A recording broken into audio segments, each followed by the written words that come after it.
everybody. It is Tuesday, November the 8th, 2016. Election day turns into election night. What's up, America? Let's pick a president, y'all. I'm Amna Nawaz. We are live in our Times Square studio. We have a cast of awesomeness right here with you all night. Stay with us for live election results, real-time calls as they come in. Let's go around the horn here. We've got Dan Harris, Elsie Granderson, Amy Holmes, Walt Hickey. Guys, it only took us, what, like 600 days to get here? 9,000 a lifetime. I think when the Electoral College convenes, that's what they say. What's up, America? Let's pick a president, y'all. That is standard. That is standard procedure. Yeah. It's actually in the founding documents. Yes. Remember back in the day when we had undercard debates? Right? That's how long it's been. We had like the top tier, and then it was like the lower tier that had their own little 2-hour debate. It has been a long time. The primary. It's like the primary. Yes. The kiddie table. Before we go down the road of nostalgia, let me just say we do actually have some news that we can report. We've got some races that ABC News can project winners in. And starting in Indiana, this will be a surprise to very few people, but Donald Trump, ABC News projects, will win the presidential race in the state of Indiana, 65-31. That's the current vote totals. ABC News can also make a projection in the state of Kentucky, also unsurprising, deeply unsurprising, 65-31. According to the current vote totals, Donald Trump winning Kentucky, and in the Senate race in Kentucky, Rand Paul. Speaking of the primaries, a guy we all saw in the Republican primaries, which now seems several lifetimes, or at least several seasons of reality TV ago. ABC News can project that Hillary Clinton has won the state of Vermont, falling also into the deeply unsurprising category. And finally, Patrick Leahy, the longtime senator of Vermont, has won re-election. Apparently, there was not a deep anti-Star Trek vote in that state. And the projected winner in the Senate race in South Carolina, Tim Scott, a Republican in the South. The first, Amy, you were saying the first South Republican? Carolina, and it's actually his first election. Right, that he was appointed in 2013 by Nikki Haley. Nikki Haley, and the first African-American senator from the South since Reconstruction. So we've already started making history. We have. Very good point, LZ. Well done. We will make history no matter what tonight in some pretty significant ways. Yeah, absolutely. Obviously, the first female president is up for grabs. But what people don't know about Donald Trump, besides the fact that he's a reality TV star, he will be the first president without any military or previous political experience. Right. And so we're literally inviting as much as we possibly can, the common man. Now, granted, he's top 1%, and not necessarily that common, but he doesn't come from political background. He's not coming from the military. So, according to one of these amazing packets of research that gets sent around to the anchors, I know you guys saw this, Donald Trump would also be the first president who has his own board game and his own deodorant. He has his own deodorant. He apparently Lincoln had his own deodorant line. That's not true. I was like, really? They had deodorant back then? Is it still available? Or is it like Trump steak? I'm sure he'd sell it to you. I have a feeling. Well, I'm just wondering if it went the same way as Trump steak and Trump airline and things like that. Like it was something that was there and now it's no longer here. It's a collector's item, LZ. Yeah. Okay. So no surprises in what we've in the races that we're projecting thus far. But we should say that there are a bunch of states where the polls have just closed, where we cannot make a projection, but it's worth going through what the vote totals are as of now. I believe we can bring those to you. We can start with, if we put it up on the board, there we go, with Georgia, which at this point, I don't see any numbers on there. Anybody see any numbers on there? Not quite yet. It looks like 16 electoral votes up for grabs. Yeah, 16 electoral votes up for grabs in Georgia, and it's actually become something, some people believe, of a competitive state. South Carolina, pretty red state, 9 electoral votes up for grabs there. The polls have closed. Virginia, 13 electoral votes up for grabs there. The polls have closed. Indiana, as we said, Donald Trump, we're projecting as the winner there. And in Kentucky, Donald Trump, again, we projected him as the winner. The polls have closed there. And Vermont, again, Hillary Clinton projected as the winner. Many states with 7 o'clock poll closings, and many more coming up at 7:30 and then at 8, including the big kahuna, Florida, where the polls close at 8. And basically our coverage ends.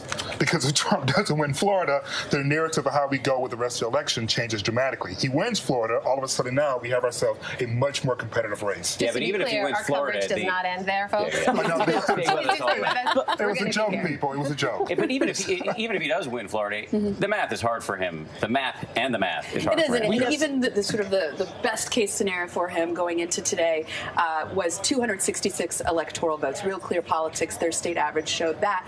That would mean he wins Florida, he wins Ohio, but if you needed to get to the 270, he'd have to flip one of these other states like New Hampshire. Just to give you a sense of how consequential Florida is going to be for Donald Trump, at 5:38 we run a model, we factor in polls, and then we essentially simulate the election 10,000 times every model run. And so I pulled one of the runs from Monday. And on Monday, if Donald Trump wins the election, he won Florida 93% of the time. So it's not that he cannot win the election if he loses Florida, it's that he closes 93% of his potential avenues to get into it. It's a really consequential state. You can't overstate that. North Carolina as well is going to be one of the most interesting things to watch tonight because you've got a really consequential Senate race there as well. But Florida is traditionally very close, as we know, anybody who was awake in the year 2000. So it's possible that we won't know who won Florida for quite a while. No, I mean, last go round in 2012, it wasn't called for President Obama until the day after, and he only won by 0.88 points. So we're talking, when you say very close, we're talking every single vote definitely counts, which is part of the reason why both candidates spent a lot of time in Florida in the last 2 weeks, and also why Hillary Clinton whipped out Cher in Miami. Going back to Florida 2000, just to give you a sense of how many more folks are voting this cycle so far, when you count up the number of people who cast early ballots in the state of Florida, it's more than the total number of people who cast ballots in Florida in the entire cycle of 2000. So we've got a lot more people turning out. We've got a ton more early vote going on there. And based on how the day of vote goes and how quickly they're able to count that, we may actually get an earlier call than we typically expect from Florida's outstanding reputation at counting ballots. Right. I think the Chads have been eradicated from the scene. Right. But what do we know about who's turning out in Florida?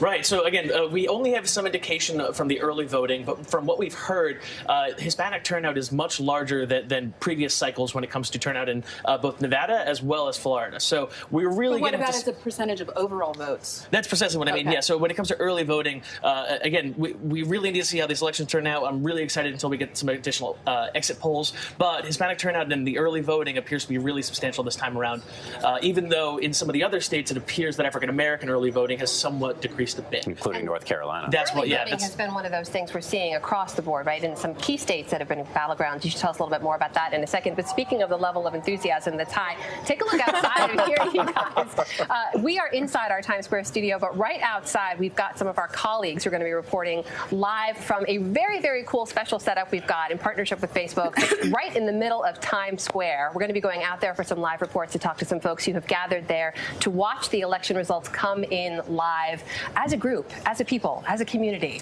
So is TJ going to be ice skating across both states? I see TJ doing It's like 65 degrees outside. So Maybe rollerblading. maybe, yeah. He's just getting ready out there. But that's one of the cool live streams we're going to have for you right here. If you're joining us on Facebook, don't forget, you can submit your questions and comments, and we'll try to incorporate those into our incredible coverage here as the night goes on, into the wee hours. But some of those other states we were talking about with early voting, Florida was one, North Carolina was one, Arizona was another one, right? Yes. So Arizona all really comes down to Maricopa County. That's where most of the votes are. So when that state comes in, we're going to really try to eye that again. Arizona has traditionally trended red. John McCain has a rather safe election this time around, but Trump a little bit less so. Whereas Trump has, again, kind of realized that he needs to find wins in other states like the Midwest. He again, did a rally in Michigan on the last night of his campaign. Arizona is no longer as safe as it would appear to be, at least moving forward in this election, particularly if again, the Hispanic community continues to come out to the level that they appear to have come out in this early voting so far, and will kind of vote against Trump in this one, at least. And while we expect Senator McCain to win tonight, he had some trouble in this re-election, and it was possibly going to be a nail-biter for him, in part because of Donald Trump and also because of the changing demographics of the state. I mean, you want to talk about the state of Arizona. During our 538 model, we found that, again, as of our last model today, right? There's a 66% chance that Donald Trump wins it. If you're a Republican, that's not the number that you want to see, right? You want to see that be a safe guarantee. You want to be able to move on to new states. You want to be able to move into New Mexico or Colorado potentially. And if you have to expend resources to keep Arizona on your side of the fence, if your average poll, if your polling average is 2 points winning, that's not where you want to be in the state of Arizona, and I think that's just a real testament to where we are so far. This is not breaking news to the Republican Party, obviously. In 2012, they do the huge autopsy report. One of the biggest things that they pointed out was that we need to make sure we outreach to minorities. These states you're referring to that were safely red, that are now in question, some people are even talking about Texas being in play maybe as early as 2024 because of the increase of Latino voters. This is all referring back to what they talked about in 2012. We need to find a platform, a policy, a message that appeals to this rapidly growing voter bloc. Right, and a messenger, which is why there's been so much friction and tension between Donald Trump and the Republican Party. Obviously, that you have, Republican elites, many of whom do not intend to vote for Donald Trump today and have said so publicly, some privately, one that I know of, for example, because they feel that he has set the Republican Party back in trying to make inroads and outreach to those communities. Yeah, in 2004, W got 40% of the Latino vote. Correct. I mean, and John McCain got 31% in 2008. But it's been on this steady decline since then. So I think one of the other things that we'll be looking at tonight, and I'm sure you've dug deep into this, is voter turnout and how that may have changed this election cycle. That a lot of pollsters, you have the models, but those are based on 4 years ago, and America has changed in the past 4 years. And it keeps changing. In fact, the we're seeing that. World Series, for heaven's sakes. This is a new world. One of the things we've talked about again and again this cycle is not just how race plays into it, how kind of its divided country plays into how people vote, but the candidates themselves, right? They are incredibly polarizing personalities, and their personalities have come up again and again. I think we have some information on that. I'm going to walk in heels and make this as exciting as possible. Follow me over here for a second. You sing Beyonce as you walk, or just kind of... Sachet. Okay. Sachet. No. So let's see if we've got some of this information here. One of the things we pointed to again and again is how people are seeing these candidates when it comes to how they're choosing who to vote for. This unfavorable-favorable divide is as high as it's ever been. When it comes just to Secretary Clinton nationwide, unfavorable, 54% of people see her unfavorably, just 44% favorably. When we turn to her opponent here, Mr. Trump, 61% see him unfavorably and 37% see him favorably. Keep in mind, that's about 10 points higher than people saw both Obama and Romney back in 2012, 10 points higher across each of the parties there. When it comes to whether people see Secretary Clinton as honest and trustworthy, 60% say no, 30% say yes. On the flip side, for Mr. Trump, asked the same question, nationwide voters say that 64% do not see him as honest or trustworthy. Of course, 32% say that they do. And the last thing we'll point out here, related here, Clinton asked the question of whether or not people see her as qualified to be president. Here's where we start to see a little bit of a divide. 53% of people say, yes, Secretary Clinton is qualified to be president, as opposed to Mr. Trump, 61% say that no, they do not see him to be qualified to serve as president. So you guys, regardless of what happens today, we're looking at a country that is very much divided. There's going to be a huge part of this country that's very unhappy with the results, regardless of how they turn out. Well, regardless of what happens, you walked in heels beautifully. I don't think it's the first time she's walked in a pair of 10 heels. points for that right there. Well, I mean, she had to do it on live internet. She's qualified to walk in heels. She's done it before. I think we're getting into some weird yes. gender analysis here. But in looking at Thank you for saving me. Right. But I would actually say, unfortunately, the country has been actually very united in their mutual dislike of these candidates. So whichever candidate wins tonight is going to have a lot of repair work to do, not just with the other side ideologically, but with Americans generally. Absolutely. This is going to be a huge topic of discussion all night long. But hold your breath for just a second, because I want to get it out to Paula Ferris, who's in Florida, ABC's Paula Ferris. Paula, I don't know if you recognize my voice, but this is Dan Harris. I'm your co-anchor on Weekend Good Morning America. Can you hear me? Dan, can I just say how lovely it is to have your voice in my ear? I'm honored, and it's great to talk to you. But can I just tell you, we're on the campus of the University of Miami here, one of the student unions, and virtually all of these students behind me, Dan, are from out of state, but because they know that their vote is going probably more so than in any other state, all of these students they're not native Floridians decided to register here because they know that their vote is going to count. We have Trump vets over here. We have diehard Hillary fans over here. And can I just say, I can't hear anything you're saying because these kids are so loud, but it's nice to see this millennial vote really fired up. Who do you guys think is going to win? And Dan, I've got to say, this is probably a stark contrast from your days at Colby College and my days at Cedarville. These kids are so personally vested in this particular election. They know that this could shape their future. I was asking both of them, all of these kids, why they're supporting their particular candidate, and their answers were pretty extraordinary. Yeah, the only sit-in I ever saw at Colby College was when they disallowed us from having kegs in our room. I'm not even kidding about that. But Paula, not a surprise. Yeah, no, I know. Not a surprise. I didn't participate, just for what it's worth. Hey, but while we have you, I know you're in Miami, but people talk in terms of the importance of Florida about this I-4 corridor. Can you talk a little bit about, Can you educate us a little bit about this strategically important part of the state? Yes.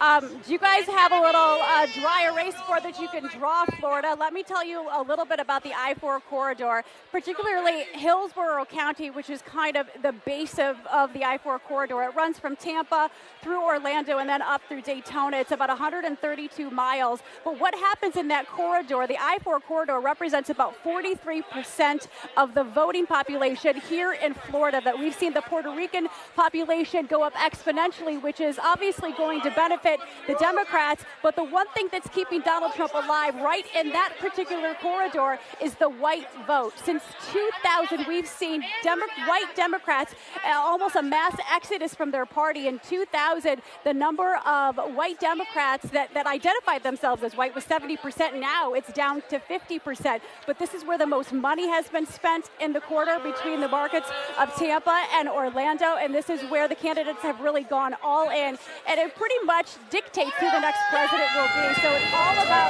the I-4 corridor. Paula, we've heard so much about this surge in early votes and how crucial that might be when it comes to the turnout in Florida. What can you tell us about what you're hearing there with regards to that?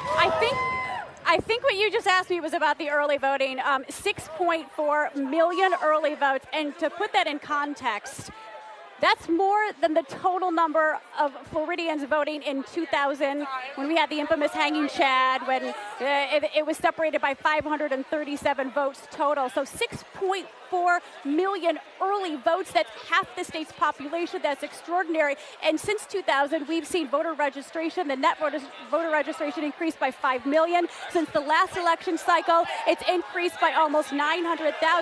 But I want you guys to keep an eye on one key demographic. And of course, the students are now reacting to the states being called behind me. But one key demographic that I think everybody really needs to focus on is that early Hispanic vote. In 2012, it was comprised of about 522,000. Fast forward to this election cycle, almost double, 980,000 early Hispanic votes. And 36% of those that voted early in this election, you guys, didn't even vote in the last election. That goes to show you this is a very motivated base. Hillary Clinton's expecting them to skew heavily for her. But how interesting could it be after everything that Trump has said that really this election, this state could come down to the Hispanic vote, and ultimately the election could come down to the Hispanic vote as well. Hey, Paula, back in 2000, part of the reason why Democrats believed they lost Florida was because of what happened with Elian Gonzalez and the Cuban Americans being very upset about that in the Miami area. Obviously, President Obama has loosened relationships with Cuba, tried to normalize those relationships. Do you have any idea whether or not that may have a similar impact in terms of the general election and Cuban Americans there in Miami? Well, keep in mind that when Trump won Florida in the primaries, he won 66 of the 67 counties. The one county he didn't win was here in Miami-Dade, where there's a very high Cuban population. And that's one thing that you see Senator Marco Rubio, who's been able to really galvanize even the Hispanic vote and the Cuban vote, which tends to skew very GOP. He's been able to do something that Donald Trump hasn't. When you break down that Cuban vote, though, the elder Cubans are still skewing heavily GOP. see. But the younger Cubans, the sons and daughters are kind of breaking from their mothers and fathers and leaning more Democrat. So really, it's going to be so interesting to see how the Latino vote, the Hispanic vote, the Cuban vote really breaks down here, especially in southern Florida. Paula Faris, thank you so much. You're really in the white hot center of things, and hopefully we'll be able to come back and talk to you as the evening continues. Wait. Yes? Can you guys, hold on. I want you guys to say hi, Dan. Hi, Dan. Tell them to say it like they Yeah, mean it. it didn't sound Say super it like they enthusiastic. Can you have them say it like they mean it, Paula? Wait. Okay, Dan says, say it like you mean it. Dan say says. hi, Dan. Okay, well, that was good. That Are was you good. happy? I'm happy. Are I'm you happier. happy? I'm happier. Thank you, Paula. Okay. Much 10% love. happier. Yes, exactly. I like that. Keep branding my personal brand. Thank you very much. We'll talk to you later. So, I think it's really, she's talking about the Hispanic vote. And we should, by the way, before I continue with this line of questioning, you might notice that Walt Hickey has disappeared. And Erin Schroeder is here from California, a Democrat. She was the youngest at age 24 to run for Congress in the primary a couple months ago. And she's here as an ABC News analyst. She'll be joining us off and on throughout the evening. But I was just going to say about the Hispanic vote in Florida, it's not a monolith. No. It's really not. Well, not just in Florida, like nationally. I mean, we're somewhat lazy. We just go Latino. And then most people think, well, build a wall, Mexico. And it's like, well, no, that's not all of what's referred to as Latinos. And so each group has their own set of concerns. She mentioned there's a large Puerto Rican base. Well, they're not concerned about the wall going across Mexico because there's no wall stopping them from coming from Puerto Rico. When you talk about Cuban Americans, And they have American passports. Yeah, that's Right, right. exactly. I mean, and then when you talk about the Cuban Americans, the things that they're concerned about, what President Obama did. There were many politicians on both sides of the aisle who are of Cuban descent who were not happy with what President Obama did. That may or may not become a factor tonight. But again, those policies are something very different than what Mexican Americans may be interested in, or anyone from South America. And then don't forget countries like Haiti, Dominican Republic. They're also considered Latino as well, and they have a different set of concerns that are different than what you may consider from someone else. And I have to give ABC News so much credit for having all of those millennials rallying behind Paula, because in this election cycle, there's been a lot of concern about millennial interest, if it'll be down because President Obama is not on the ballot. And polling going into today showed that Donald Trump, despite those young people on the screen tonight, actually had lower millennial support than any Republican, including Bob Dole. I speak of myself in the third person in 1996. So that is also something I think we'll be keeping our eye on tonight in terms of exit polling. The millennial, not just who they voted for, but the actual turnout level. Were they engaged by this election or, depressed and turned off? Which brings us to Erin, who just got her driver's license. And is a She actually got on What an airplane, so she's engaged. So what do you people want? That's what I want to know. Because you're the second largest generation in America right now. Pretty soon you're going to start dictating policy on a much stronger level than you are right now. So what are some of the issues for your generation that are really pressing? There are a number of them, and I think exactly what you said, it's turnout. Are we going to show up? Have they adequately addressed the issues that we care so deeply about? Jobs. We are coming out of a broken education system and going into a changing workplace. Will we have those jobs available, and do we have the skill sets necessary to fill them? Student loan and student debt. When Hillary Clinton teamed up with Bernie Sanders to put together a plan for a debt-free college, she brought a lot of those millennials on board. For people that are feeling this burden that no generation in history has felt for so long at such a high quantity. I mean, the totals are startling. Tens of thousands of dollars that an entire generation is going to carry with them through life. Climate change is big with my generation. I'm an environmentalist. That matters hugely to me, but also to a generation that's feeling the impacts of climate change. We're seeing the rising sea levels, and that's not feet. That's the increase in inclement weather and all of these disasters as we see it happen more and more. And criminal justice reform is huge for our generation, too. We have a lot of people talking about that. We're the most diverse generations ever seen. That's white, that's black, that's brown, that's all of us. I think you touched on, Latinos on the wall. Young Latinos, millennial Latinos, that sort of rhetoric coming from Donald Trump has been incredibly off-putting as well. You know, I always wonder, Erin, some of the things we pay attention to a lot is like the celebrity endorsements. Yeah. And we noticed that, well, especially with Clinton and the Get Out the Vote effort, and we should point out that you've been part of that effort for the Clinton campaign as well. Especially in the last week, you and I were joking about this too. You had, I mean, does Katy Perry matter? Does anybody care? Does that actually move the needle? Because in sheer numbers, right, millennials and baby boomers are basically equal, but baby boomers and the silent generation way outpace millennials when it comes to actual participation. Does anyone go to a Katy Perry concert and be like, well, Katy Perry thinks I should vote for Secretary Clinton, so let's Katy go. Perry and Miley Cyrus showed up knocking on dorm rooms. I saw that. It was so awkward. But that got people excited. First of all, that took over social media. That got a lot of new first-time voters. So I'm not a first-time voter, but there are those here, ready, poised. Are they actually going to go to the polls? The way that they were giving away concert tickets to Jay-Z in Cleveland, I was doing Get Out the Vote in Ohio last week, you had to canvass. You had to walk and knock on doors, and then you got your ticket. I think that's smart. And there is a celebrity factor. There is the celebrity culture. We are obsessed and on social media, and when we see those sorts of influencers turn up, we see them so much more. I mean, last night was Lady Gaga, it was Springsteen, it was Bon Jovi, and Madonna, right here in Washington Square Park. Madonna, okay, but who's on the Trump side, right? You have all Ted of Nugent. those stacked. Ted Nugent drives big numbers. Especially for millennials. Yeah. Is Ted Nugent still a thing? millennials. But Is here's that still a what I thing? don't understand, Aaron. I mean, you know, I was a young person not so long ago. I mean, it's getting longer and She's still longer young ago. to me, Amy. And I remember I actually felt patronized by celebrity endorsements, that I care about the issues and I wanted to investigate the issues, and I didn't need celebrity gloss. In fact, it turned me off, and a lot of my friends agreed with it, whether they're on the left or the right. So I'm surprised. Maybe it's just something that it's social media, that things have changed culturally. But in my experience, young people are engaged in politics because of the issues, not because Lady Gaga did a Nazi salute, which she did last night. We'll have to come back and see. Speaking of celebrity influencers, our own TJ Holmes is outside. Like how I did that right there. Name dropping. TJ is outside on that very cool set, right in the middle of Times Square with some very special guests. TJ, let's check in and see what he's doing now. Pearson, actually the head of the foundation. Hello to you. And tell me who we have here, first of all. You have Moby here and you have Ben. Ben. Now, tell me about Ben's hat. I think Marissa should tell you about Ben. Okay, Marissa, tell me about the hat. We have a great dog walker who found out he was going to be on ABC News and loaned it to us. So This is his special ABC attire, is what you're telling me here. But you've brought them out, and they're going to be here with us in Times Square a little bit. These dogs, normally their job is what? Normally their dog is to visit in hospitals or to visit in schools, helping with children that have learning issues or children that have been abused, children that are on the autism spectrum. And we work in hospitals. We did cancer research at Mount Sinai, Beth Israel, where we had the dogs there last year, and it helped cancer patients with their stress and anxiety. Okay. Do you think the dogs could help us tonight?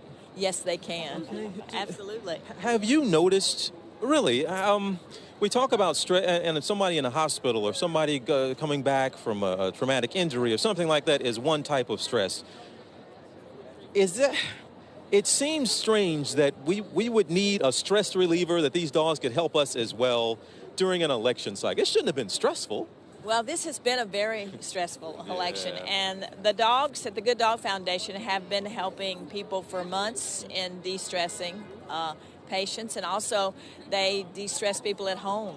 And I have my dogs very close to me, and I have for the past 3 or 4 months under my stress. How can they help someone? Just a regular person. I was just talking to this young lady down here at the end, and she said just the stress of she's fighting with friends on Facebook. She's fighting with family members, and you're seeing it constantly on TV, the bickering and the back and forth.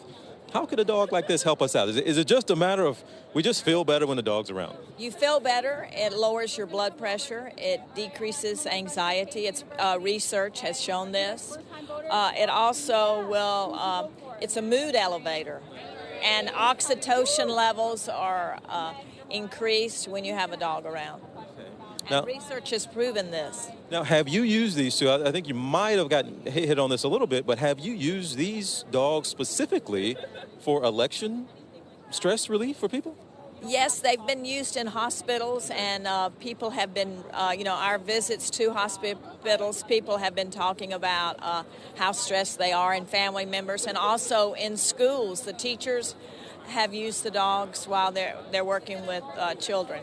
Okay. And how many dogs do you, and again, about the foundation, you've all been around almost 20 years now. If people don't know, you're based here in New York, and you've got 1,000 dogs, you told me? Yes, we have 1,000 trained teams.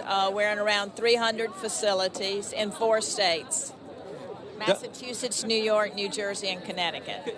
Doc, do we need a stress relief right now? Doc, you're shaking your head. Like, is it that? Has it really taken that kind of a toll on us? It has. I mean, everybody has reported that so many people feel distressed because of the uncertainty. And the reality is our brains are stressed, are constantly deciding, am I safe or not safe? And always, like even as we're standing here. So it really is about understanding what stress is. And stress is any non-specific demand made on the body. And so not knowing about the election, not knowing about employment, not knowing if your candidate's going to win causes people a lot of distress. Any more stress in this one than we've seen in previous presidential elections? It absolutely is, and that's because of the negativity. And also social media. This has been 24/7. And so if people don't have the discipline to turn off the TV or turn off the radio, which a lot of us don't have, then it's this constant bombardment of just negativity and what am I going to do and what's going to happen to me. So, yes, this is one of the nastiest I can remember. Doc, what do we do tomorrow morning? Well, tomorrow morning, if your candidate won, you celebrate. And hopefully you will continue to support them. But if you lost, then like, the spirit of a good loser, you lick your wounds, you continue to focus on an issue, you continue to focus on what's closest to you, being nice to your family, getting support from your family, finding dogs that do relieve the stress that you have, and giving and volunteering and understanding that it's a competition. Like as human beings, we are meant to compete, but we're also meant to cooperate. So just because you're lost doesn't mean that you don't continue to help out. Well, this country needs all of us more than ever. Okay, now we have talked about, we have the dogs here, and this is great, and we've been talking about how nasty the campaign has been. It's been nonstop, yes. But listening to you now, I don't want to say we're dismissive of it because, it's just politics and these are two polarizing candidates, but listening to you, this is serious, and we need to take it seriously about the level of stress we might be under. Well, absolutely, because what stress can increase any chronic and worsen any chronic medical condition you have. High blood pressure, cardiovascular disease. An election can do this to us. It absolutely can, because again, your brain it's a non-specific demand that your brain's taking in, and that's why you need balance. That's why we exercise. That's why we hopefully get a good night's sleep, and that's why even the dogs, people smile, they relax, and you need that. You need to interrupt chronic stress. And so whatever it takes to do that in a healthy way, it's about healthy coping. All right, that is our own TJ Holmes out there in the middle of Times Square, giving you a little bit of a break from this election cycle with those therapy dogs. You should bring some of those dogs in here. Right? Wouldn't that be nice, just right here? Yeah. Take the stress off. We're surrounded by Pez and rock candy and all that stuff. Why I'm not actually okay with all this. Yeah. We're also surrounded. Candidates therapy dogs about a year and a half ago. Yes. And don't Good forget point. Like a good time to introduce. Buttons from Christmas past. Ben Killeen joins us now. Thank you so much for being here. Thank you for having me. And Rick Klein. And Rick Klein, Hey, guys. political director. That's an What's up, impressive guys? collection of campaigns. That is nice. Have you been going through the buttons? Well, I'm amazed that someone kept them all. I mean, Do you there's an go actual through them? Santora button. Do you even That's really remember good. all these folks in there? Do I remember? Come on, this Do is you- my life it's for a like while. Even Jindal. I mean, How often do you think Jeb has this and just cries with this in his hand? He's like, Exclamation "What could it point. have been?" Yeah. Yes, Like a little tear dropping down. Punctuation. Hey guys, a couple of quick updates. We've got some news now, a couple more projections we can bring you from some results coming in. In West Virginia, ABC News can now project Donald Trump is the projected winner there for the 5 electoral votes in the state of West Virginia. Also over in Ohio, ABC News can project that the Senate seat will go to the incumbent Rob Portman. He is the projected winner there. Not much of a surprise there in No, Ohio, but that was right? that was a tight race one. that Democrats hoped at some point to be able to pick off. Ted Strickland, the former governor, was running against Portman. It was only because, you can correct me if I'm wrong wrong here. The conventional wisdom was he didn't run a great campaign. Yeah, this is a missed opportunity for Democrats. And Rob Portman was one of the few Republicans in the country who navigated Trump very successfully. He was able to craft his own brand. Even though the Republican convention was in Ohio, Portman didn't attend. He made it clear that he had other loyalties. And neither the governor nor the senator from the state came to the convention. They both kept out of that. And I think Portman had his own brand. And I think that's so important in a year when Trump was the big guy, the big brand, that if you're able to establish yourself, Portman did it better than almost else. And he'll be one of the few bright spots today. I've been talking to Republicans who are very pessimistic about their chances in the Senate, but they like to Rob Portman. That's one guy that they feel like was able to survive this wave. Well, one of the things that was really impressive about Portman winning was the fact that he's also very positive in terms of LGBT rights. His son is openly gay. I've spoken with his son. His son penned this very emotional letter about how supportive his dad was. And then his dad comes out and says, yes, I'm not anti-gay and I'm still Republican. And so to have Republicans in that state still support him is a really good positive sign in terms of where we hope the country is going in terms of having room for each other. Mm-hmm. It is a good sign. It just still seems, generally speaking, that Republicans in office generally only support gay rights when they have a son or daughter that is gay. That seems to be the one time that it crosses over. It helps. It's always like when a celebrity gets afflicted with a disease and all of a sudden that's their cause. But nobody ever has a cause they like before it personally affects them. Well, it's like caring about women's rights, right? Because you have a wife or a right, daughter. Exactly right. I have a daughter, so you shouldn't say that. Yeah, sexual assault is inappropriate because I know a woman. It's like, how about some humanity? Rick raises a really good point, which is something we've seen again and again this cycle. These, especially the few senators who were in very tight races, having to walk this very tight line between sort of like not endorsing Donald Trump but not separating themselves entirely, right, Rick? Well, what's amazing is that there was no good way. You're damned if you do, or you're damned if you don't. You had some senators, like Joe Heck out in Nevada, running for the Senate, one of the Senate candidates in Nevada. He was in both positions on this. At some point, he endorsed, then he was too close, then he was too far. Over in New Hampshire, the very popular Kelly Ayotte, the incumbent senator, has also been all over the place on this. She said at one point Trump was a role model. No, she didn't mean it. Is she going to vote? Is she going to endorse?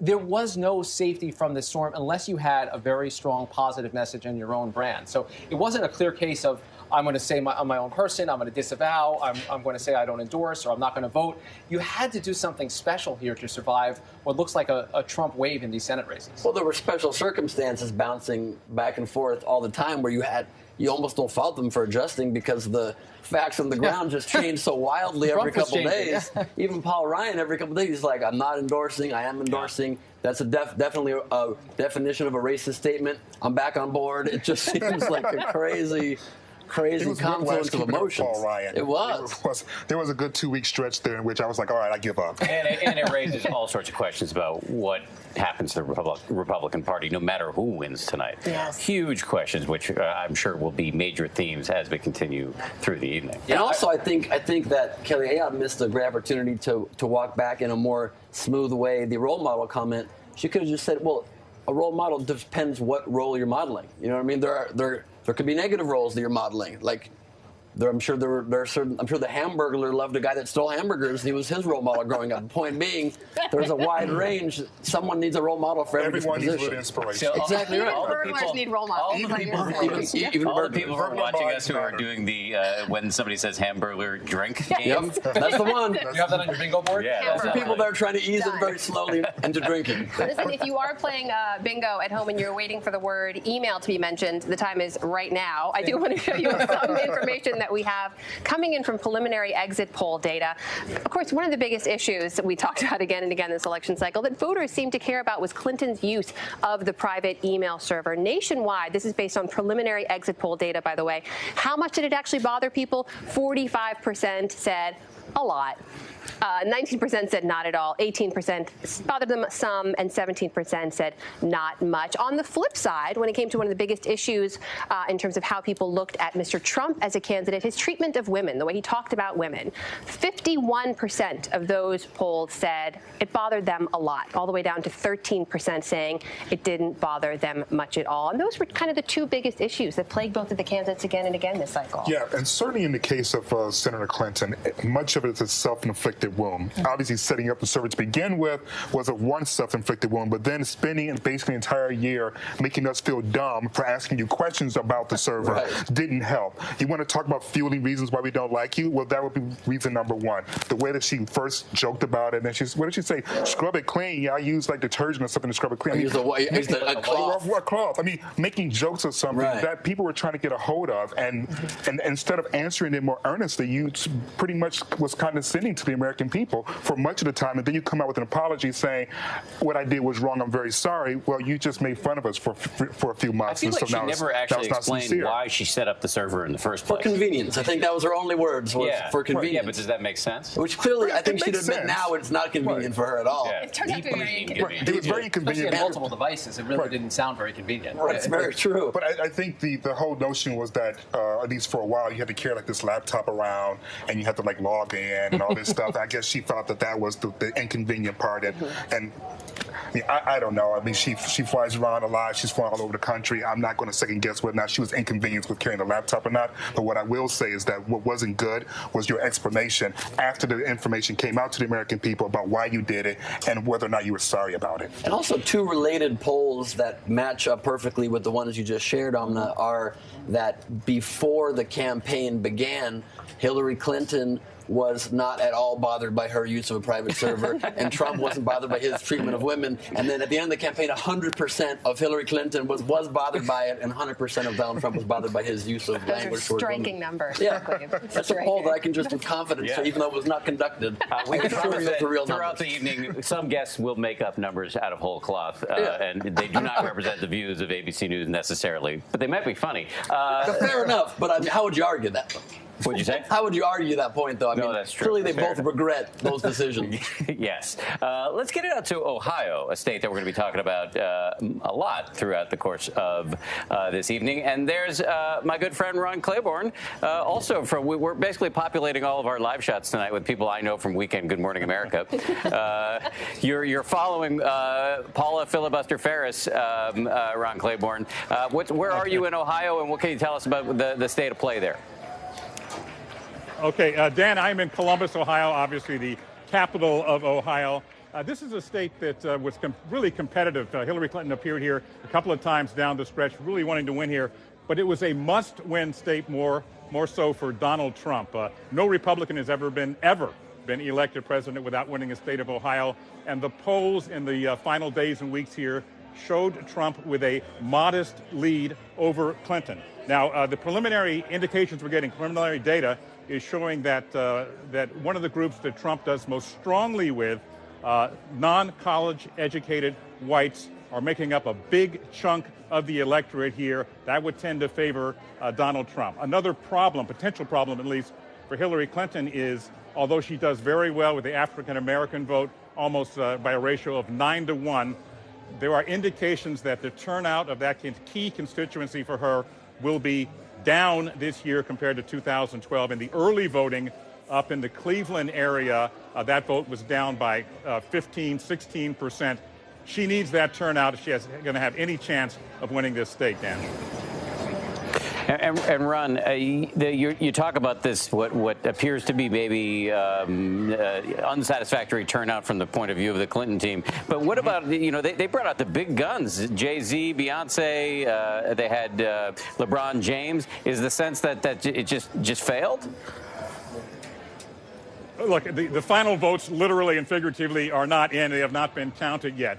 But, that was pulling out all the stops, hoping to energize that African-American vote, largely concentrated in the Cleveland area. Let me tell you a story. I was up there on Monday, the final day of early voting, and I talked to quite a few voters, including a number of African-American voters, and I was asking them about their motivation, about whether their friends and family were turning out. And the sense I got of it, and this was not a statistically valid sampling, but the sense I got from the people I spoke to, the African-American voters there, was that they were voting mostly out of a sense of duty, obligation, almost habit.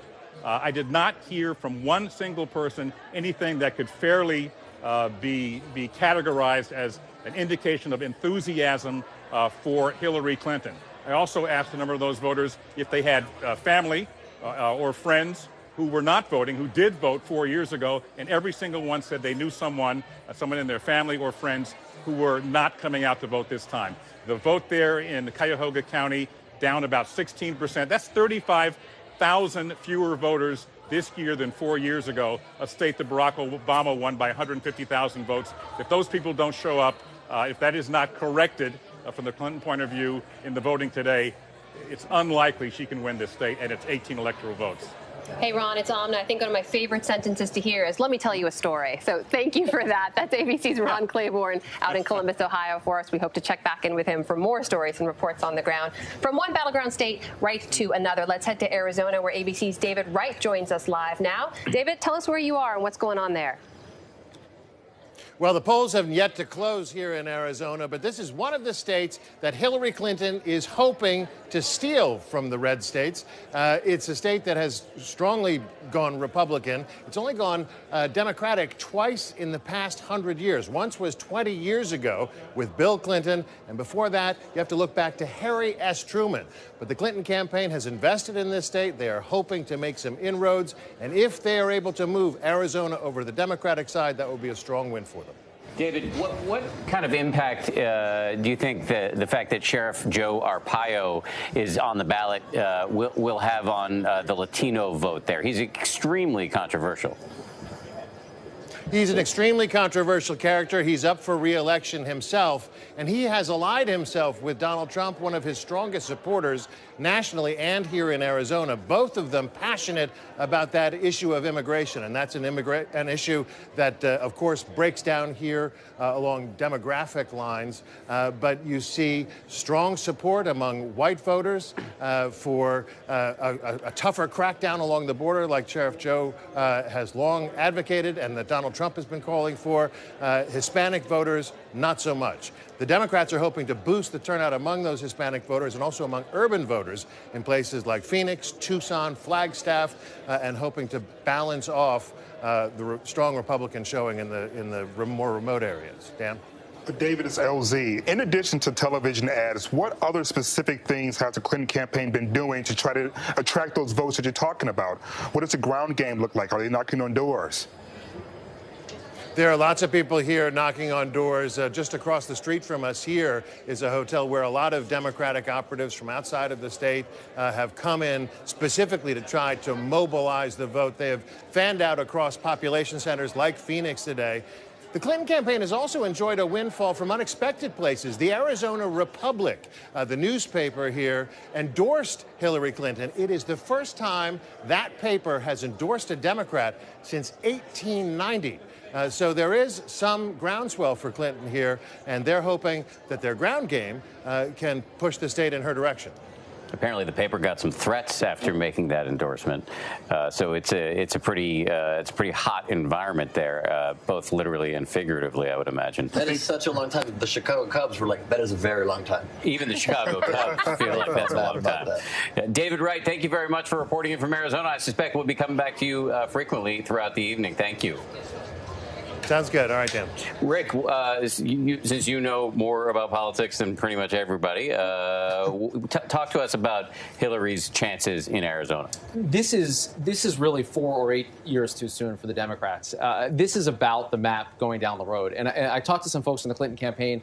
They made a decision to travel to Arizona 2 weeks ago, and they had the Michelle event too. That's Michelle right. Obama, That's yeah. right. They had the events last week, and there was some talk about canceling them because it started to fade from the map. They decided to go through with it, and they had one of the biggest crowds of the entire campaign over, I think, in Tucson, and they energized these Democrats who had never seen a real life national Democrat before, and they see such demographic opportunities in Arizona. They're expecting a backlash against people like Sheriff Joe and those immigration policies. I think that's borne out in some of the polling today. 3-1 people favor a pathway to citizenship over deportation.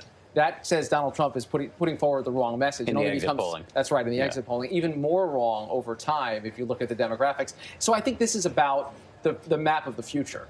Arizona is emblematic of a growing segment of the population, a growing share of Latino votes, and these divisions that have so riven states like Arizona increasingly will trend in Democrats' direction. I think it's going to be part of your battleground map next time. And maybe that even wasn't maybe that was why they've been Republican state for a very long time. It wasn't even policy issues. They just felt slighted by nobody visiting for a long time. That's there is something to that. I mean, for sure. I mean, Trump has tried to turn it in the other direction. Certain states and people ignore it, and you do feel slighted. There's no doubt about that. And I think there's a possibility there that look, the coalitions are always different, and we're seeing some really interesting things happen, not just in Arizona, also Georgia, a fast-changing state. North Carolina has suddenly become one of the ultimate battlegrounds. Virginia could go deep blue. All of these things are happening in the space of 2-3 national elections. And I think there are a lot of smart Democrats who are looking out west at Nevada and Colorado and Arizona, New Mexico, which is now solidly blue, and saying, this might be our future. Forget the South. Forget maybe even ultimately the upper Midwest, which could flip in the other direction. Yeah, I was thinking about Ohio, right? Yeah.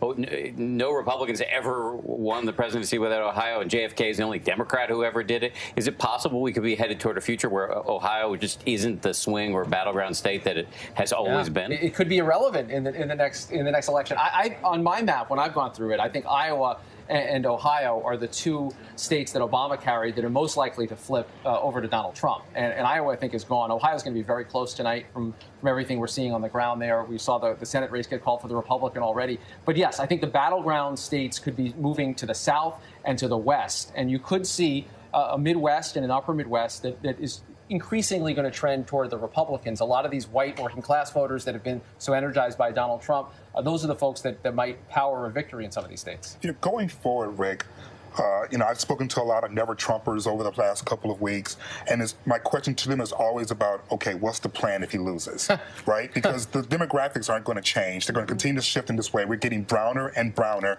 and the population that you've been leaning on, white voters, are getting smaller and smaller. So what's your plan? From your perspective, what do you think they need to do if Donald Trump does not win so that the states that we're talking about, Arizonas of the world, they can stay red? The worst thing that can happen to Republicans who think like that is a narrow loss tonight. They want Trump to get thumped. If he gets blown out in all of these states, and we're talking about 320 electoral votes, that's the kind of scenario where you could say, now we come in and we reclaim the party from itself. If Trump keeps it close, look, the Trump energy is not going to go away. Trump himself may not go away. I mean, it's all going to be there. Away. We know that. He's not good at going away. So all that energy is going to be there. And there's going to be a lot of folks who say, look, Trump had the right message. He was just the wrong messenger. You had to sand away some of those rough edges. That is a more problematic future for the never-Trumpers, for the moderate wing of the Republican Party, because you're seeing all these folks begin to position around it, whether it's Rubio, whether it's John Kasich, whether it's Ted Cruz. They all have different plays on what the future of the Trump movement is. But there will be an argument that, look, we were wrong on immigration for a large portion of the country. He was obviously out there with an offensive message to women as well as Latinos. Asian Americans, a growing segment of the population. We need to get that message right. But I think the Trump forces are going to push back. I would even say he wasn't sending an offensive message. He was an offensive message to women. Once you string together all the things that he said over the years with Howard Stern, things he said in Playboy magazine, and et cetera. What sort of electoral thumping do you think Donald Trump needs to concede easily tonight and actually try to rally his troops behind healing the country? So that's the biggest question that I've seen posed with people I've talked to in the last couple of days. What scenario does Trump concede? Because clearly, if the electoral math is what it is, he's not going to stick around and pretend like there's a fight. Wouldn't think. We don't really know with him. I think. How good is your track record at predicting what I am Trump is going to do? 100%. No, I've been so wrong. So, listen, guys, I've admitted it on your air. I've been so wrong about this guy. But some of the sources, that I've spoken to have said that some of his inner circle having shown him all the polls that shows him losing. Well, it helps that they took his Twitter away. So and they took his he can't. How did they do that? Did they just change his password without his knowledge? How did that occur? We should say it's reported that they took his Twitter away, but I think they just take his mobile device away. No, I think they'll do anything during the stretch. Look, Republicans have looked at the data throughout this election, have said this is very, very tough. You can spin it any way you want. Ultimately, when they looked at the final polls, they say there has to be this kind of magical pro-Trump bubble that's not being caught by exit polls or all the pre-election polls. They're going to come out in force, and they're going to power through, add 2 or 3 points. I heard this argument from the former campaign manager, Paul Manafort, back at the convention. He was arguing at the time, we're winning. I do think that Trump believed that to some extent. And we'll see how it plays out tonight. And I think that there must be a decent chunk, we of course will see, but a decent chunk of this hidden Trump vote, because even just as a small anecdote, I was just in Boston doing stand-up comedy this last weekend, and I was talking with a friend of mine who lives there. I stayed with him one night, and he's always been a very liberal guy.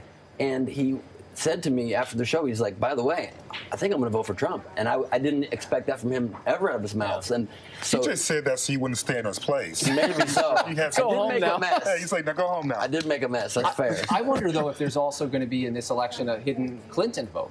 We're seeing a record share of the population in our exit polls that are college-educated white women, 20% of the country. And I wonder how many of them wouldn't wear the H pin or wouldn't say I'm with her on social media. Maybe because their husbands wouldn't like because it. their husbands may have a great Make America Great hat on or a sign in the lawn, but they... Not just that. I think these days you get all kinds of comments thrown at you Sure. all on social media, in public, wherever, just for kind of speaking out about what you believe in, regardless of what you believe.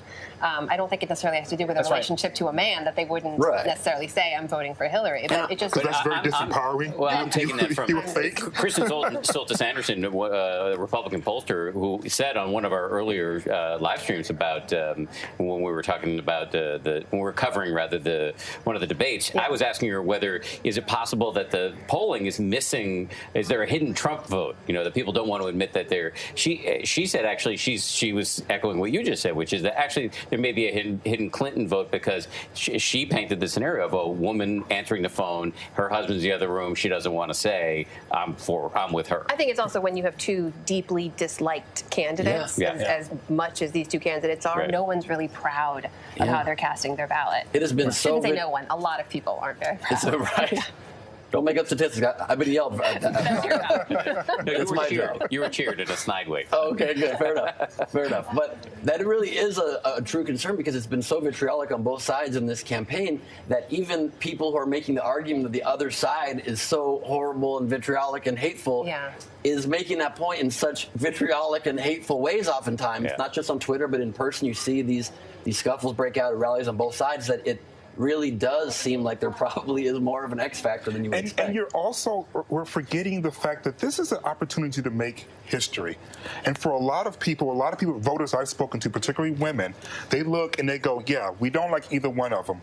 But this is a qualified woman running against a man, according to the polls, that most Americans do not think is qualified, and they're neck and neck, and they're like, why? Yeah. It's got to be the gender thing. I'm sick and tired of this. And they're casting their vote for Hillary because they want a female president. Well, speaking of making history, we are making history right here tonight on the live streams because we've got some other things, if you're watching on an ABC News digital channel, that you can absolutely tune over to if you just need a break from all of this right here. I don't know why you would. But take a look at a couple of the other options. I was going to ask if we had puppies. We got puppies again. I promise you puppies, and I give you... I will look at the puppies. They're still puppies. These are our political pups, courtesy of our friends over at the North Shore Animal League America in New York. These are adorable. Look at them. I think they have blue and red collars on, too. They're just all patriotic. See, that's lovely. This is how it's done, Congress. You see them getting along well? So that's how it is. They have red and blue collars, so whichever one pees on the White House in the background first, that indicates who will be president of the United States of America. That's the word independent in the group. Yeah. Why don't we have a kitten cam? Really, Dan? Strong question. Really? Seriously. He wants species equality. Come on. That's fair. Who speaks for the cats? So look, that's on one of our other live channels if you want to hop over and take a break with those cute little pups. Also happening right here in Times Square, caricature artist Kathy Nolan is hanging out there doing some caricatures of folks who are out there gathered to watch the results come in along with the candidates. So it looks like this gentleman is having his picture drawn with Mr. Trump.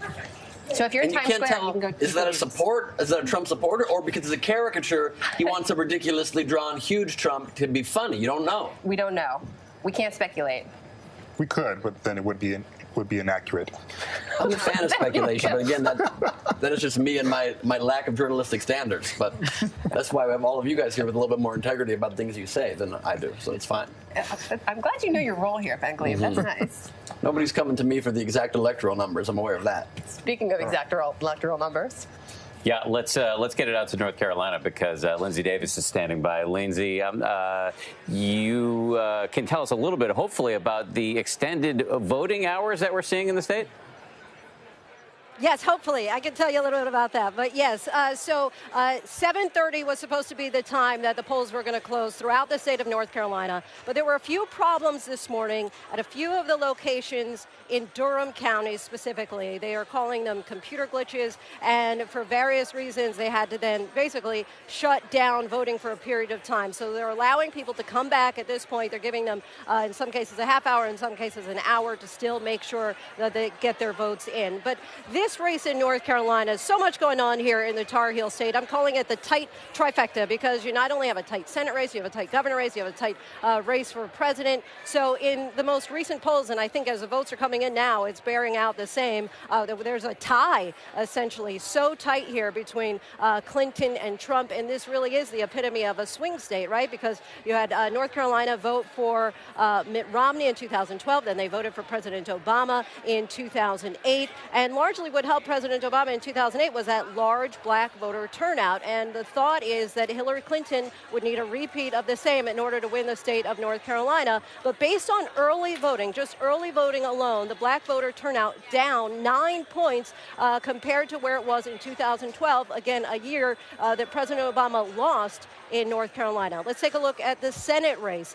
So this is considered one of the core four, right? Because as everybody knows, Democrats have to win at least 4 seats in order to take control of the majority in the Senate, and Democrats are certainly looking very closely at the state of North Carolina because they think that they have a very good chance of doing it here. Then let's look at the governor's race. So you have an incumbent Republican governor, and the thought is that there could be a referendum. Let's see some good news, apparently, for the Democrats coming in now. But the thought is there could be a referendum on the governor's, the notorious or controversial, polarizing bathroom bill that many say has cost the state billions of dollars. Some estimate as much as $5 billion. Of course, you had the NCAA pull out, NBA All-Star Weekend pulled out, PayPal, ACC, number of different tourism that's gone down, but there's just been a major backlash. Lindsay, thank you. It's 8 o'clock, and we have a bunch of polls closing in a bunch of states, and we want to run through for you the states in which ABC News can project a winner.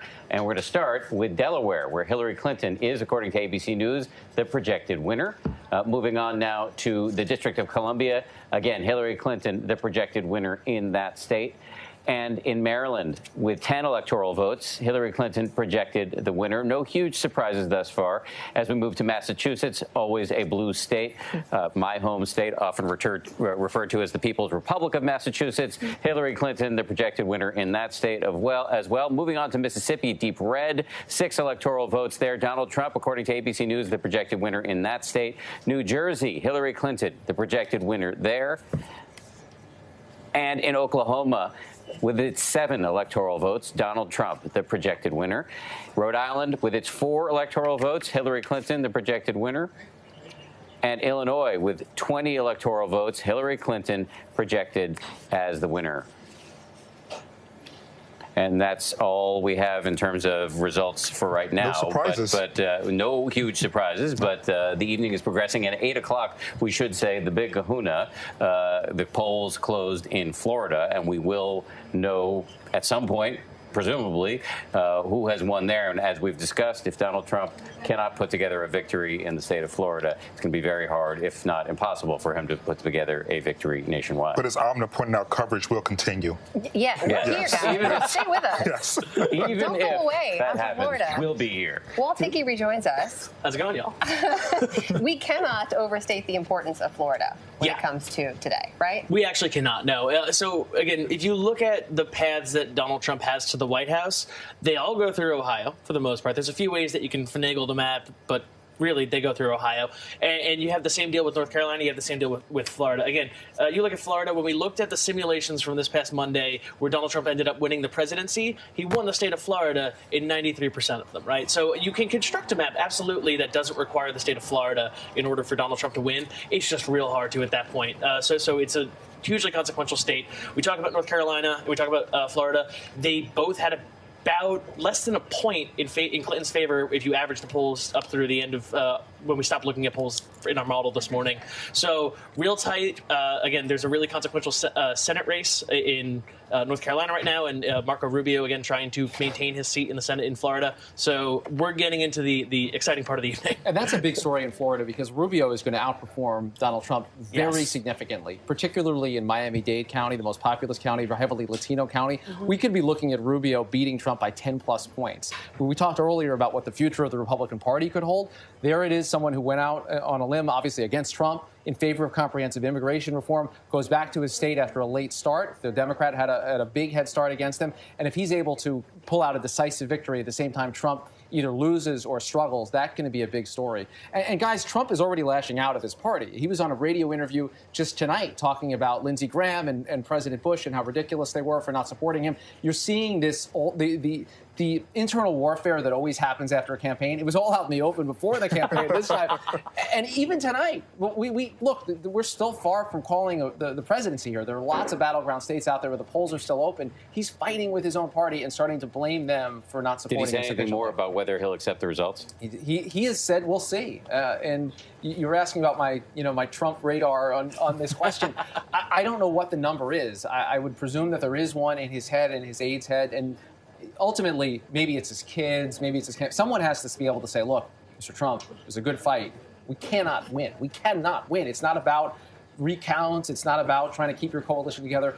And if you can make that case to him, then that's the situation where he goes out tonight. I'm wondering who's going to be that whisperer. Ivanka? Maybe who's the Trump whisperer?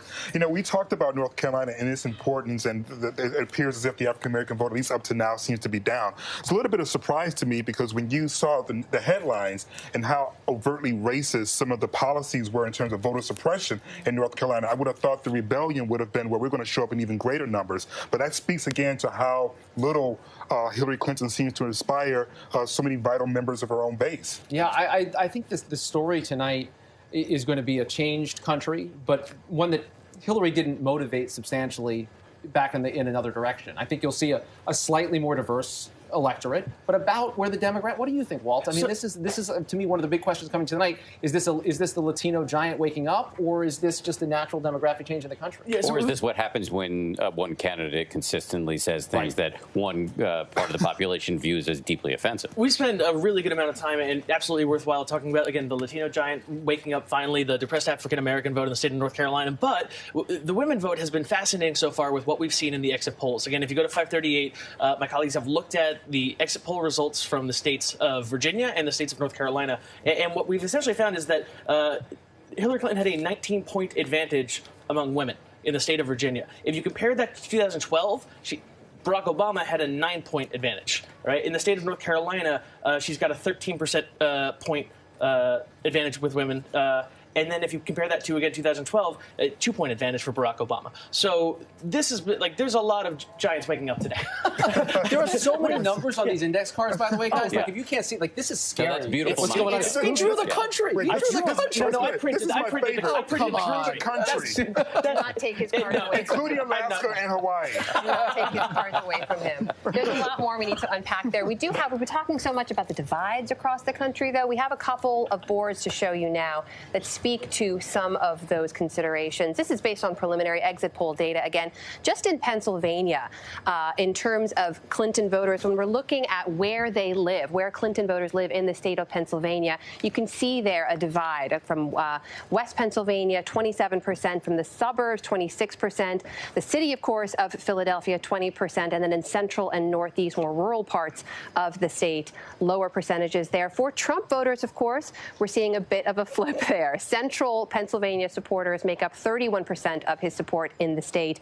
Western Pennsylvania, 29%, Northeast, 20%, and then the Philly suburbs and Philadelphia, more urban areas, down to 17% and 4%. And of course, education is the other big divide we have looked at again and again this cycle, just in the state of Pennsylvania. And again, this is just preliminary exit poll data. For Clinton voters, white college-educated voters make up 41% of her voters there in Pennsylvania. White with no college degree, that's no four-year college degree, 28%. Non-white, no college degree, 20%. And non-whites with a college degree, 11%. On the flip side, for Mr. Trump, we've been seeing this again and again, right, Waldicki? White voters with no college degree, 56% of Trump supporters there in the state of Pennsylvania, all the way down to non-white voters without a college degree, making up just 2%. This is not unique to Pennsylvania.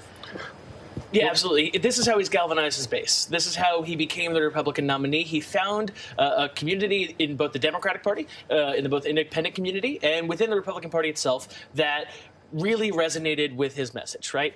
So, again, we kind of expected to see this. This is something that we've seen before. We saw it on the primaries. Again, he did very, very well in states, even if they were blue states. He did very well in the areas that are, again, have large populations of white men with no college degree. Again, there's a lot of communities that have been left behind by the progression of the American economy so far. And this is just a topic that his issue here has resonated so significantly with them, and we always kind of expected that this would kind of carry through. I think one of the questions is if he does not prevail tonight, how does Hillary Clinton reach out to this segment of the population? Well, she's going to have to spend a lot of time threading a needle, because when you talk about criminal justice reform, you have the Black Lives Matter aspect of the conversation, but then you also have the part of the conversation where you have those whites who are looking, going, just follow what the cop says. Look at the crime rate in the black community. So she has to find a way, if she wants to do something like criminal justice, which is a huge issue for millennials, but also is one of those few bipartisan issues that she can actually begin to work on early if she were to win. You got to find a message that doesn't alienate those non-college whites. And I don't know if she will be in position to do that. The Democrats have been hemorrhaging this voter bloc for much longer than her. President Obama saw a decline in those numbers as well. There's something about the message in terms of inclusiveness and diversity that the Democrats have that, for whatever reasons, is being registered as not for me if you're a non-college white. Well, it's about diversity, but it comes back again and again to economics, right? It comes down to resources and to money, which is where it hits home for a lot of people. And we know that over the last several decades, if you do not have a college degree, which is a smaller percentage of the American population than it is, in decades past, but if you don't, you have seen your wages decrease. Whereas if you do have a four-year college degree, you've seen your wages go up. So that's a very real thing for people, which has nothing to do with race or ethnicity or anything else. It's just about where it hits home for. Except in some ways it does have to do with race, because again it goes to the messaging, right? So if you are, say, a white person and you're in rural Virginia, for instance, or West Virginia, and you're turning on the television and you're hearing about how advantaged you are, and these are the disadvantaged people, and that you have it so much better than minorities, but you're poor and you can't keep food on your table and you haven't found a job in 7 or 8 months, that message is not resonating with you. So she's got to find a way, if she were to win, and the Democrats as a party have got to find a way to communicate that just because we're saying that this part of society has been overlooked, that we haven't forgotten about you. Trump has tapped into that energy with people who feel forgotten. And he may not necessarily have the policies, but at least he has the sensibilities to speak to them. As you said, she's going to have a very difficult needle to thread here. Let me just cut this conversation short just a little bit, because we do have some news in some key Senate races. In Illinois, ABC News can project the winner. This would be the first seat of the night where the Democrats are picking up one from the Republicans. Tammy Duckworth, who has been a member of the House, prevailing in that race. And this is another big one. Marco Rubio, who we've been discussing throughout the evening, we can project that he will win in his re-election campaign in the state of Florida. So let's get it over to you, Walt. How do these two races match up with what 538 was projecting? Totally consistent so far. Again, these are the early races that get called in that, again, the Democrats pretty much pulled out of Florida in a lot of ways a couple weeks back so that they can allocate their resources in other states like Pennsylvania. I know we were talking earlier about the presidential race in the state of Pennsylvania, but there's a fascinating Senate race going on. It could be, based on our model so far, there's a 10% chance that it's the one that tips the Senate one way or the other, right? We've got really interesting races. Again, we've already talked about North Carolina, but in Pennsylvania, again, you've got Katie McGinty. She's running against incumbent Republican Senator Pat Toomey, and that could very well be one of the ones that helps either bolster a Democratic majority and makes that navigation of the post-election America a little bit easier for Hillary Clinton, the one that throws it to Hillary Clinton, which again could be the one that makes the Senate resonate with her policies, or the one that prevents it from going to that and potentially bolstering a Trump presidency in the upper chamber of the legislature. I also just want to point out we've projected that Tammy Duckworth is going to win that Senate seat there. She's a double amputee, an Iraq War veteran, and I believe now the second Asian American female senator ever, after Senator Hirono. So. I've interviewed her before. She's a very interesting person, and her backstory it's hard to argue that it's not compelling. It was a fascinating race because the Human Rights Campaign, the largest LGBT rights organization in the world, basically, actually endorsed her opponent, which was really interesting. Was very upsetting to a lot of people in the LGBT community. And it wasn't until recently when her opponent made some racist statements about her Asian American heritage, in which HRC withdrew its endorsement, and perhaps that was a boost to her that got her over the One of the reasons that tonight in general is kind of skewed a bit towards Democrats when it comes to the Senate map is, if you'll remember, these are the senators who were elected 2 years into the Obama presidency, and that immediate reaction to both the Obamacare, the first 2 years and all that. So these are senators who have a vastly GOP bent, even in states where it's not necessarily the case, such as Senator Kirk in Illinois. And one of the reasons that he was able to obtain that endorsement is a lot of times these folks do play very much towards the center. It just seems like this is not that night. Of course, 2 years from now, it's going to be tough for the Democrats when a lot of people are going to be up for re-election in what could be the first midterm vote of Hillary Clinton presidency, which almost always goes against the party. That's right. Speaking of interesting Senate races to watch, Mary Bruce is in the state of Wisconsin, where there's another tight Senate race we've been keeping a close eye on. Mary, bring us up to speed on what's happening there. Hey, guys. Well, yeah, this has been a real nail-biter of a Senate race here, and kind of unexpectedly so. You have the incumbent Republican Senator Ron Johnson in a rematch against Russ Feingold. Now, he won that seat from Feingold back in 2010. Now, tonight, Feingold is hoping to take it back from him. This was a race that a lot of people kind of gave up on early. They thought that this was going to be Feingold's for sure. That race has tightened significantly in the last few weeks as you've seen a real infusion of cash coming Ron Johnson's way. He's put out a lot of new ads. He's been boosted by a lot of help from big Republicans. In fact, just last night we were out at one of his last campaign rallies, and he had brought out all of the big dogs. He was with House Speaker Paul Ryan. He had Governor Scott Walker, the Lieutenant Governor, everybody coming in to try and give Ron Johnson that last-minute boost. Now, whether or not it will work, well, remains to be seen. We're going to have to wait a couple more hours here to see exactly what happens. But I have to say, if Johnson doesn't win, you have to wonder if he'll be thinking whether Republicans didn't come out for him soon enough. I asked him that question last night. Does he wish that the Republicans had started giving him some cash a little bit sooner? And he said, well, yeah, it certainly would never have hurt would never have hurt to have more help sooner. Well, Mary, you seem to be in Paul Ryan's hometown. Is that correct? I am just a couple blocks from Paul Ryan's home. We are here in Janesville, Wisconsin. I have to tell you, Janesville is lovely. If you haven't been here, it is a very, very nice town. But this is definitely Paul Ryan country. And also, I must say, Russ Feingold, he grew up here as well. There's something about Janesville that creates pretty great politicians. They went to the same high school. It's pretty remarkable when you walk around this town and talk with people. Everyone pretty much has a personal connection to one of them, if not both of them. Well, Paul Ryan famously lost his hometown in 2020 to President Obama. Are we looking at a repeat here with Clinton and Trump?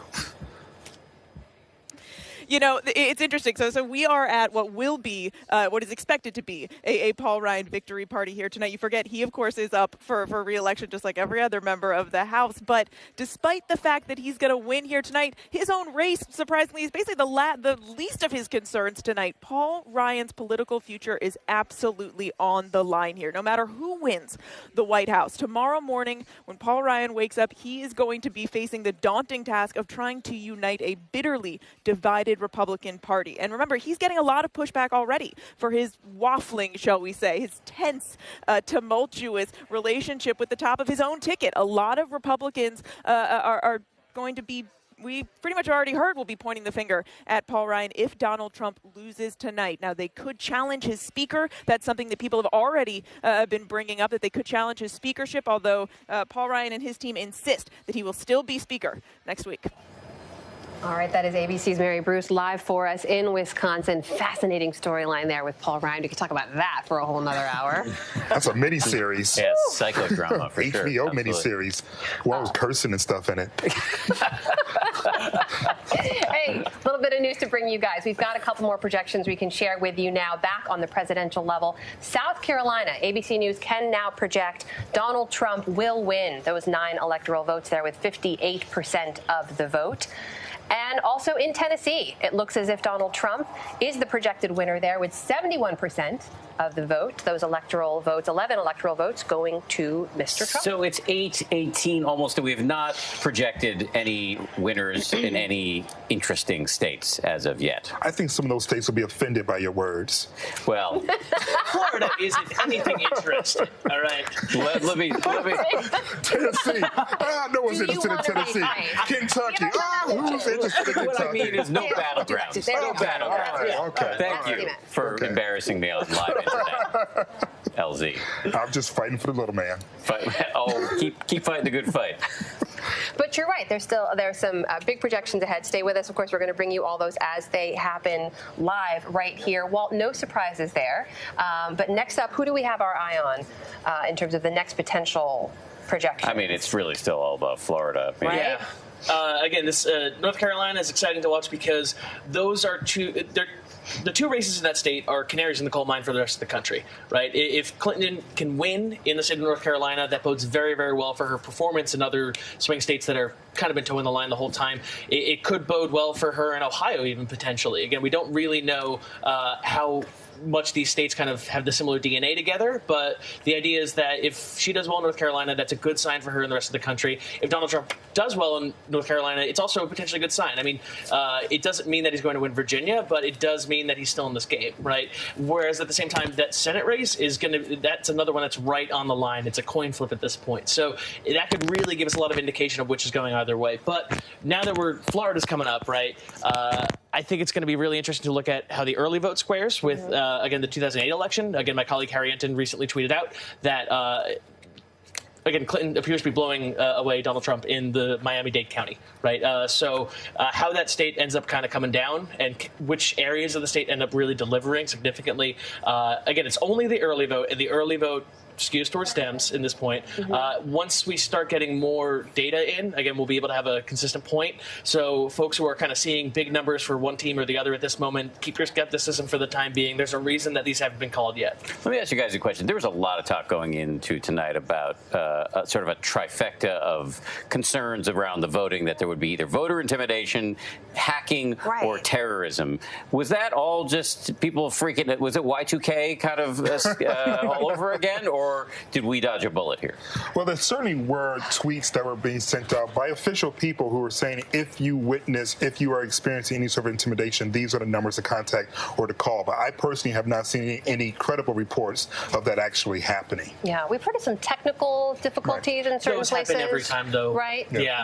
And we've yet I to saw have it when I went to vote today on the Upper West Side of Manhattan. It Did was you? What just happened? one snarl of technical difficulties. Yeah. Really long lines and people who didn't seem interested. I mean, one squirrel walks on the wrong power line, and all of a sudden you can't vote digitally anymore for 20 minutes, right? Like, honestly, these things happen all the time.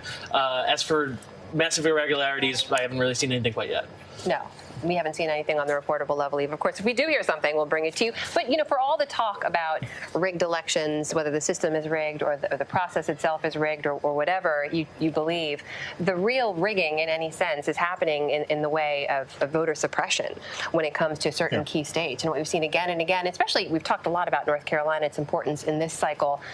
But, you know, that the bill that they passed back in 2013, which seemed to exclusively target African-American votes, which have been growing in years prior, of course, came out in record numbers in 2008, by getting rid of early voting, by limiting out-of-precinct voting, by getting rid of pre-registration for teenagers. The fact the appeals court had to go back and say, no, this actually targets a specific community, that is African Americans, with surgical-like precision, and strike it back down. I mean, those are the real efforts we have to be concerned about. And then you saw the emails that sort of confirmed that they knew what they were doing. So it wasn't as if the judge pointed some things out there like, oh, wow, we didn't see that. It was like, oh, no, this is what we designed it for. Right. I mean, it's more than 80% of the state legislative seats are being elected on tonight around the country. More than 80%. We're talking about Donald Trump and Hillary Clinton, and yes, they are important characters to this miniseries. But in terms of your everyday life, local politics, your state reps, those are the people who are making laws, who are deciding whether or not money's going to be spilled for roads, whether or not you're going to have early voting. Those seats are just as important. So when you talk to people and they talk so much about Bill and Hillary, it's important that they also know that, or not Bill and Hillary, look at me, I already got them swooped in, Trump or Hillary. It's important to remember that there are a lot of initiatives and, of course, these state seats that are just as, if not more important, that are also part of the down ballot that's going to shape this narrative going forward. So write that down for 4 years from now. Okay, you've probably already voted at the moment, but be sure to care about your state senator. Well, I mean, the polls are still open out west. Yes, so, most definitely. Hey, guys, one little piece of news I can tell you about is we do have a state where we can project a winner, and it's Alabama. Donald Trump, again, unsurprisingly, the projected winner in the state of Alabama, which very we have interesting known. State. An interesting state by many metrics, not, however, by the electoral math metric, LZ Granderson. You know, on my case. You got the full name. Because I love you, Dan. No, Because I love you right back. You know, the thing that's really fascinating with this, obviously no one's surprised that he's winning Mississippi or Alabama.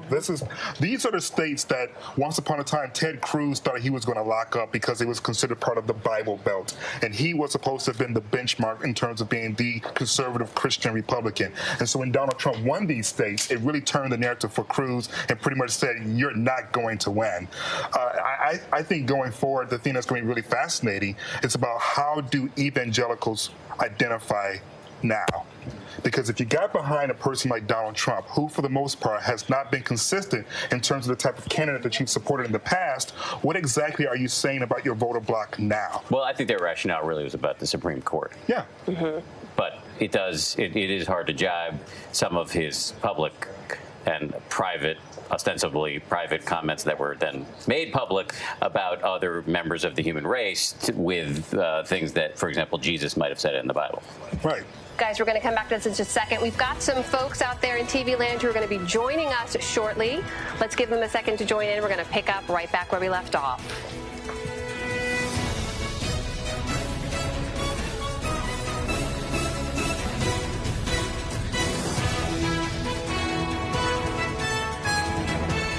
Hey, a big welcome to all you folks out there and from our affiliates who are joining us. You are watching ABC News' digital coverage of Election Night 2016. We should explain that we just panned off of presidential Pez on the camera. Which is very important. Yeah, By the way, sure where is it? There it is back there. We have presidential Pez. From, would you like some James Monroe Pez, Cokie Roberts? I prefer Madison. You do? Well, I might be able to find that. Madison's gluten-free. Actually, I have Madison right here, as a matter of fact. Calling your bluff.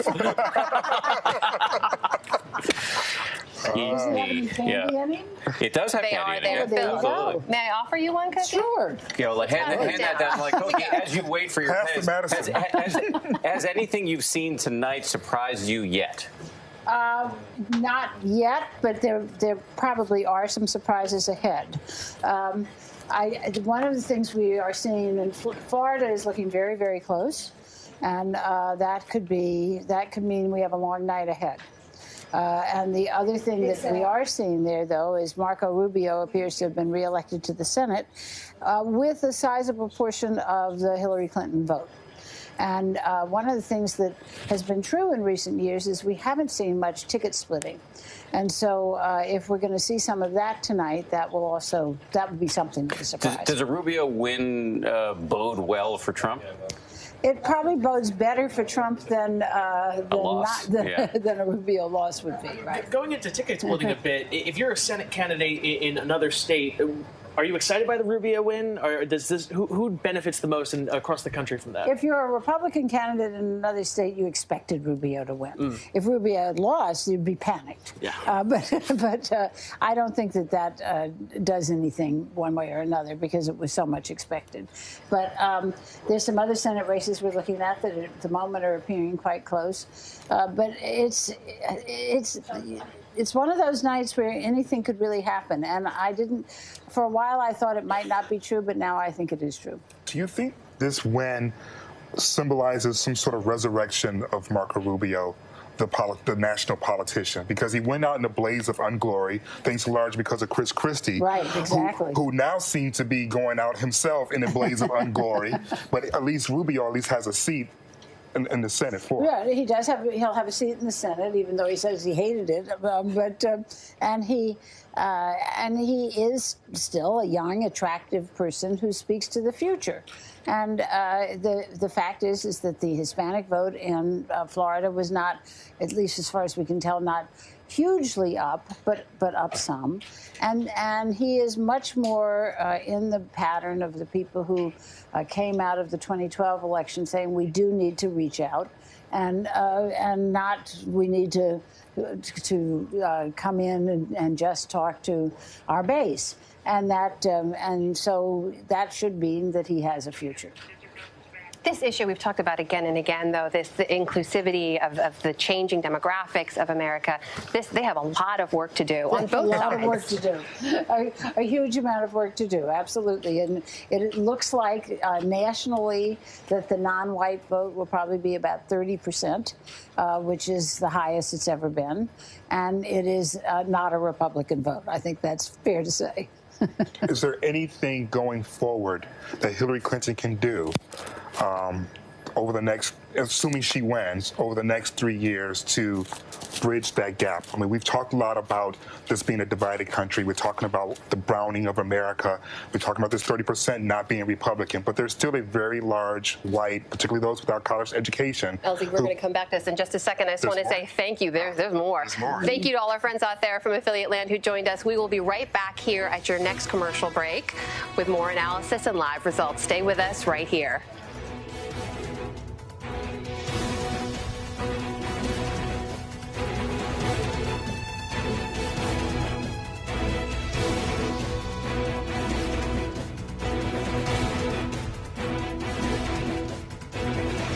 And we're back here continuing coverage of Election Night 2016. This is a conversation we could have for hours and hours, how these parties move forward come November 9th. But wasn't LZ in the middle of asking a paragraph-long question? Yes, I was.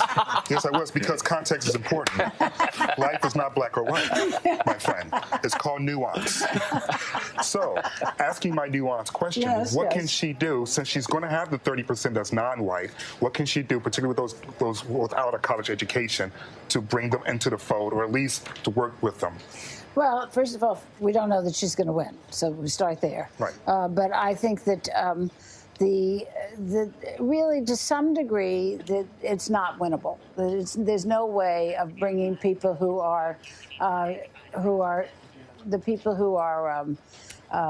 disaffected from the Democratic Party because of their economic situation, because they think that the changing demographics and the changing culture of the country have left them out. I don't think they're going to be Democrats. But can they be people who feel good about some things going on in the government? Sure. I mean, there are programs that could be enacted that could hire these people. If the infrastructure spending gets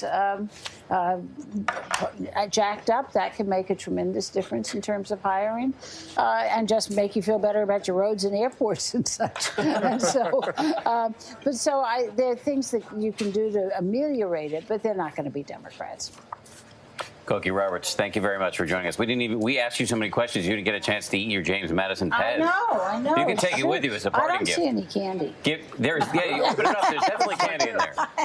You can offer some to George Stephanopoulos when you go back upstairs. That's the candy. There you go. Okay, thank remember, you. it's gluten-free. No, we can't We got do a that. pile of Virginians over there, seriously. But you can't separate him from all the others. Yes, you right? can. True. If you're Cokie Roberts, you can separate him as much as you want. Father of the Constitution. All right, thank you. Thank you, Cokie. Thank Good to be with appreciate you. it. See you all later. Yes, I hope so. Some more projections to bring you right now. In the state of Indiana, looks as if Todd Young is the winner there with 56% of the vote. That is the projected winner right there in the state of Indiana. Indiana is another one we've been paying close attention to. I've been dinged for calling states interesting or uninteresting, but this is an interesting race because Evan Bayh, a lot of people thought was going to be somebody who could snag a Senate seat for the Democrats. He is a man with massive name recognition in the state of Indiana. He was widely loved, but he ran a campaign in which his opponent apparently successfully sort of tarred him as a Washington politician. At one point, apparently Bayh didn't even remember his address in Indiana. So here we go. this was constantly an interesting race the whole time. This is not inconsistent with what we kind of expected towards the end. Again, Young had a very large increase in the polls. There was, again, recent incidents that just, again, Indianans appear to start breaking for Young pretty quick towards the end. But this is very interesting just because, again, it took a little while for them to actually call that race. Generally speaking, in Indiana, the results do come pretty slowly. So the fact that that wasn't decided very quickly, it means that this might be a later night for the Senate watchers. Essentially, that was a kind of a consequential race. For the Democrats, it's not a win, clearly, but they were able to distract a lot of resources to the state of Indiana that otherwise would have gone to other more competitive areas. And while originally they had a different candidate coming up before Bai stepped in, this was, again, it was a bit of playing defense, right? Well, let's head back out into the field right now. Our own Nikki Batiste is out there talking to some, I believe, some college friends of Secretary Clinton. Let's listen into that conversation now. Persona that's described by too many people because she's the Hillary you know is not what we see on TV. Absolutely not. Absolutely not. To me, it's the big lie. Yeah, sorry, we're going to move a little bit closer. It's a big lie. You say the same inaccurate thing over and over and over and over again. I want to go back to the time that you were here in the 1960s, the Civil Rights Movement, the assassination of Martin Luther King, the Vietnam War. As a woman, as a young woman, what was it like? You felt the world was on fire, and it was important for us to speak up. And it was the guys we knew were being drafted. But we thought we need to fight it against the war. And Hillary led a lot of those efforts. It made us aware of a much larger world also than what we had come out of, most of us, on all of these fronts that we were, the convention of 68. I mean, there's so many. So the world was changing. She's also serious about going through the government, not smash the revolution. You know, she was go through the government. That's what she wanted to do. Go through the channels that exist. I would say also her idealism. You know, it's not about her. I mean, she is a strong leader and inspiring leader, but she works the hardest of all herself, and it's not about herself. I want to ask you about her commencement speech, senior year. Hillary was the first student ever to give a commencement speech. What happened? Why did she land in Life magazine? Do you remember? Well, she followed Senator Ed Brooke and spoke up to him and challenged some of his complacency with facts and figures just as she would. And said that it was important for us to speak up as women, as young people, and that was a new concept in that setting. What was the reaction? What were the students' reaction? What was the faculty? We were hugely positive, and my parents who were there were hugely negative. Mine as well. She shook things up. She challenged. Yes, but she also said we want to make the impossible possible. Do you feel like that might happen tonight? I sure hope so. It's looking okay. I want to go back again. The Hillary you know, if you can describe her for us again now that it's not quite so loud. Describe the Hillary you know. She is fun. She has a sense of humor. She is loyal. As a politician, I can tell you something I know about her, too. At one of our reunions, I sat next to her at an event, and one of the Secret Service people, this is when she was Secretary of State, handed her a little piece of paper, and she opened it and closed it. Well, you're not supposed to look at other people's mail, but I am a journalist. I looked. And what I saw was the word Reagan. And I thought, they're going to fly to Reagan Airport, something like that. It turned out later that she just was with us. It turned out Ronald Reagan had died. But she kept her cool. She kept her calm. She was where she was. And then she took care of the next thing. I admire that. I think it's so that her temperament is so important for us to have her president, that she is unfortunately battle tested, but she is calm, very thoughtful, very energetic. And I think and idealistic. As I say, it's not about her. It's about what she can accomplish for good. Is it true that whenever she was given the opportunity to be the first student commencement speaker, that she asked some of her classmates, what you wanted her to say? I read that. I wasn't in that circle, so. Among your class or your peers at here at Wellesley College almost 50 years ago, And back here in Times Square, we are thrilled to be joined by an absolute icon, an American legend, Billie Jean King. Oh, thank you. Joins us Sweet. here. Thank you so much for being here. It's a privilege and a pleasure, and I'm so stressed. Stressed. Not over. Does LZ make you nervous? No, he's the one guy I know here. He's in sports a lot, so I see him all the time. Oh no, I see him on ESPN. What are you stressed about? What do you think? I want Hillary to win, man. I mean, I'm going to be 73 in a few days, and I think about her life, and I think about women before her, like the founding sisters who tried to get the vote, that died, went to prison, force-fed, got stoned, all the people that came before us, and it's amazing we haven't had a woman president now. And I remember as a young woman, I would talk to other women and men who said, I can't believe we don't have a woman president yet. And here we have an opportunity, and there's no promises. And as an athlete, as a former athlete, especially in tennis, there's no time on anything. So you can have match point and lose. So I know until it's over and they're shaking hands over the net, because I don't think these two would be able to shake hands maybe, but they didn't in the debate. It's not over. Yeah, I think I probably would have. I don't know. I always put my hand out, and then like an olive branch, if they don't want it, that's their problem. But Hillary apologized last night in Philadelphia about she thought it was such a negative campaign. She felt so bad, and then somebody from the audience said, "It's not your fault," and then she just got a little bit of a giggle out of it. But it's true. I think it could have been a lot more positive, but. Have you ever seen a campaign that has been this vitriolic and negative, and that's made so many Americans on both sides of the aisle really frustrated? Never. And the one thing I want from all of us is respect. You don't have to have the same opinion. It's okay, but have respect for each other, because we're all Americans, and it gets me crazy when we're not good to each other, not kind to each other. We can get into heated discussions and not agree with each other. That's fine. But I really think it reminds me of the early 70s, actually, when I played Bobby Riggs, which was called the Battle of the Sexes. And actually ABC, it was their night, prime time, Thursday night, September 20th, 1973. And at that time, Watergate was heating up. Vietnam was just cooling down. You had Title IX. You had Roe versus Wade. We actually, there was a huge division, too, in those days. But not this disrespect and the respect for our country and each other. We have to start over. No matter who wins this tonight, I think that's really important. But I always look at everybody's journey. That's kind of how I judge a human being.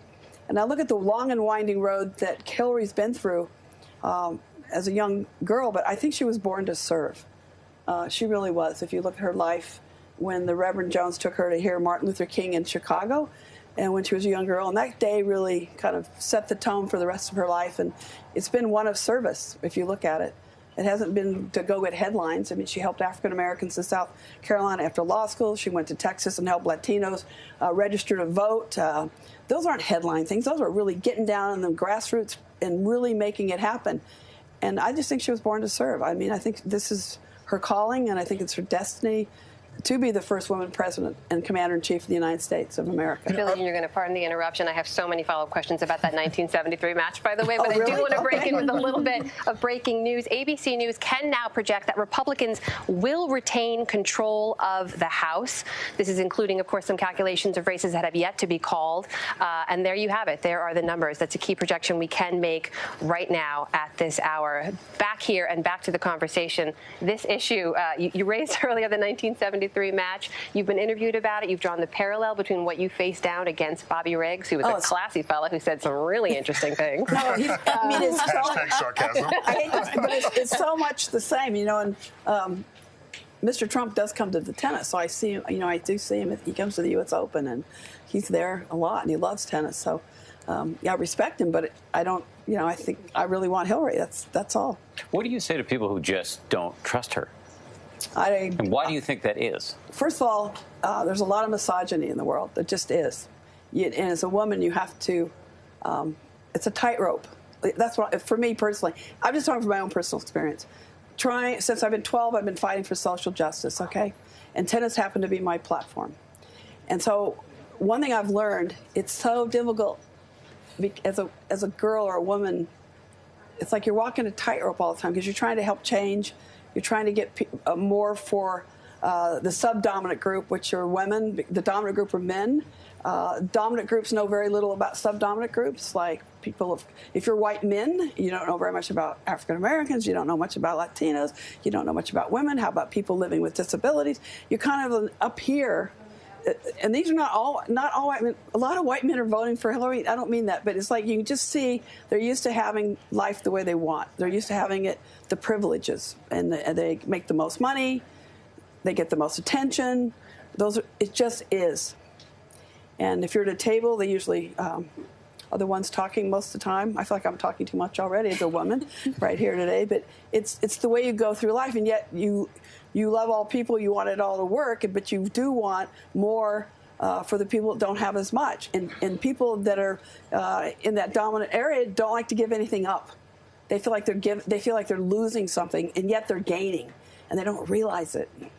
And also if you're a single mother, for instance, and you take home 78%, and that's if you're white. If you're like a woman of color, it's less. Sometimes it's like in the 60s and 50%. Then you have less for your children. And every time you have less for children, boys and girls, it's not good. So you should be equal pay because that's how you create poverty.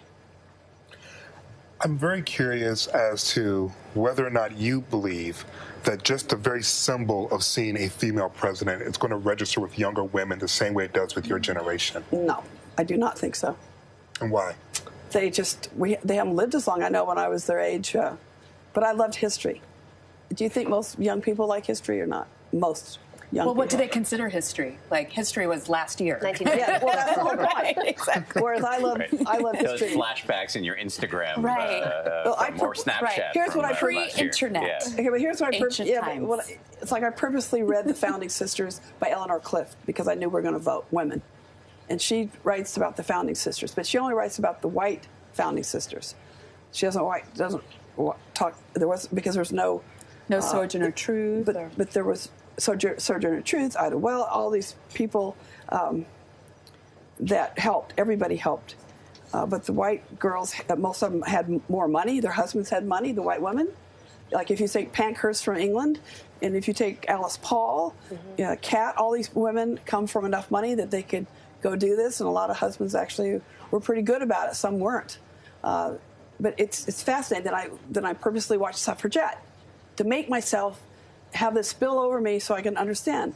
It's like if I read Lean In, I read This Feminine Mystique at the same time. It was written in '63. This was written, just a couple of years ago. So Lean In was so I read them like back and forth because it makes me have to deal with history, and then it makes me deal with now. And how there's so much the same all the time. But I just want equality, okay? That's been my whole life since I've been 12. It's about equality, and that means everything. And you look at immigrants. I always get a kick out of people talk about immigration. We're all immigrants. We're just how many generations removed? But we're all immigrants. Every single person on earth in this country is an immigrant. So we have to fix it. But I think we should really respect somebody and go one by one. I always try to treat each person one by one. I meet them, I get to know them, and you either like them or you don't. Not because they're Muslim or because they're Catholic or they're of color or they're white, or just go with one person at a time. But I don't know, I'm a big believer, but I'm really stressed out. Yeah. Do you want to get a martini later? I don't drink. I think there's some therapy dogs out there. There's some therapy dogs. I don't drink, I eat. Puppies on election. How about we have presidential pets? How do you feel about William McKinley? Oh, William McKinley. There you go. There you go. But Billie Jean, I do want to ask you this. I found this so interesting. William McKinley. USA Today had a poll mid-October that found millennial men were actually more supportive of Hillary than millennial women. That's true. And we saw, of course, in the primary with Bernie Sanders' campaign that he was getting 70% of millennial women. Where do you think that this is coming from? And Pew also found this summer that among Hillary's supporters, I found this fascinating, the fact that she was a woman was actually the least important attribute. They liked that she was competent and experienced. And I have to say, as a young woman, I see that as progress. It is progress. Men-wise, as far as men, the younger guys are unbelievable. Also, the ones that have daughters, they're over the moon, and they just want the same for their sons and daughters. When I played against Bobby Riggs in '73, the one thing that came out of that match, there's two things. Women came up to me and said, for the first time, they had self-confidence. And were willing, they were able to ask for a raise, for instance, at work, that they waited 10 years to ask for. I said, more importantly, did you get the raise? And they said, yes. Then men have come up to me through the years. Now they've had daughters and granddaughters, maybe some great-granddaughters. But even President Obama saw the match when he was 12, the Battle of the Sexes. And he said it changed. What it did to them, to the men, is that they said they would have never raised their daughters the same and their sons the way they've raised their sons if they hadn't seen that match as a young boy. And I get that every day. So what you're seeing is a result, not because of that match particularly, but through time, the young boys, I think it's normal. They have sisters who are doing well. They can get athletic scholarships, for instance, now. They couldn't do that before Title IX in 1972. When I went to college, I worked 2 jobs, went to California State University, LA. Arthur Ashe and Stan Smith had full scholarships. One, Arthur was at UCLA and Stan at SC, but I'm shopping across 30 miles from there. And my dad said he'd take out a loan. I wouldn't let him. I said, no, I'll work, and I want, because they're so risk adverse. My dad was a firefighter and didn't have a lot, and they're depression parents. So those parents were really they always teach us never to go into debt. Billie Jean, we could listen to these stories all night. Unfortunately, our bosses are telling us we do have to go to the state of Florida right now. Oh, yeah. We don't have, don't get too excited. Don't get too excited. We don't have results. We do have, get a little bit excited. Marco Rubio is giving his speech. Let me just say, before we listen to Marco Rubio, Billie Jean Camp, thank you very much. Such an honor to sit with you. Really appreciate it. They all thought he was going to win, right? Yeah. Here he is, Marco Rubio, accepting a victory tonight. Listen in. Very interested. I hope that we as a nation will return to our roots as a people and as a nation, respecting our diversity, but understanding that ultimately what unites us as a people is the common dream and the common hope of a better life, and that we can only achieve that if we all achieve that. And I hope that God gives me the opportunity and the voice to move forward. And I'll close with this. I hope this nation tonight, irrespective of the outcome for president, that we will all say a prayer for our great country. Because as the ancient words of Scripture tell us, unless the Lord build the house, they labor in vain who build. And unless the Lord guard the city, in vain does the guard keep watch. Let us work together.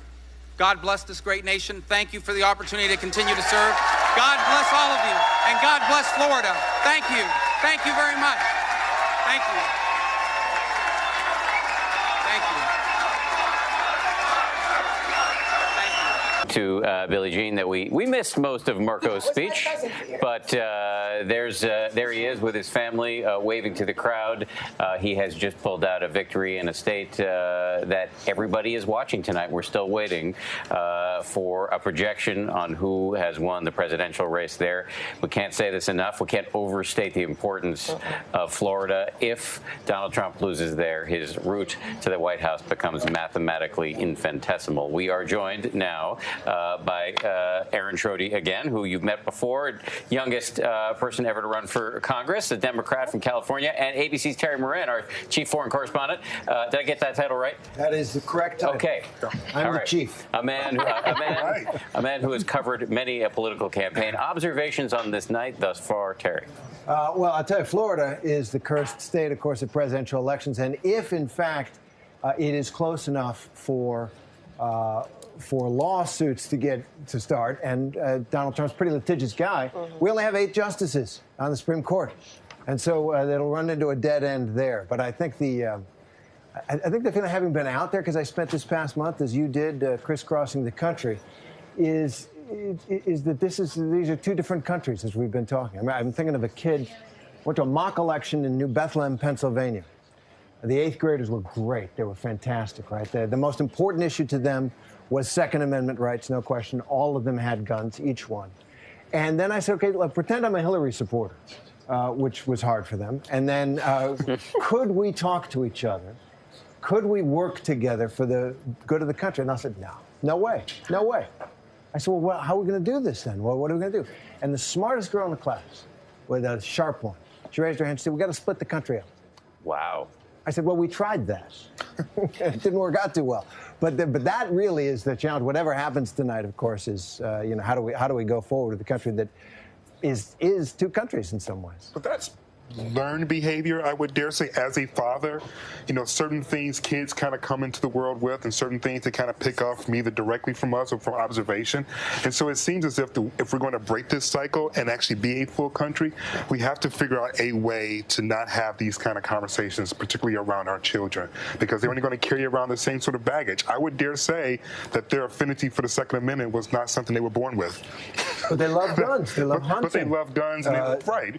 First 2 days of deer hunting season in that part of Pennsylvania is school holidays, and most of them take 3. Yeah. So they love hunting. It's a different culture. I love hunting too. I'm not anti-gun, but I think that we need to continue to find ways, both in the media as well as kind of employ our leaders, to have these kind of conversations about gun control and gun regulation in a way that's respectful to both cultures. I think a lot of people, when they see gun control, they automatically assume that means that you want to take guns all away and blah, blah, blah, blah. And there's got to be a way going forward. Otherwise, we are going to head towards what that young lady was talking about, which is really not appealing. Not at all. And Aaron, I'd love to get your thoughts on this, because we've come up against this again and again on issues like gun control, abortion we heard about again and again. But when you look at, as you mentioned, this younger generation, the most diverse generation ever to grow up in America, when we've talked about what has to happen on November 9th, what do you think people need to hear from whoever wins and whoever loses in order to be able to move forward? Well, I think that all begins with speeches tonight by both Hillary Clinton and Donald Trump. The country is looking to those 2 people to see in what direction we're going to go. And you know how I want it to go, but let's say that Donald Trump is giving a speech of someone who hasn't come out victorious. If he holds it, if he sticks it to her on every single one of the issues and continues to rile up his base and fuel this hate speech, this rhetoric, this divisive nature, then we end up on November 9th with people feeling that the election was rigged, that she is the criminal that we all have thought that she's been made out to be, and you continue down this very, very precipitous path. We haven't seen that in our country. We pride ourselves on these peaceful transitions of powers, and I don't have high expectations, but I hope that we can have, both from Trump and Clinton, this real healing that's so necessary. And it's not just with the voters. You're hearing it from 8th graders. But you hear teachers giving stories about 6-year-olds and 8-year-olds. Racist, bigoted remarks against people who are afraid that their parents are going to be deported, are afraid that they're going to be killed or hurt because of their faith. That's generational, and that's the sort of stuff that we have to address, yes, absolutely, as media, but it's about politicians also being responsible for the power of words. The angry words get the ratings, and that that's a lot of hope there, Terry. Well, I'll get there. I'll get there, because the people are better than the media. The people are better than their media. Having gone to a few of those Trump rallies, first one I went to, I almost wore body armor, right? Because you watch the TV and you're expecting it to be menacing and dangerous and horrible. Oh, those are some good keywords right there. We're going to hang on to those, Terry. I'll interrupt you. Stay with us. We're going to let our TV audience rejoin the conversation and keep going. Stay with us here for just a second.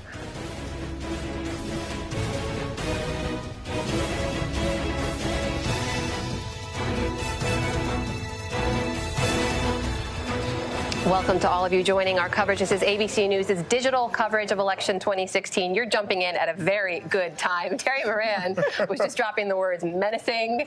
And what else is dangerous? Well, because in reference to this sense that we have that we're so far apart from each other as Americans, we can't talk to each other. I think part of it is the media. There's a lot of money in stirring up anger and stirring up fear. And going to a Trump rally, I thought, based on what I saw on television, it would be especially for a member of the mainstream media, kind of event. And sure, people gave you a hard time. Mm-hmm. And sure, people like to, when Trump whipped them up, they'd like to turn around and kind of yell at you. But it was all pretty, at the end of the day, I felt very normal, very, very American. They didn't like the media. They liked their guy and not the other guy. But I had to park about a mile away from the Trump rally because it was overflowing with people. And so walked through the fairgrounds with, 50, 60 Trump people, and it felt very normal. I think you can always pick, and you always do pick, the guy with the swastika. And that's the guy that gets in the newspapers, and that's the guy that gets on the television. And there are 7,000, 8,000, 12,000 other people who get amped up, but really at the end of the day are pretty normal. That was my experience. And I think that we glamorize the extremes. Whereas I think as a people, and maybe our faith has been shaken in this, we're pretty down to earth. We're kind of somewhere in the muddled middle. Somewhere in the middle. Hey, thanks to all the TV audience for joining us. We'll see you back here at the next commercial break.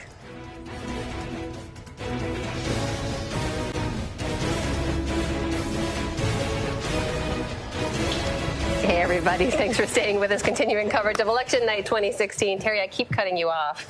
I'm glad you did, because I definitely want to push back a little bit, because I have been to Trump rallies, and I didn't feel it was normal. I didn't feel welcome. I felt I was in danger at times. And eventually I stopped attending Trump rallies because the energy kept feeling, for me, more and more tense and dangerous. I mean, people were calling me a Black Lives Matter protester. People were calling me a thug as I was walking to these rallies. And so I appreciate your perspective, but I can certainly say for mine, it didn't feel as if I was going to ones. And I've attended Cruz, I've attended Rubio's, I've attended others.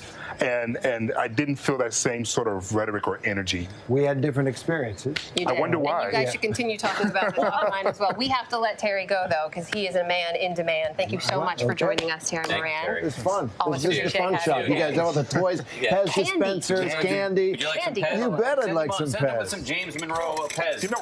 How good is that? You're like, I see you as a James Monroe kind It's of a bespoke Pez experience. I like a Martin Van Buren, since he is the last Democrat to be elected after a two-term Democrat.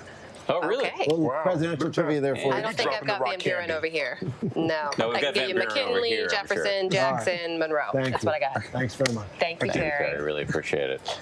Elsie, you were making an interesting point, though, which is something we talked about, too, when we were at the Republican National Convention. There was a different tone to the conversation. This is not breaking news to anyone out there. The Republican campaign was run largely on an image of America in sort of a very bad place, if you will. And really, it comes down to sort of how you choose to see the world Trump's right now. speech was memorable in that regard. But let me interrupt for just a second, because we do have some news here. We've got some projections we can make. It's 9 o'clock. Polls are closing, and we can project a winner in the New York race for president. Hillary Clinton, the projected winner there. In Kansas, we can project a winner, and it is Donald Trump. Moving on to Nebraska, we can project that Donald Trump will win there. And in North Dakota, Donald Trump, the projected winner. In South Dakota, Donald Trump, the projected winner. Here's an interesting one. Texas, there had been some talk that Hillary Clinton was going to make a run for Texas. At this point, we're saying it didn't work and Trump won. And Wyoming, we're calling that, we are projecting that the winner there will be Donald Trump. We're joined now at the little round table round coffee table by Shush Walsh. Thanks for joining us. We really appreciate it. She's with ABC News Political Unit. Let's talk about Texas for a second. First, we have to say, happy birthday. Happy birthday. It's your birthday? It is. Really? We'll stop there. Fantastic. fantastic singing. They drove away thousands of people from the live stream with But it that was singing. worth it. Yes, It was but worth it. happy birthday. Thank you. But let's now let me torture you with some political questions. great. So Texas, Yeah. there had been some sort of late in the game talk that Hillary Clinton might be able to make a real run for Texas. Apparently, it didn't work. What gives? So we even saw the Clinton campaign spend money on ads there. It was a 2-week ad buy.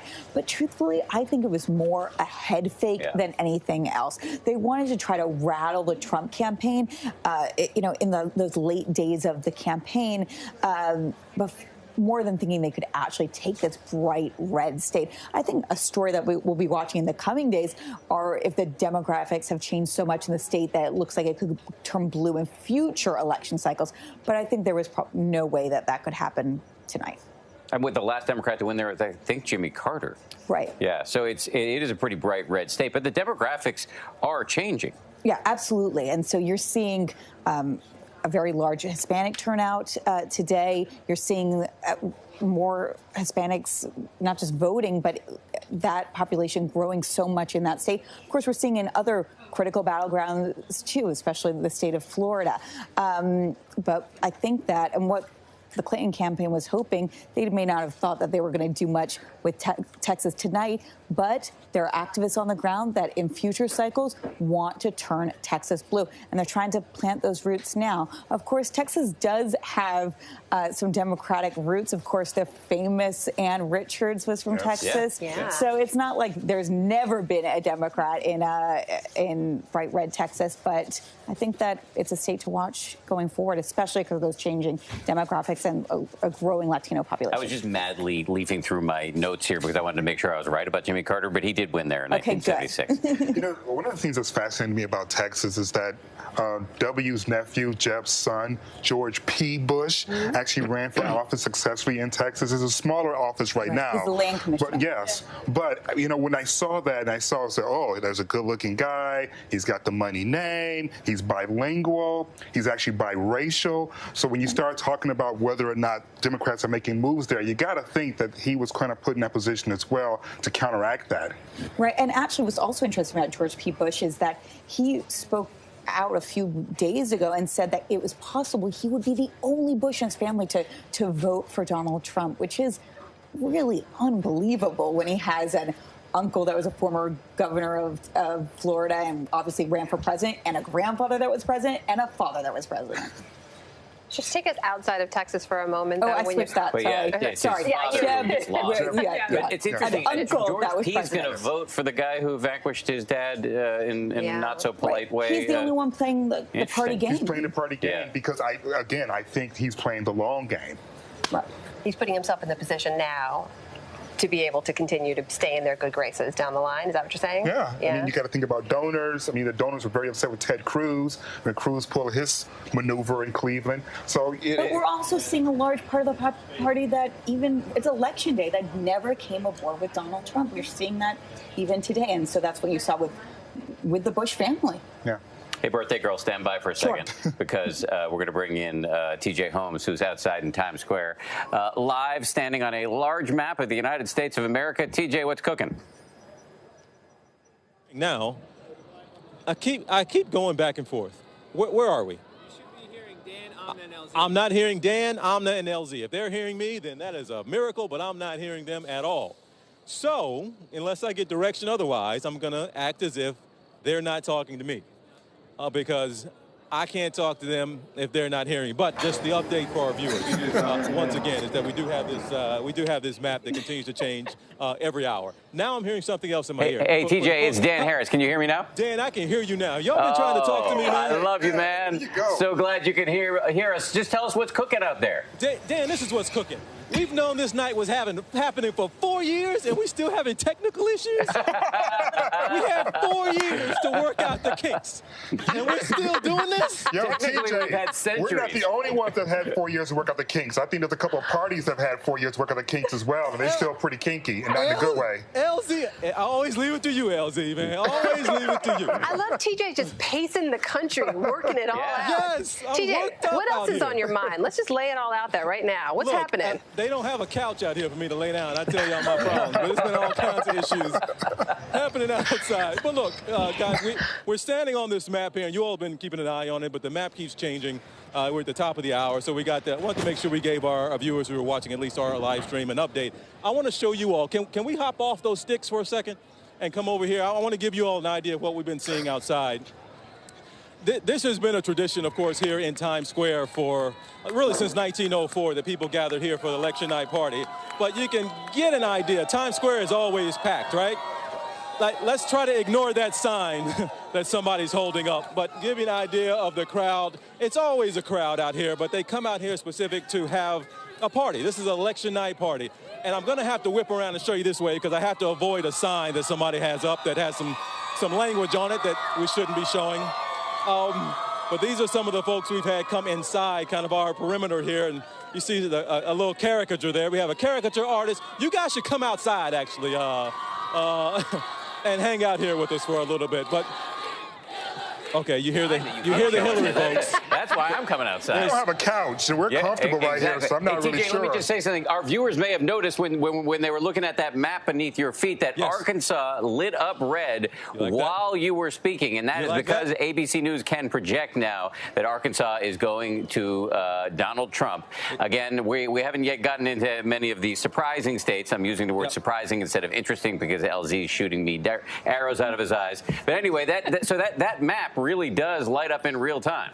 It does, and it just so happened that it was my home state that lit up while I was out here. Wow. At least we got that right? I'm sure we did that on purpose, right? We called it while TJ was on his home state. No. Yep. But no, it's fun out here, guys. The people don't realize we're not going to have the type of crowd we'd see out here for, of course, the ball drop on New Year's Eve. But this has been a place people have been gathering since 1904 for an election night. Literally, it's been happening for 100 years. And this is the first time since 1944, actually, that we've had two New Yorkers running for president. So this is a special night. Most of the people I've talked to out here are from out of town. Some have come here specifically just to party here in Times Square. But we're just getting going out here, folks. We'll be around all night. Next time you come, we'll have all of our technical kinks worked out. It'll work like a dream, I'm sure. I love it. TJ, I do plan on coming out to visit you, so you're not out there dancing on the stage by yourself. We're going to be like a double team partner, like the Johnson Brothers or something like that. I would watch that. Oh, we just had a technical issue on. Oh, my goodness. Never mind, I'm not coming. You need to get your stuff straightened out first. Okay, I need to go work out. Apparently, too much weight on the map right now. Let me get off the states for a second. Hey, TJ, can you give us a sense of the crowd response as the states are lit up and as the numbers are being projected above? Every single time we have the update on the electoral map, on the electoral college, those numbers that are up right now, actually 129 and 97 for Trump. Every time it actually has to go up for Clinton before people will actually start cheering. That's just the truth of what we've been seeing out here. Anytime, and it's only been a few times where she's had the electoral lead, if you will, this evening, we have the crowd spark up and they get excited and they start cheering. But I have gone through certain sections of this crowd, and I'll shout out, hey, where are my Hillary supporters? Where are my Trump supporters? And I have literally not heard anyone say, hey, I'm for Trump. I don't know if they're hiding in the crowd, not admitting, or just more of the Hillary folks have gathered here, or if it's because it's in New York and it's a blue state, whatever it may be. But there are some Trump folks that I have found that have been a little quiet. They've been a little shy, been a little nervous to actually speak up and say, hey, yeah, I'm a Trump supporter over here. Everybody here is having a good time. Nobody's being nasty. But again, many folks here are just not ready to celebrate because their candidate won. They're ready to celebrate because this thing is over.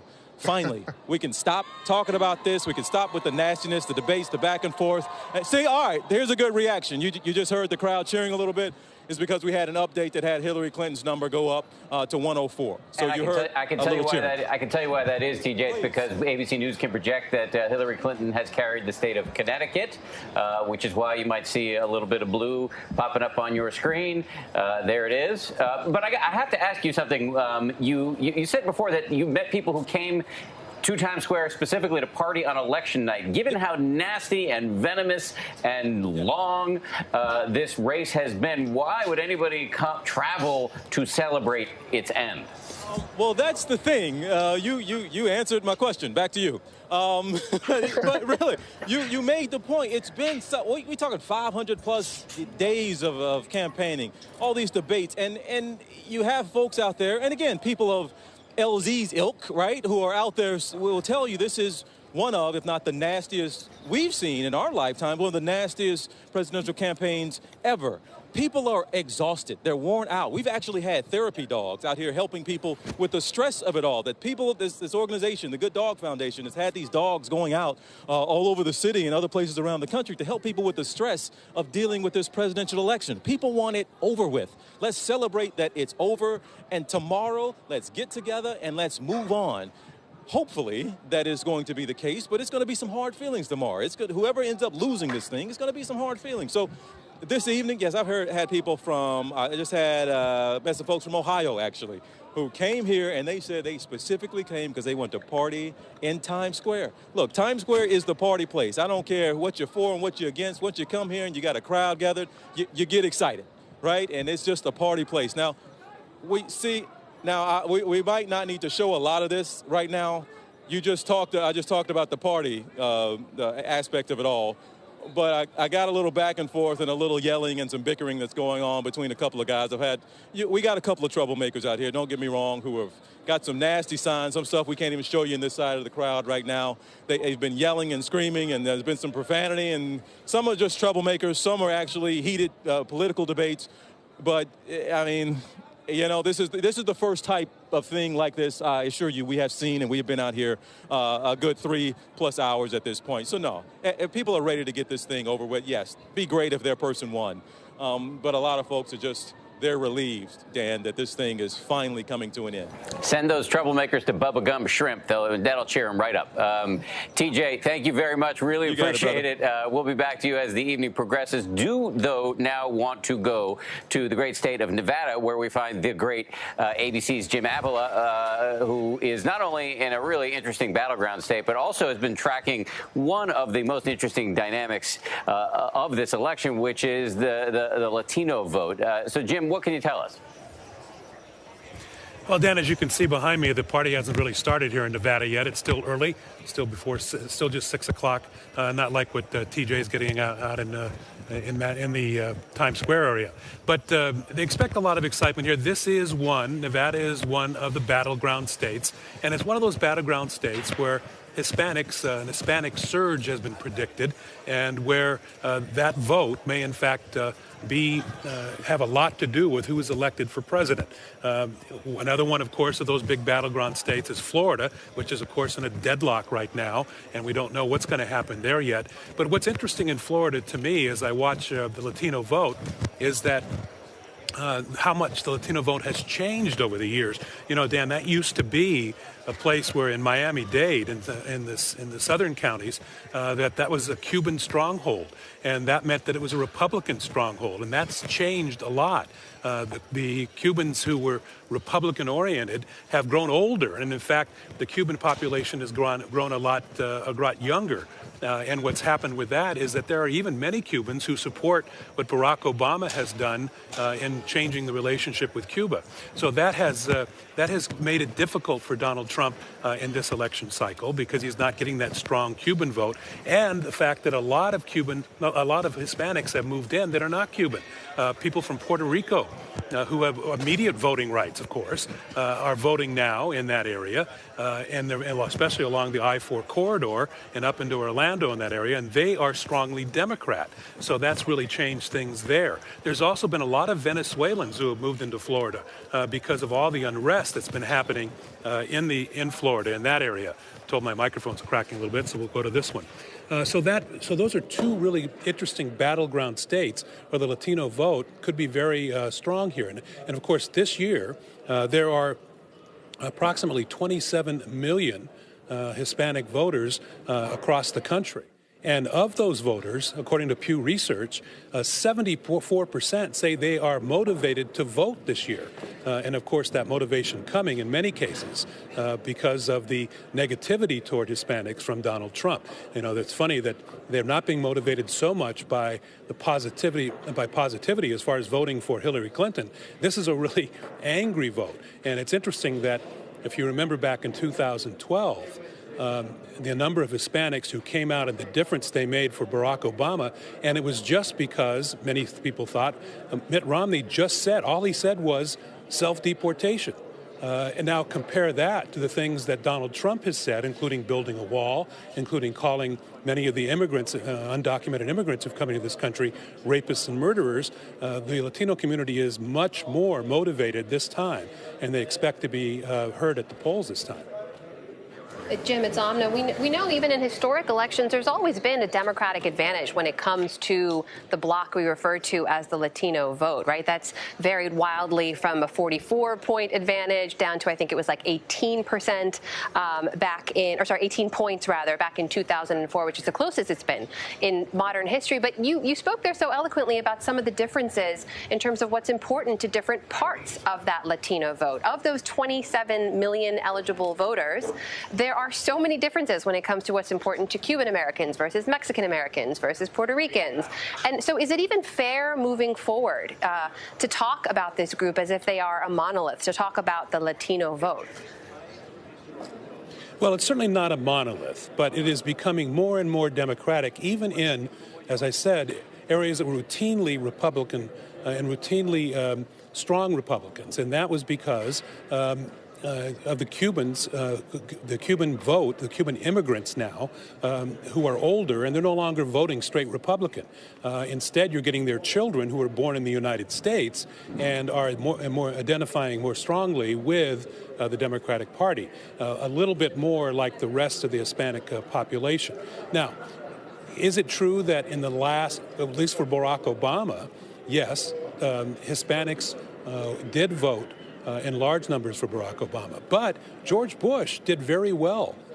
George W. Bush did very well among Hispanics. He reached out to them. He spoke the language and did frequently, and he didn't demonize them. And so Republicans can easily get a foothold. And if once the immigration issue goes by and is finished, and some kind of reform happens there is an opportunity for Republicans. Remember that many Hispanic families are strong Catholic families, and they really are attracted to the family values that the Republicans seem to hold. There are many, many evangelical Hispanics across the country as well, and they are all very conservative when it comes to family values. So, and also economically, Republicans, there's a lot of small private businesses among Hispanics. The problem has been, and the problem is now, is that immigration is a gateway issue.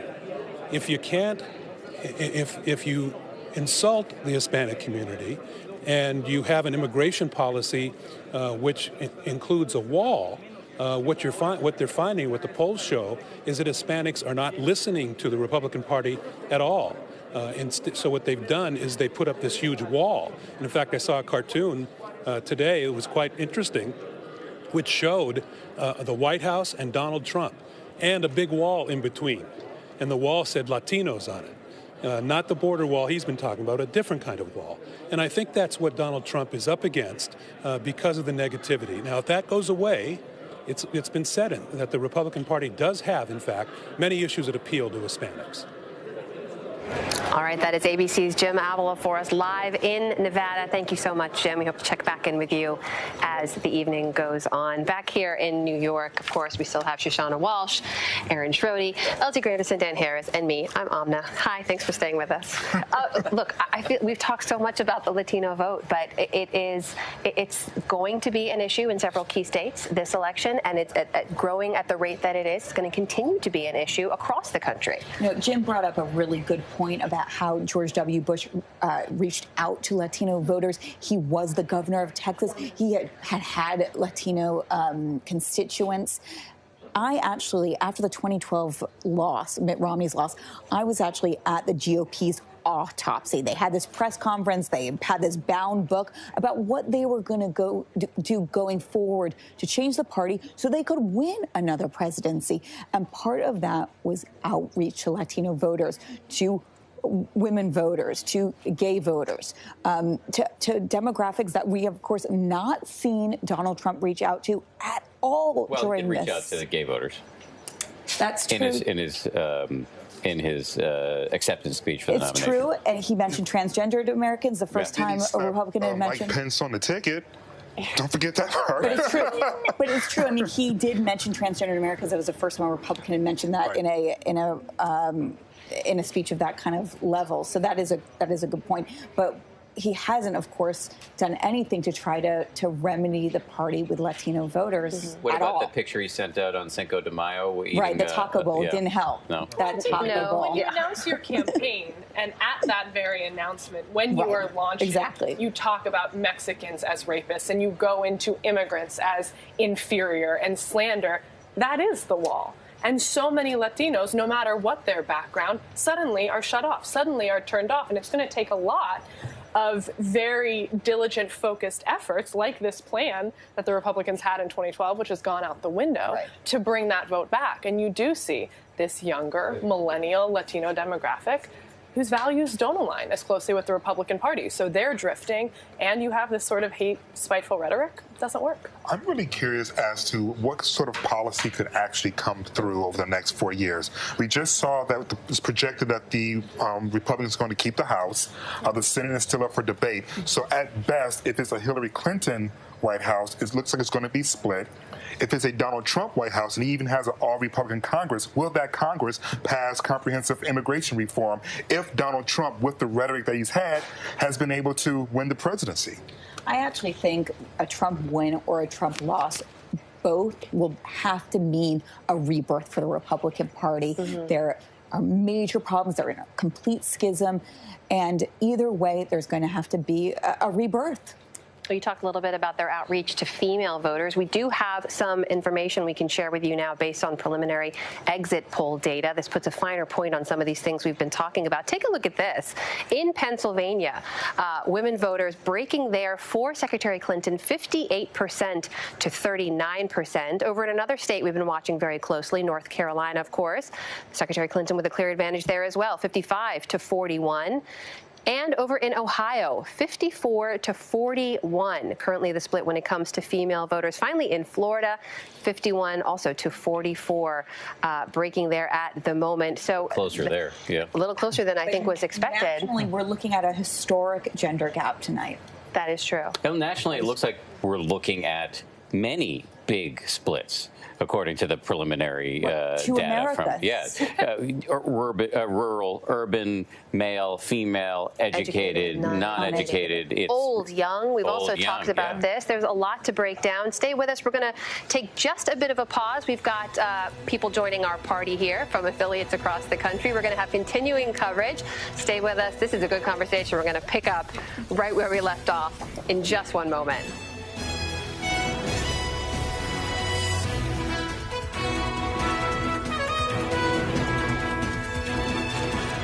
Hey, folks, thanks for joining us. You're watching ABC News' digital coverage of Election Night 2016. We have talked again and again about these two Americas divided across education, across racial lines, age gap.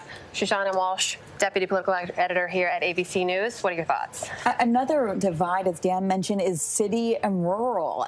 Obviously, we see more Americans living in cities, which will likely help Hillary Clinton tonight, but a huge divide in those numbers between Clinton supporters that live in cities and Trump supporters who live in the more rural areas in this country. But this two America conversation, I mean, it's not new. It's decades old. I mean, obviously, John Edwards' slogan in 2004. Yeah. Right. So I mean, when I think about like President Reagan and his, city on the hill, and then Governor Cuomo comes out and rebuts that, basically saying, well, some people are on the hill, others are down here looking up, wondering how can we get there. Right. So this conversation that there's the haves and the haves not had many different forms, but continue to haunt us. And the question is whether or not we believe the people we are electing are taking advantage of this gap, or are they actually trying to close the gap? Well, it's also, I think, a matter of, it goes back to our two-party system, right? And how closely they're identifying and tracking with how the country itself is changing. And the data shows that, the country is becoming less white. Both parties are actually becoming less white. But one party is sort of tracking with that at a much faster rate, keeping up with the the rate of change in the country, than the other. And so it does speak to representation. It's which party speaks for you if you're looking at what's available to you in terms of your elected officials. Well, which is why, Shush, you were saying that you think there's going to have to be whoever wins tonight, you think there's going to have to be some sort of rethinking, reforming of the Republican Party. What do you think that ends up looking like? I think that there has to be outreach to non-white voters. I mean, it seems simple. The party tried it with that GOP autopsy I mentioned. It didn't go anywhere. I think, of course, if Hillary Clinton wins, there'll be more of a grieving, mourning process for the Republican Party. And I look back at what went wrong. I think a lot of it starts in the primary process, where candidates are really reaching out to just white voters in some of these places, like Iowa, like New Hampshire, and some of the rhetoric is incredibly heated during that primary process. I think it's hard for some candidates to switch over. We saw that problem with Mitt Romney. Donald Trump didn't even really try. Right, sure. And the voters that I talk to, the thing that really bothers them the most is the fact that they know that Republican parties are not filled with racist white people. But what they don't like is the fact that when there is a racist white person in the forefront, that no one from the party takes that person down, that they actually try to appease them because they're afraid of losing that particular vote. And that's what paints the entire party as something that's not being welcoming to minorities. They've got to find a way of saying, or the courage of saying, that's not us. And when someone says something that is racist, we're not going to go along to get along because we're afraid of losing that vote. Well, it's the same with what we've seen with sexism. The Republicans, many of the Republican politicians did come out and condemn what Trump had said in the Trump tapes, but so many of them then went back. You get these statements like the one from Chaffetz saying, I'm not going to endorse, but I'm going to vote. And that sort of rhetoric completely turns off, especially women. And you do see women, you're talking about the splits here, women so much more bothered. Statistics, I think it's 58% bothered by Trump tapes versus 44 bothered by emails. So it definitely is a turnoff, and it's something they have to address from racial, from gender, from age. We need a more representative electorate for the people. Yeah, and going in the days forward, when we look back at the data, if Hillary Clinton wins tonight and she wins with the help of non-white voters, Hispanic voters, that's really of women. That's the story of this election. Several more stories we need to cover as well. Hey, all of you out there in TV land, thank you for joining us. We're going to be right back here at your next commercial break. For now, we're going to toss you back to network coverage of election 2016.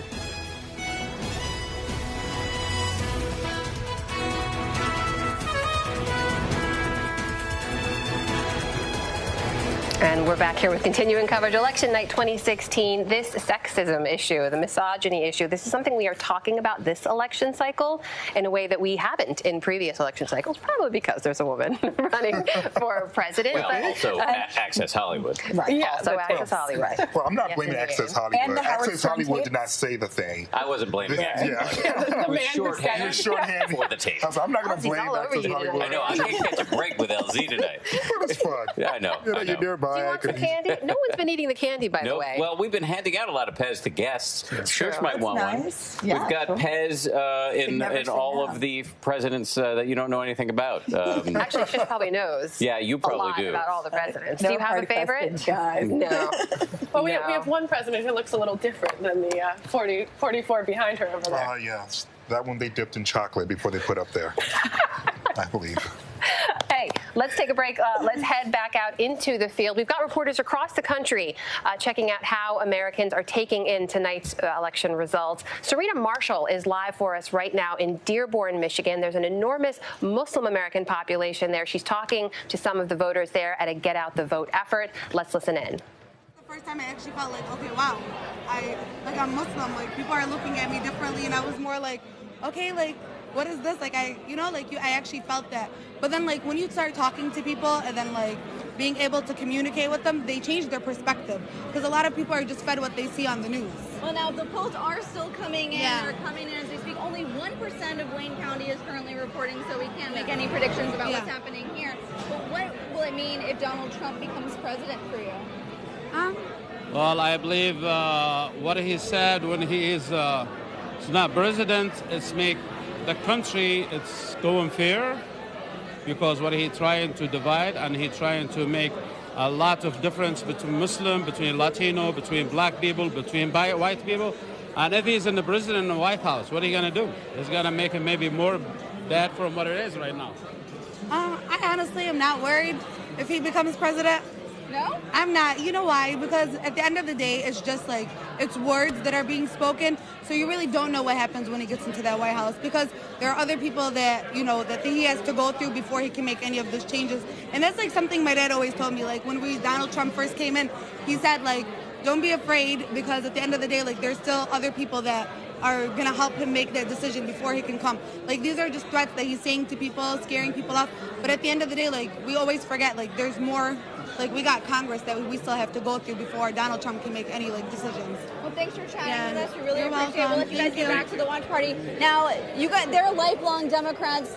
You knew you were going to vote for Hillary from the beginning. Yes. And now, And it's our decision. and that's your decision. Now we actually have over here a Republican from Texas originally. That's right. I'm from Tyler, Texas. It's a nice draw. Yep. All the way from down in Texas up here, going to law school and studying up here in Michigan. Okay, and you voted in 2012 I did. for who? For Mitt Romney. For Mitt Romney. That's right. What made you align with him over President Obama? Traditionalist Republican values that I hold dear, and I think it's incumbent upon people that come from the Abrahamic faith to be able to relate to that in terms of conservative values. So that was mainly what drew me to him, and his public service demeanor, experience. He's a prolific politician, and he's made countless contributions in the public policy realm. So that was something that really struck a chord with me. Now, this election, results are still coming in, but you voted differently. Yes, I felt like our Republican presidential candidate and his monstrosity and his lewd, vile, he's become a national disgrace for Republican values in so many ways, and that's why you're seeing a sharp divide within the GOP party, and they've parted ways and they've distanced themselves from him because he's literally defecated on what American Republican conservative values stand for. Now, being a Texan Republican, was it hard for you to vote for the opposite? Did you vote for Hillary Clinton then? I did. Or did you vote against Donald Trump? Well, I voted for Hillary because I felt she had a winning chance out of all the other potential candidates. And even though it was something which I would have, under normal circumstances, wouldn't have done, it felt right because of her 15 years of public service experience and the fact that she has international diplomacy relations, which is incumbent for our leadership to have, to be able to maintain a balance. So I think, having said that, it's very crucial that we maintain that stature and take our nation in the right direction going forward. And so in the next election, are you identifying as a Republican or a Democrat, or are you moving more into an independent category? In the coming election? In the future elections, looking forward. Well, that's kind of hard to tell right now. I think it's a little bit premature for me to determine that. I look at every candidate individually and what they have to offer. I do not have a party allegiance per se, but it's just been because of my conservative Republican values that I've aligned myself more with Republican candidates. Like I said, this time around, it's just been a very bizarre, strange presidential race. And What was it for you that moment, I guess, then when Donald Trump won the candidate that became the Republican nominee for president, being a lifelong Republican and seeing him stand up there, also being a Muslim American? That's right. What did that mean for you? Basically, that meant that everything that I believed in terms of our long tradition of tolerance and acceptance, inclusion, was being stampeded upon by this candidate when he got onto a national platform and talked about collectively marginalizing and banning the entire Muslim population from coming into this country, sort of guilt by association tactic that he was employing to secure the constituency and the voting bloc. So I felt like he was taking advantage of people's sentiments and anger and capitalizing on that to further his own agenda. All right, well, thank you for joining us. Now, we are going to be live at this watch party of Arab Americans. It's a nonpartisan watch party. You can see the folks behind us eating, sitting, and watching ABC News, and we'll come back to you guys later tonight. Thanks for watching.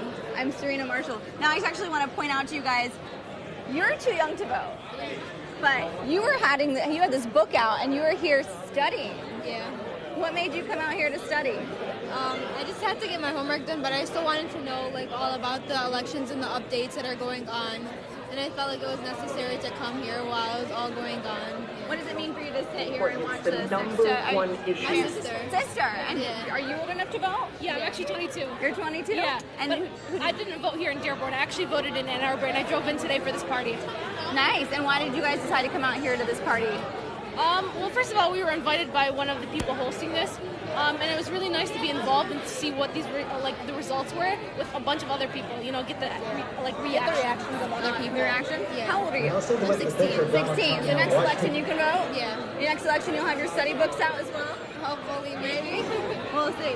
So, as you can see, the room filled up, and they're all out here to support and watch the election results come in. Now, if you're just joining us, we are coming to you from Wayne County, Michigan. Now, we are in Dearborn. Dearborn is a city just about 20 minutes outside of Detroit. Both Dearborn and Wayne, That is ABC's Serena Marshall, and Amy Holmes has that sweater. Serena Marshall is live for us in Dearborn, Michigan. That is a nonpartisan Get Out the Vote party there. Of course, it's a huge Arab American and Muslim American population. That's one of the issues that came up early in this election season. We'll talk about that. Has that been an issue in this campaign? I'm not sure if you've been following or not. Something having to do with a ban? Something like that? Interesting. Heard about? Maybe a Gold Star family as well. Could have been. Strong There was that focus. too. Right. Yeah. We'll talk a little bit about this back here in the Times Square studio. Amy Holmes, Ben Glebe with us. Thank you so much for being here. Pleasure. Thanks for having us. What do you say, Dan Harris? Where are we at? I don't know. Where do you think we're at? I mean, there was some talk early. There was some talk early on that this might be an early night, but it has not proven to be true. It's 9:38. It's not, I wouldn't say late yet, but Florida, which is the state that is ranked as the #1 tipping point that could decide this whole thing, still too close to make a projection at this point. That's right. Florida always is keeping us on the edge of our seat. At some point, cutting off the state's not a terrible plan. So it's like cutting it in half. Easy to cut it out. We should say that Brian's a comedian, just so that people understand. Ben is a comedian, absolutely. Ben, sorry. No Ben, problem. Sorry. Well, My I can bad. give you a little bit of a field report about the mood up the street at Trump campaign at the campaign event, which he's calling a victory party. Sure. And He's calling it that already. Yes, he is. He's calling it a victory party. I have some spies on the Uncharacteristically bold. ground, some citizen journalists who've been in touch with me and telling me the mood of the room. They say that it is somber. It is not jubilant. It is a wait and see approach. And so I asked, what was the reaction when it was announced that Marco Rubio won his Senate seat in Florida? And a friend of mine said, well, nobody booed. We're hearing similar reports from the Javits Center where Hillary Clinton is going to be holding her victory party, perhaps. Interestingly, these two parties are just blocks away from each other, right? Yeah. And blocks away from where we are in Times Square. Kellyanne Conway, the head of the campaign, tweeted out a picture For Mr. Trump, not for of Hillary. Mr. Trump. Sorry, yes, as saying we're buoyant. There are so many close states. So many. And one of the metrics that folks are talking about in the room, as I've been told, is looking at the electoral vote count and if he does better than Mitt Romney in 2012. Mitt Romney, of course, getting 206 electoral votes, then becoming a huge Trump critic. You remember the big speech he gave in the press conference. And the feeling among a lot of Trumpers is if he does better than Mitt Romney, who has a bigger voice in the Republican Party moving forward? And, of course, Donald Trump, after Mitt Romney came out and aggressively attacked Donald Trump and his campaign, Donald Trump made a huge showing about how much of a loser he is for losing so badly and asked for support to give it to him. He still lost by a huge margin. So that will definitely give Trump some more fire for his ire if you if that indeed happens. Well, speaking of Mitt Romney, there's something I'd love to point out to you guys. You know, if you're watching on an ABC News digital channel, that you've got some other options if you want to take a break from us. I don't know why you would, but I understand. Over on one of our other live channels, there's something called the They Also Ran Museum of... Oh, I'm sorry. I apologize, Mrs. Peterson. It's not up. But there is something out there called the Museum of Presidential Losers. You can look it up, and maybe we'll go back there on one of our live channels. And there's a big question mark, of course, when it comes to 2016. There's somebody who just joined our little campfire who worked for a guy who ran for president and didn't win, John Kerry, back in 2004. That's when I first met Stephanie Cutter, lo these many years. Thanks for joining us. Really Thanks for appreciate having it. So what's your take on the night thus far? I think that the night, no big surprises yet. Hillary Clinton is overperforming Barack Obama in some very key counties in Florida, in Michigan, and Ohio, in Pennsylvania. But Donald Trump is also overperforming Mitt Romney in rural areas. So it's coming down to the wire. It's a very tight race. And I think we could be here for a while. What are the states you're watching most closely, other than Florida? Other than Florida, because everybody is watching Florida very intensely. We're down to, a third of the vote in Miami-Dade, and some of the vote in Broward. I'm looking at Michigan. And I'm looking at Pennsylvania. You know, if Trump wins Florida, he still has to win Ohio and a blue state. And one of those blue states, it could be Michigan, it could be Pennsylvania. Right now, a lot of the vote is out in big Democratic counties, so we don't know. We're projecting that Hillary Clinton will be fine in Michigan, but the increase in Donald Trump's turnout in these rural areas is something that has taken us by surprise. So you've got a little bit of nerves around Michigan. I'm surprised because I thought the conventional wisdom was that it was a bit of a head fake. I think that it is going to be closer than it was in 2012. And it's, look, trade is a big issue in Michigan. And if you look at the exit polls, trade is one of their #1 issues. And Donald Trump is winning those voters.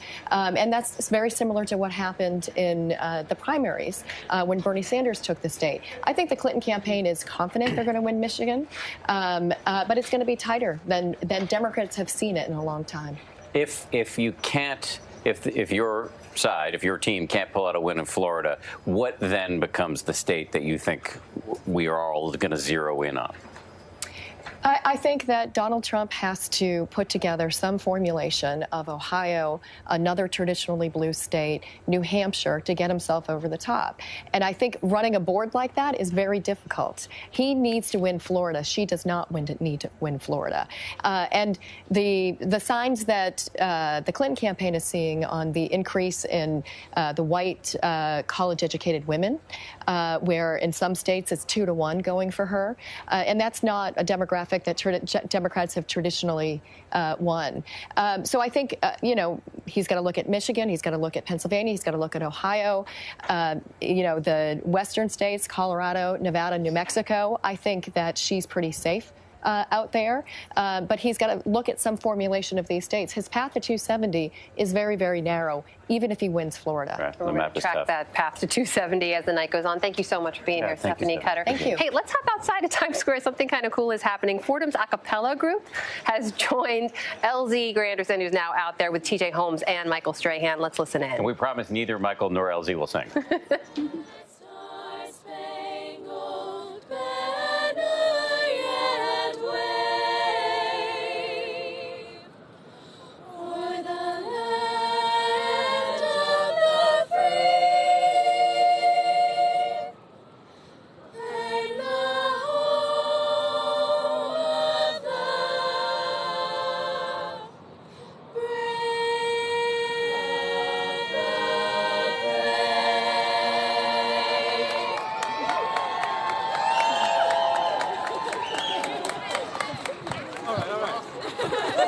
The Satin Dolls. I'm not going to mess that up again. Lovely.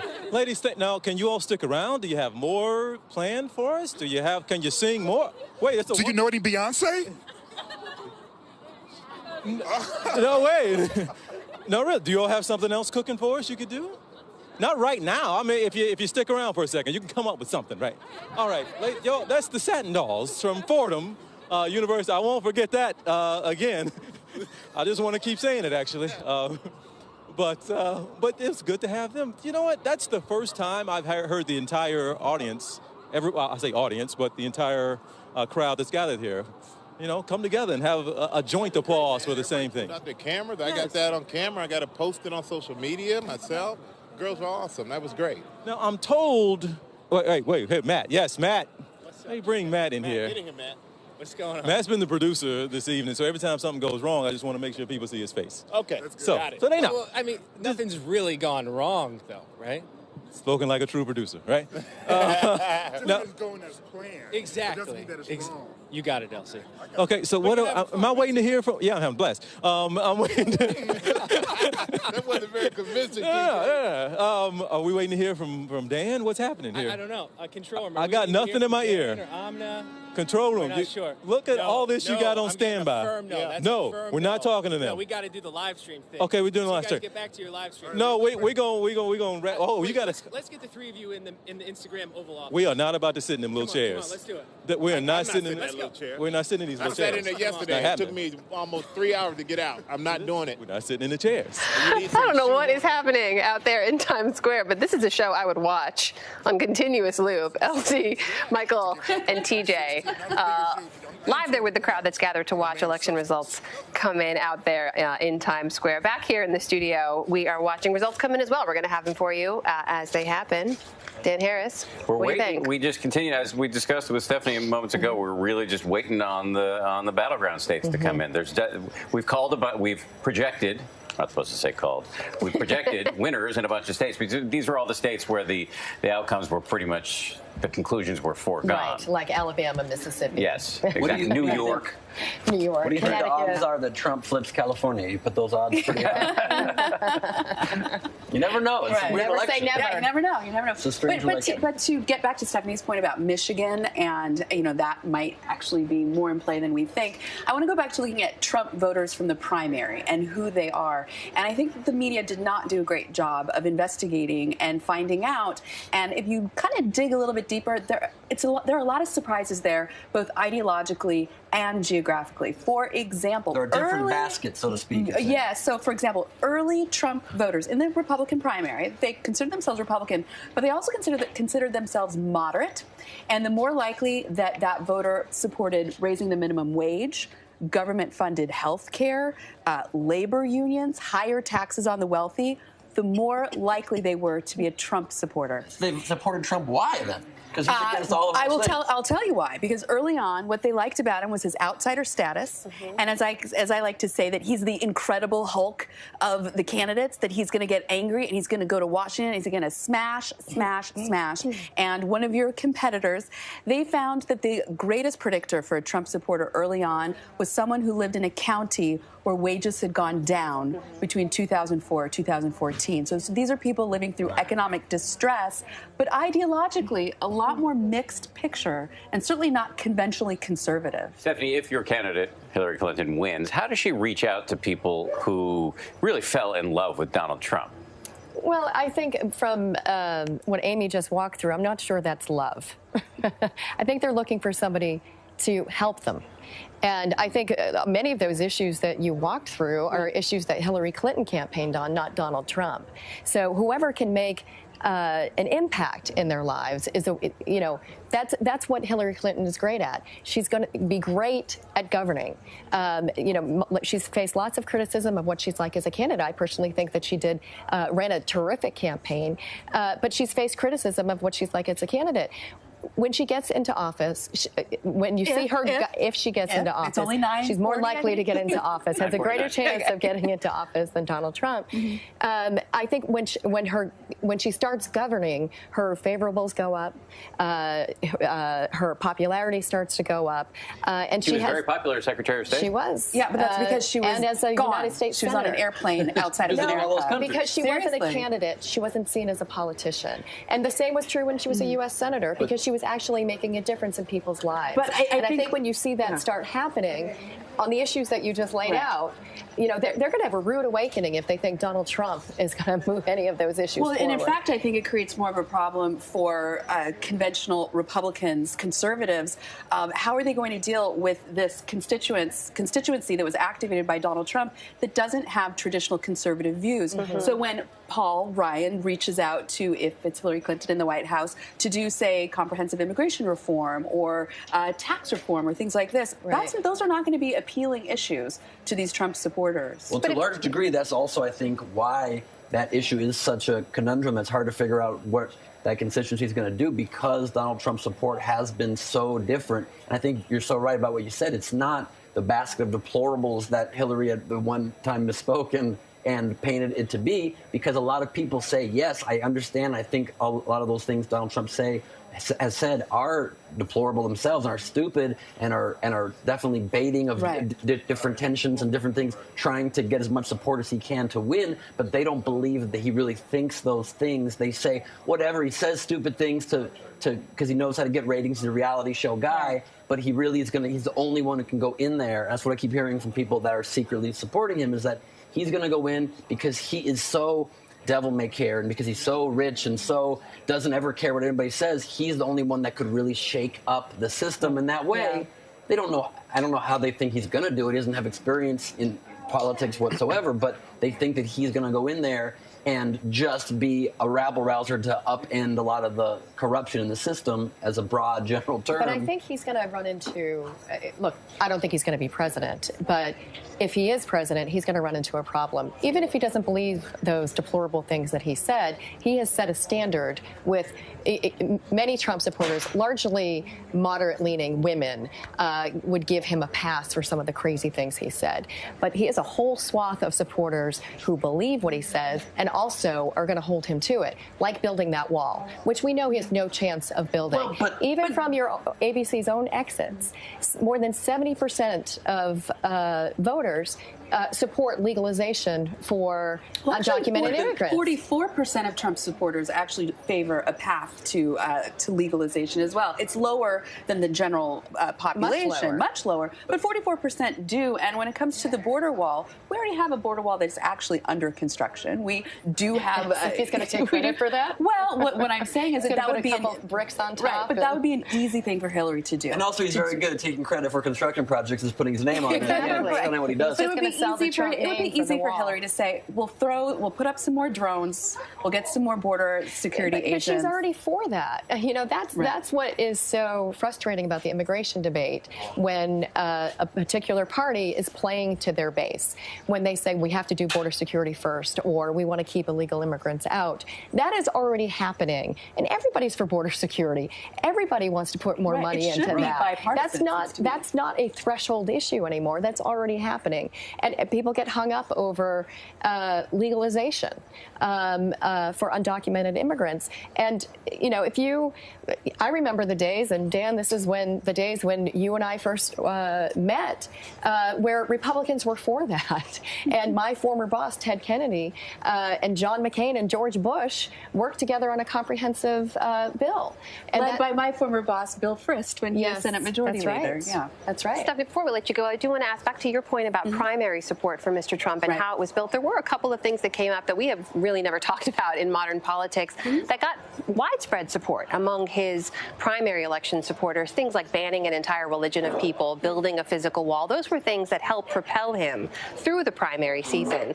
And you know, if you notice with both of those issues, he would take an extreme position, but then walk it back and backpedal. The question is whether people support those policies or they support the spirit with which they were proposed. I think it's the latter. My question actually goes back to, well, we think, but the polls actually showed at the time that there was majority support for those policies as they were originally introduced in their most extreme form. So moving forward, when you set the tone with that kind of language for those kinds of supporters, we've talked a lot about November 9th.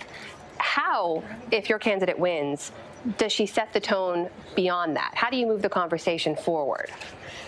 On whether to keep Muslims out of the country. She bans Muslims. She builds a wall. That's the move. Knowing that there is support out there for those kinds of policies, how do you bring the country together? I think that there's probably not as much support as you think. I think one of the reasons the gender gap is going to be so big in this election is because comments like that, people are just repelled by. You know, that's not who we are as Americans. And that's not according to a political party. That's just who we are as Americans. So I don't think that that's going to take much convincing that it's against our Constitution or our, moral foundation to ban a particular religion in this country. Look at let's remember the Khan family who spoke at the Democratic Convention and the enormous outpouring that they got after that speech, because he called it, this is the Constitution.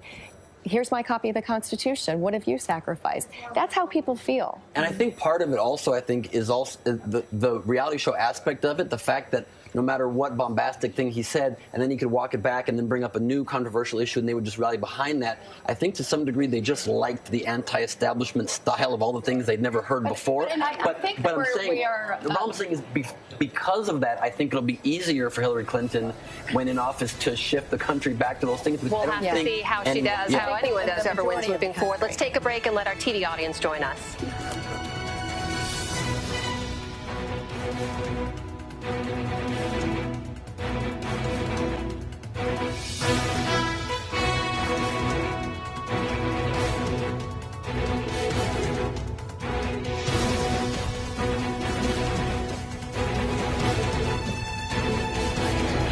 Hey, welcome to all of you out there in TV land. Thanks for joining us. This is ABC News' continuing coverage right here in digital land of Election Night 2016.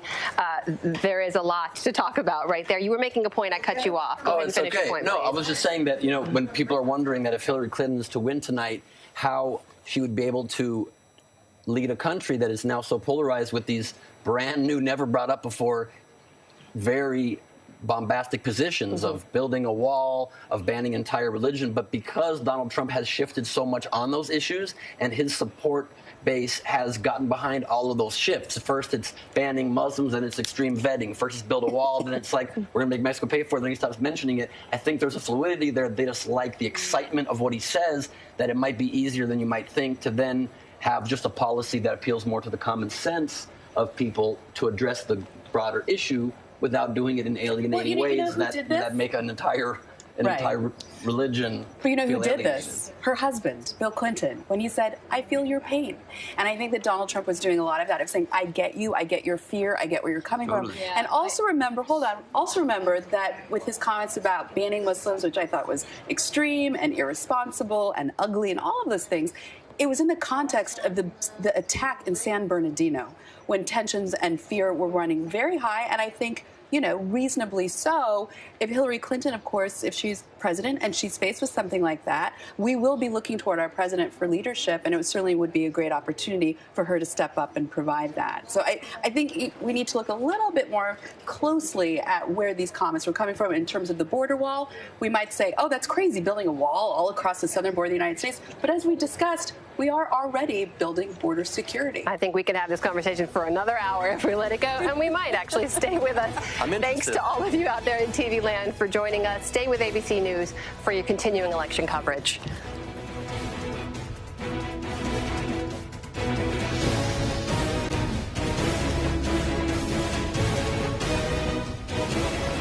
Hey guys, you're with ABC News' digital coverage of Election Night 2016. Let's go right now to Wisconsin, where Paul Ryan is speaking. I'm eager to enjoy this evening with you, so thank you so much for coming out. God bless you all. Appreciate it. Thank you. Thank you. Thank you, everybody. Thanks, guys.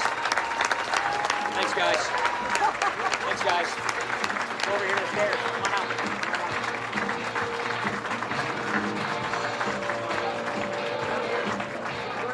That was a great speech. That was a really, That was really solid. good speech. Our timing, by the way, is impeccable. He Impeccable goes for tonight. brevity. Yeah. Or we go for brevity. He's now speaking in tweet length. Donald Trump's having an effect on people. You can't believe it. Look, he's putting on a happy face there, but he is in an excruciatingly complex situation, no matter who wins tonight.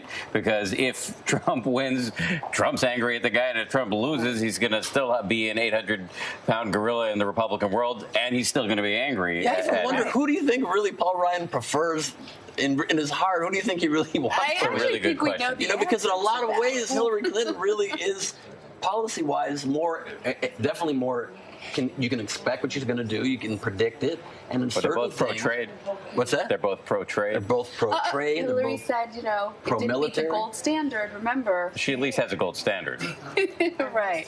No, but I agree with you, and also because they both have legislative experience, they understand how that works. That the White House sends lobbyists to Capitol Hill to talk with senior staff about how we're going to shape this legislation together. She doesn't tweet that he's a weak, ineffective loser. I mean, things like that would be easier to work with, maybe. Amy, you worked for the Republicans on the Hill. Do you think? Or a Republican. For a Republican on the Hill, do you think Ryan is going to face a real challenge to his speakership, and can he fend it off if one comes? That's a very good question. I worked for Bill Frist when he was Senate Majority Leader, the Republican from Tennessee, and that's when he had both Republicans on the House side and, of course, in the White House with George Bush. So there was working together, but a lot of Republicans actually found Bill Frist to be too centrist, too moderate. So for Paul Ryan in this environment, I think it's going to be even more challenging. Looking at the final numbers in terms of Congress, that Republicans will be losing seats. There's even a question of, will Paul Ryan be able to keep the Denny Hastert rule in order to keep his speakership? That he has to win a majority. Tell us about what the Denny Hastert Sorry, rule getting is. into the weeds here. That he needs to win a majority of Republicans in order to be leader, and he cannot put it together with Republicans and Democrats. So, that will be the first challenge for him. Is he going to be able to unify his own party around his speakership and not have to dip into the other side? I mean, the other issue is that we are projecting that the Republicans will keep the House of Representatives, but it's presumably, yes, the margins. They've had the largest margin now. 30 seats? That's the largest margin since I think 1928. My math might be slightly off. The olden timey days, to put it technically. They had a real strong obstructionist margin there. They were able to really block. They could block a lot of stuff. So the question now is, what is the margin and who's left? Are the people who are left further on the right, and are the people who are losing the moderates, and where does that leave Ryan? Right, and we also have to remember that with gerrymandering, that means that conservative Democrats have been basically wiped out. They were in 2010 after Obamacare and that vote, and Republicans getting back into power. So who is Paul Ryan going to be working with? And a lot of already he had conservative Republicans of the Freedom Caucus, Tea Partiers, who felt that he was too centrist, that he was too willing to compromise with President Obama. You remember that he did not defund Planned Parenthood.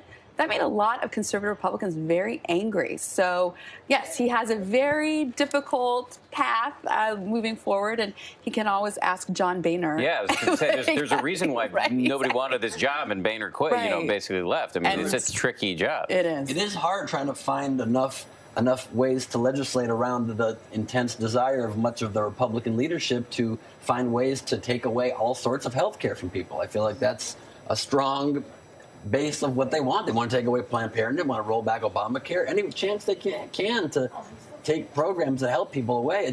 Listen, it's an interesting platform. I find it interesting. Well, I would also say for Paul Ryan, just temperamentally, he's someone who does want to legislate. He wants to move legislation forward. Yeah. But there is, of course, the countervailing feeling among a lot of Republicans, which is we were put here to put the brakes on. That's why we were elected. We were here to put the brakes on a liberal agenda we felt had gone way off the rails to the left.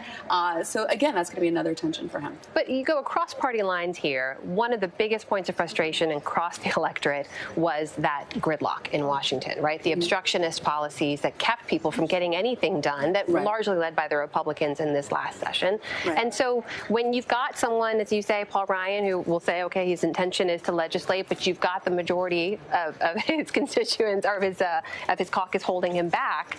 Where's the way forward from that? Well, I think maybe part of the way forward for him will likely be the fact that Donald Trump seems really so amorphous in a lot of his positions and is just doing whatever it takes to win in many ways, that he may, ego-wise, just be more caring about winning when he's in office and just getting anything through, whatever it is, whether it's his positions or not. He can just say they're his positions and maybe be able to shift things. So in that way, maybe I would guess Paul Ryan probably would want his if own Donald fellow Trump is to Republican win in office. tonight and There's become just no way to president know of the United if he States, wins. we don't know. But there's no way to know how Donald Trump would legislate, which is, to me, the most Actually, we do have a insane part of the clue. proposition. We do have a clue. If you remember that apparently the Olive Branch went out to John Kasich to say, when it comes to policy, we'll give you foreign and domestic. Do you remember that? That was in the New York Times Magazine article. That was what was reported there. I mean, who knows? The campaign denied it. You mean? Yeah. When they're really offering the full board. We're bringing in a guy who knows politics just a little bit. Rick Klein, who's our political director here at ABC News. Rick, let me just ask you. I assume you're looking pretty closely at the numbers as they come in these various states that we haven't been able to project a winner in yet. The biggies, the battlegrounds like Florida, Pennsylvania, North Carolina. What are you seeing as you look county by county here? And let's just start with Florida. Well, in Florida right now, we're seeing fewer and fewer outstanding precincts. There are still some Hillary places that could come in, but the gap is looking very stubborn. I think if we're within a half a percentage point, you know what it means in Florida. Does anyone have memories of 2000? We're back here tomorrow night. Have they upgraded the Chad system yet? Yeah, I think so. There's a big voter upgrade since 2000, but we're going to have a lot of That's a the lot rules of memories. within a half a Within a half a point is an automatic state-mandated recount. Now, look, there's still a bunch of ways where Florida doesn't matter and it's extraneous. But right now, when you see Virginia not even having been projected, Tim Kaine's home state, a state where Donald Trump basically gave up a couple of months ago. When you see North Carolina, which had some promising early signs, still outstanding. There are definitely enough votes out there for Hillary Clinton to hold down Virginia, to win North Carolina, maybe even win Florida. But the overall tenor, I mean, these states don't exist in vacuums, right? So Republican data people that I've been talking to tonight are shocked by what they continue to see from Donald Trump, overperforming Mitt Romney drastically in a bunch of rural counties, and just the way that the Democratic vote has not turned out the way that they had promised. It's certainly not matching the polls and not matching what you expected out of their ground game. So something's happening out there, and I think there are growing numbers of political professionals in both parties that are coming to terms with the very real possibility of a Donald Trump victory tonight. Well, one thing that is happening, this map is slowly starting to be filled in a little bit more and more. A few more projections we can share with you now. In Missouri, those 10 electoral votes ABC News can project will go to Donald Trump, with 62% of the vote there in Missouri. ABC News can now also project, I believe we have a couple more results to bring you here. In Louisiana, 8 electoral votes there going also to Donald Trump, 62%. And in Montana, Donald Trump is also the projected winner right there. So 3 more states going for Mr. Trump. Rick Klein? No big surprises there. Those are not surprises. And what's interesting is if you look at the map, all of the big battlegrounds are still out there. Right. There's a lot of electoral votes on the table. But there was a sense of such optimism in Democratic circles. You can see all the toss-ups that we had, New Hampshire, Florida, North Carolina, even Georgia, Arizona, all of those are still outstanding, not to mention Nevada, Colorado, out west. But look at there in the upper Midwest, the fact that we haven't seen anything out of Pennsylvania, out of Michigan, out of Wisconsin, out of Minnesota, that is going to be the battleground tonight. If Donald Trump's able to hold what he needs to in North Carolina and Florida, that doesn't give him the presidency, but it gives him a path. And that's where we start to focus on the upper Midwest and the Rust Belt states. And if a couple of those flip, then we're looking at Donald Trump in the driver's seat in this election. So one state we can now project, and it happened while you were speaking, is New Mexico, which, again, not a huge surprise, but it goes to Hillary Clinton, according to the ABC News projection. And as you look at the map, you can see we just filled it in blue. But that's a heavily Latino state. It's also a state that the Trump folks claimed that they had some momentum. But he also insulted the governor. Yes, the Republican governor. The Republican governor, Susana Martinez. I have a question about Virginia. Now, this is a state that Barack Obama turned blue in 2008. What do we know at this point? Not necessarily if it's crucial, but are we getting the results from Arlington, the cities that are close to Washington, We're D.C.? still missing Fairfax County and a good portion of Alexandria and the northern Virginia suburbs. I remember 4 years ago, Mitt Romney leading in Virginia pretty late into the night, and it ended up going rather comfortably for Barack Obama. I think it's likely to end up there tonight, but the too close for comfort, I think that actually says a lot about neighboring North Carolina as well, particularly the way the white vote has come out, rural vote has come out very strongly, and it makes North Carolina, which is less favorable for Democrats, even harder for Hillary Clinton to hold. Look, if she loses Virginia, if Donald Trump takes Virginia, that opens up a whole range of possibilities elsewhere, and all of a sudden we need fewer upsets.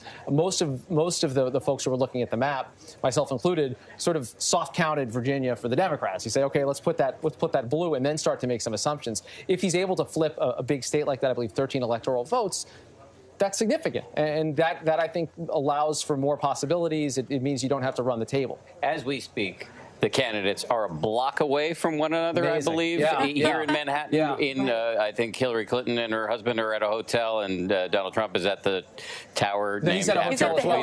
Okay, they're sorry. hotels that Sorry, right where he's having his party. And what do we know from inside the room, inside these rooms? So we've seen some pictures from Donald Trump, as you might imagine. He's tweeting, and they're saying it's a buoyant mood inside the room as he hangs out with his family. It was a lot more dejected a couple hours ago when they didn't like, again, the numbers that even top Republican officials were seeing were not encouraging. They were talking, I was hearing about wipeout possibilities in the Senate, about all of the battleground states flipping in a bad direction. So they feel very, very good about where they stand as of now. They like where this vote stands, even in Virginia, not to mention Florida and North Carolina.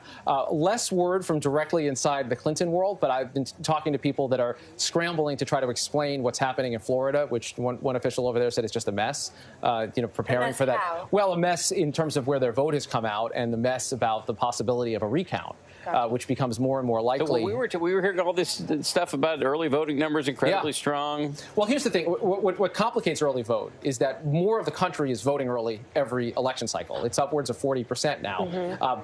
As recently as 2000 in Florida, it was less than 10%. So more people are voting. Now, based on last election who those people were. You can't know going forward. It's hard to, it's an imprecise indicator. So people like our friend Nate Silver at 538 and Walt, his colleague over there, they built their entire model based on polling. They didn't incorporate the early vote, in part because they said, well, let other people try to do that, in part because you really don't know what to do with it. And I think they know the party affiliation of the people that early vote? But you don't know the demographic breakdown necessarily of who's mailing in. And independents are a huge share of the population as well. Now, the Clinton folks were saying those independents, and many of them in Florida, were Latinos. They were going to be breaking for Hillary Clinton. So in some states, you do know the party affiliation, but you're right. You don't know, are they rich, are they poor, are they black, are they white? You don't know much about them. And you also don't know that what happened 4 years ago or 8 years ago is going to predict anything in the future with early vote. Right, and with early voting, one of the big wild cards is that they missed a lot of the mini scandals that have been happening, and so we're not quite sure how that's going to impact it either. That's right. And as much as, the mood might be improved over at the Trump, quote-unquote, victory party, the word buoyant, not the strongest adjective as far as Donald Trump is used to using. Buoyant just means not drowning. And so that's not bad, but it's not incredible. It's not tremendous or terrific, So well, I won't say that, in the middle. And I won't say that Democrats are in freak-out mode yet, but they're getting close. And I think the Virginia thing really troubles them, again, because of what it says about North Carolina and about the white vote elsewhere. Look, I've been talking to very smart people who've been dealing with the math in the Clinton campaign. Yeah,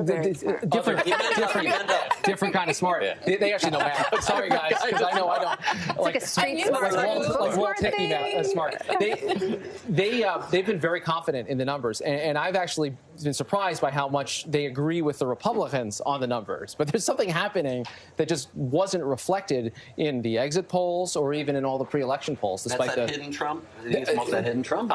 Look, it's going to take a long time to unpack, but that is certainly what it looks like now. They were hidden somewhere because they didn't show up in these polls. Is there any idea when we think we're going to get some of the swing states coming in to be called? So we get a better sense of really where it's moving? It's okay. It'll happen. I'm excited. All right. I don't know the answer to that. Look, I think there's I said early on, this could be a late night. It doesn't necessarily mean it's a close election, and I think that actually still stands right now. It could still tip very decisively in either direction, frankly.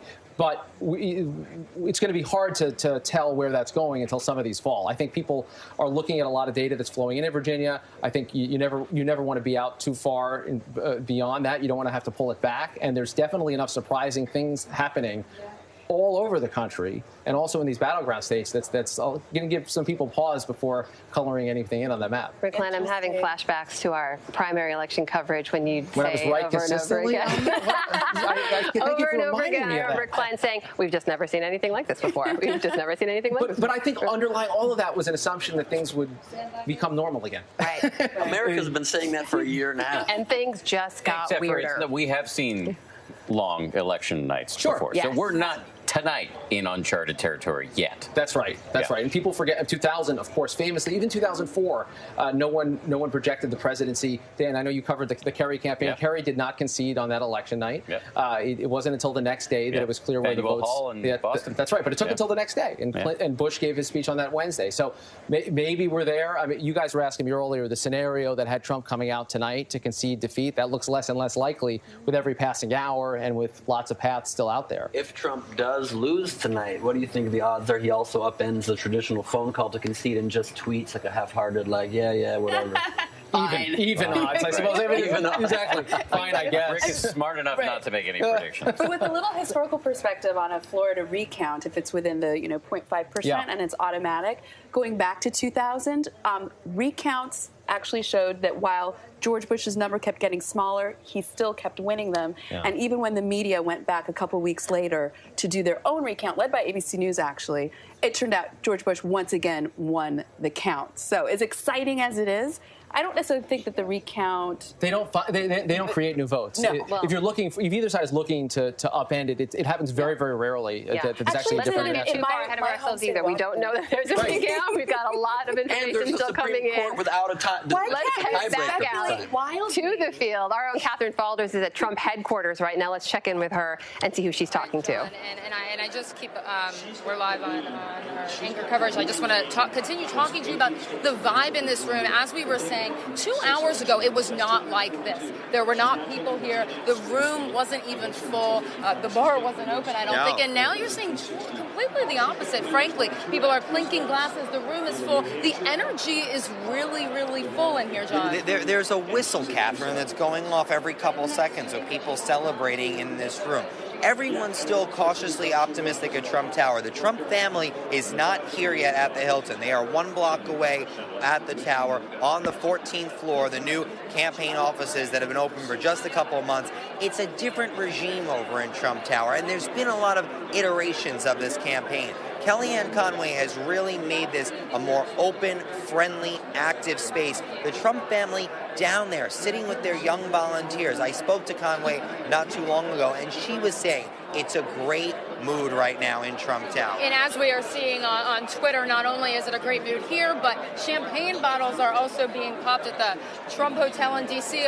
Perhaps a little too early, but we have seen the rise of social media. Donald Trump, Ivanka, Mike Pence, they're all watching, as you mentioned, in Trump Tower all together. They haven't done that before. Let's chat again. What are you hearing from campaign aides? Yes, they went into this optimistic but cautious. It seems like it has changed. It's changed. I mean, one aide has told us that we now have a shot. Nobody is saying this is a total win, a blowout, a done deal, but the mood has certainly changed in Trump Tower. And 2 other aides explaining it as intense. Another person is fireworks are starting to go off. But again, it is not a done deal yet for Trump Tower.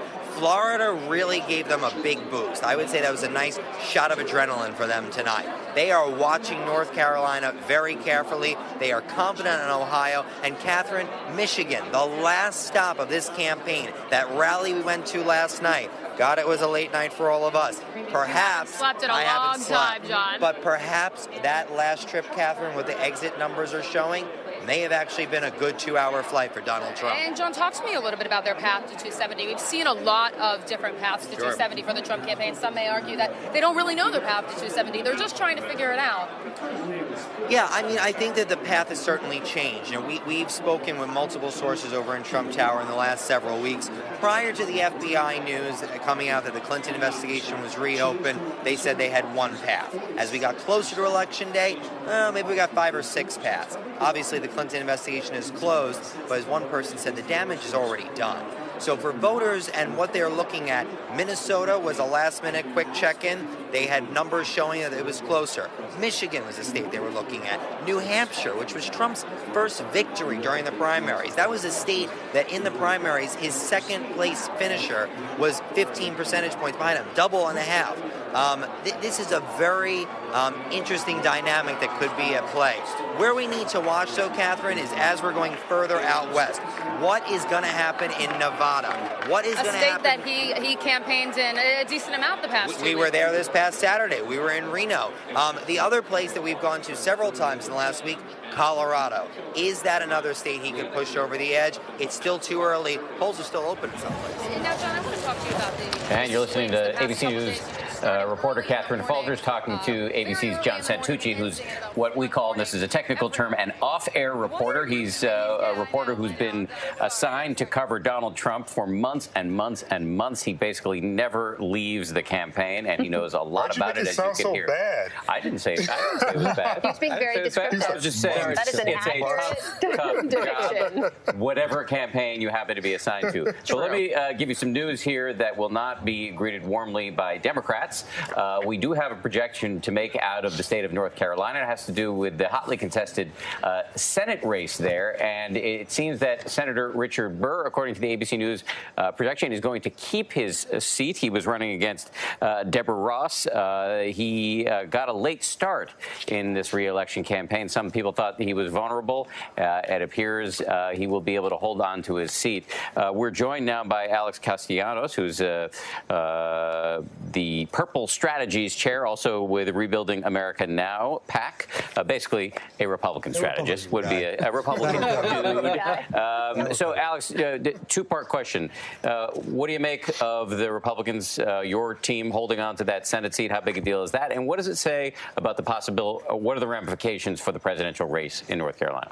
Well, first you have Evan Bayh, I think, losing in Indiana, and you have a new Senator Young there. And now in North Carolina, Burr keeping his seat. So the odds of Republicans hanging on to the Senate improved. Maybe not enough. We still have to watch that seat in New Hampshire with Kelly Ayotte. But the big picture is that some of these Republican candidates are running better than expected because Donald Trump is running better than expected. And so do you think this augurs well for a Trump victory potentially in North Carolina? Well, it's tight. We're still looking at a lot of votes coming in from Mecklenburg County, Charlotte. That's going to go, for Hillary Clinton. We're looking at votes coming in from Durham in the Research Triangle. That's going to go for Hillary Clinton. But right now, Trump does have a shot of taking North Carolina. He's ahead. And if Trump takes Florida, if he takes North Carolina, and then he's able to take a state like Michigan, a blue-collar, working-class, left-behind voter, a state like Michigan, that's 275 electoral votes. Now, he loses any one of those three, and that's the evening. Yeah, and I think North Carolina, just to hit that for a second, this is a huge missed opportunity for Democrats. And Republicans were almost writing this one off. They felt like Senator Burr was such a bad campaigner and got such a late start that they thought, wow, North Carolina, fast changing. We have the bathroom bill down there. I'm going to interrupt you because we have big news for the first time tonight, really big news in the presidential race. We can project that Donald Trump will win the state of Ohio. This is the first really big battleground that we've been able to project a winner in. And let me just get a quick reaction from you, Rick. How big a deal is this for Donald Trump? So I actually don't think it's a game changer. I thought Ohio was likely to flip to the Republicans. I think that and Iowa were the two that were most likely to go. This will pale in comparison to a North Carolina or a Florida or a Pennsylvania or a Michigan, but it's symbolically important, and it has a history as a big she battleground. There late at Harvard, LeBron James, Jay-Z, and right. Beyonce and LeBron James. So clearly, she thought she had some sort of chance here. They saw that as a knockout punch if they had won in Ohio. But this was absolutely critical for Donald Trump's chances. Hillary Clinton has lots of ways to get around Ohio. She doesn't have lots of ways to get around if you lose Florida, if you lose North Carolina, or even Virginia. But she can manage around this. That's not to understate its importance for the electoral map.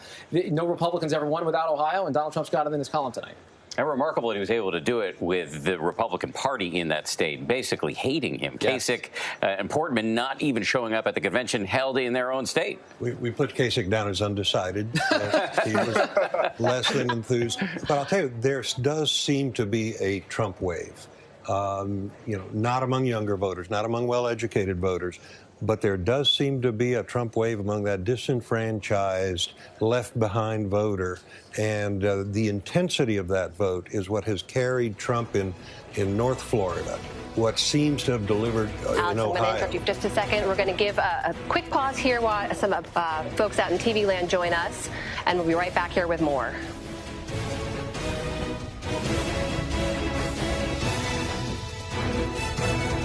Hey guys, you are joining ABC News' digital coverage of Election Night 2016 in progress. Alex Castellanos was just about to give us your insight on this Trump wave you've been seeing.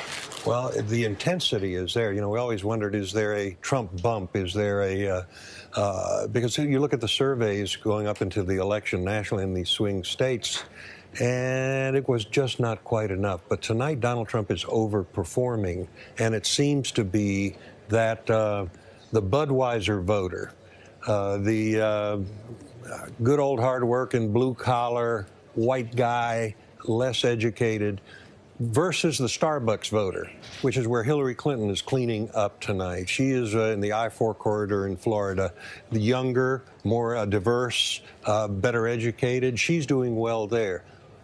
The difference? There seems to be more intensity with the Trump voters. They're turning out at a higher rate, and that's what's keeping this race competitive right now. But in order to flip one of the big blues that he needs to in order to secure that 270, and you mentioned Michigan, and that's a state that President Obama won by 9.5 points. That is some serious heavy lifting. Yeah.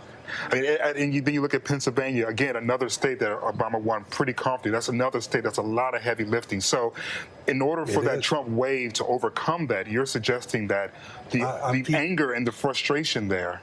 I'm saying that it seems that Trump has revved up the engine in the Republican Party way past the red line. And, you know, it nearly blew up the car, but it's delivering a lot of voters to the car's smoking. It's delivering a lot of voters to the poll, and that's what's keeping this race tight. And Alice, as you know, Trump has been saying to Republicans for a long time, embrace this. Stop trying to fight it. Lean in with what I am doing here to the country, getting people energized and engaged. And lots of Republicans in places like in Ohio said, no, that's not my party. That's not where I see it going. And they did not want to embrace it. And now it actually could be helping save a bunch of their jobs. And it may save their jobs. And this may be a Donald Trump that outperforms Mitt Romney. You know, the Romney campaign always said, no, we didn't leave any voters out there behind. Those blue-collar Democrats, we wouldn't have gotten them anyway. Well, turns out there were some voters left out of the Romney coalition. Donald Trump may overperform Mitt Romney's campaign.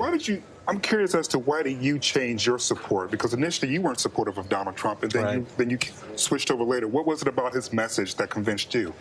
It wasn't so much his message or Hillary Clinton's message. It's just that I'm concerned about the nation and the direction we're going, and $20 trillion worth of debt, losing respect in the world. Seems like the world's on fire and falling apart.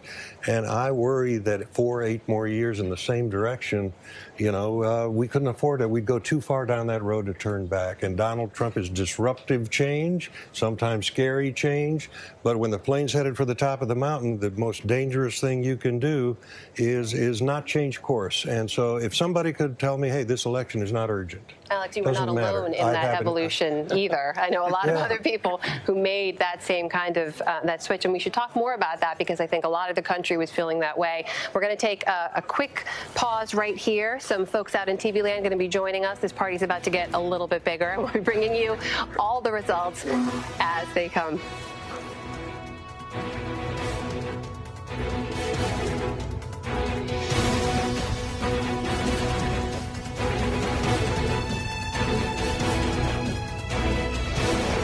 Hey guys, still here, continuing coverage of Election Night 2016. So this evolution you were talking about, Alex Castellanos, about getting on board in terms of the direction of the country.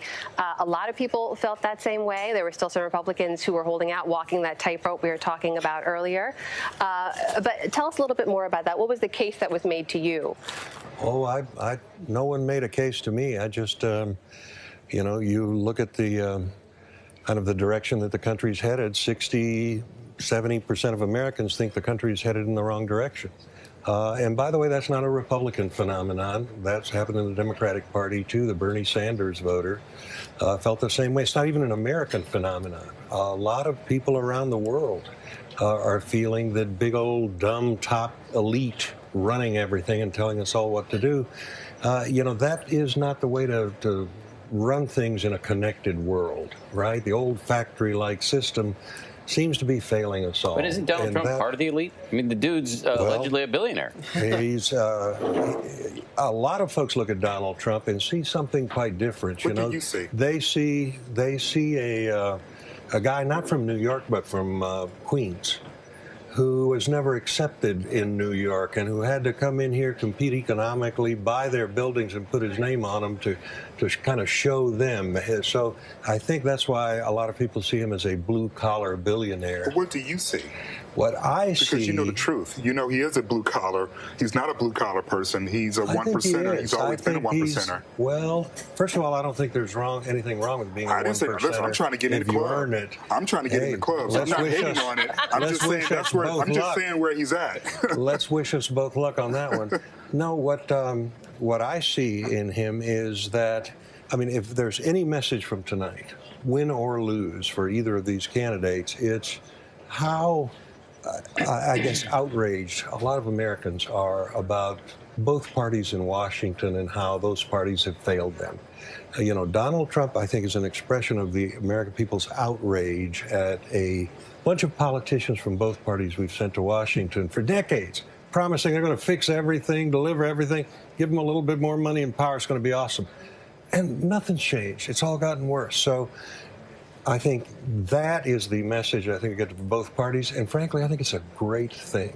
Trump got that from the beginning. I would say he didn't pretend to be someone he wasn't. He came down from that escalator. You knew who he was. He wasn't pretending to be blue collar. People aspired to be like him, but he channeled a lot of the frustration, a lot of even the anger, as Alex talks about. And I think he understood the power of that message, where no one in the Republican Party, very few in the nation thought initially he could do. He saw the power in a simple message. Look, Donald Trump was failing in every way in this campaign, in terms of the money, in terms of the organization, in terms of any traditional metric that you can bring on politics. The one thing that he had over Hillary Clinton was a message. You knew what that guy stood for. Make America great again. From the very beginning, there was no question that's what he stood for. Hillary Clinton never found that bumper sticker. I think that's so important. I was going through the airport at DCA, the little tchotchke stand where they, the guilty dad buys something before he gets to go home. And they had T-shirts, $7.99. Donald Trump T-shirt, Hillary Clinton T-shirt. What did the Donald Trump T-shirt say? Make America great again. What did the Hillary Clinton T-shirt say? Vote for me, I'm not Donald Trump. Basically, it said Hillary in 2016. It said nothing. Yeah. And even her message, stronger together, is a reaction to him, not a direction for the country. Really. Well, I think it's safe to say that this is not an original idea, but this election is a referendum on Donald Trump.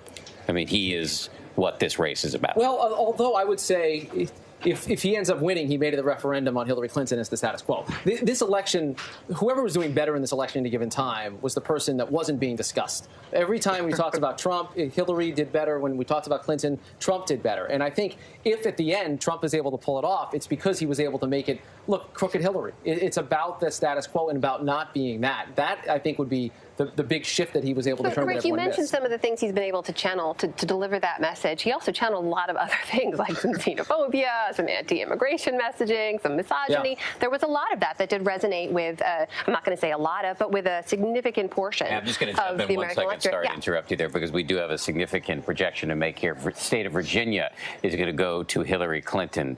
So this is a significant development. Again, ABC News is projecting that the state of Virginia will go to Hillary Clinton. Alex, let me go straight to you, because you were holding out some hope here that perhaps Trump could eke out a victory in this state. Hope beyond reason, but yes, but look at how tight that is. Yeah. All the polls had Hillary Clinton 8 to 15 points up in Virginia. 100,000 votes, 50,000 votes in that state might end up being the difference between Donald Trump and Hillary Clinton in Virginia. So you're saying this bodes well for North Carolina well, for Trump? Well, it bodes well for, a lot of other states that Trump is doing that well in that state. And I put this in league with Ohio for Trump. You need this. If Hillary Clinton lost Virginia, suddenly it's advantage Donald Trump, and Hillary's the one playing defense. So this this is going to keep the game interesting for a while longer. This was part of the blue firewall that needed to hold for Hillary Clinton. And the exit polls had her, I think, way up in Virginia. Yeah. So it's interesting. We've got to find out what went on here.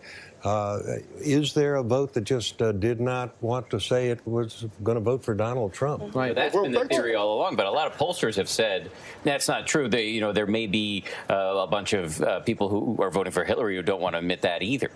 If you can't figure out that it was uncool to vote for Donald Trump and tell someone in this election, you don't have a phone or a television. You know, yeah, there are lots of neighborhoods where and there's a reason for that. And I want to go back to a point that Amnon was making earlier, was that he absolutely did tap into an anger there that's from a forgotten voter base. But he also tapped into some other things, too, that shouldn't be downplayed, because there's a reason why Donald Trump's car might have blown up. It's because of the rhetoric that he was saying. Some that was Islamophobic, some was racist, definitely some misogyny was in there. Well, I would not concur with you that Donald Trump or his supporters are racist. You know, certainly there's some of that in American life throughout the spectrum. I think when you're seeing a race this tight, the American people aren't voting on race and aren't voting on, you know, I don't think, Peter Thiel said it well the other day, I don't think people are voting for Donald Trump because of his faults. I think we all know what they are. Imagine what Donald Trump could be doing in this campaign right now if he hadn't done some of those things. I think clearly his campaign is paying a price for some of the things he said. I don't think it's the reason he's winning. I think it's the reason he's not winning by more. So is he the future of the GOP now? I don't think Donald Trump. I think Donald Trump is the turnaround CEO who Republicans in America are looking at. Come in, clean up the books, fire some people, stop our competitors from kicking sand in our face, because if we don't change direction, there may be no business tomorrow. But in terms of the future of the Republican Party, he is the message Republicans said you've got to change to the establishment. And I think right now, after this election, the Republican establishment, the Tea Party, the social conservatives, the outsiders, the Trumps, kind of need to get together and have a message that appeals to more than just that Budweiser voter. Well, how do we the talk to reason the why, next Alex, generation? And there's a way to do that for us. I got to push back again. I mean, I'm not going to let you just sweep across and just say, "Well, I don't believe he's racist." When he has a well-documented history that if he's not a flat-out racist, certainly seems to have. Well, I'll tell you what. I'll offer a different point of view on that. I'll tell you what I think is racist. I think is racist Why are you is looking pivoting? at Why don't our. you answer the question about Donald Trump first? I will.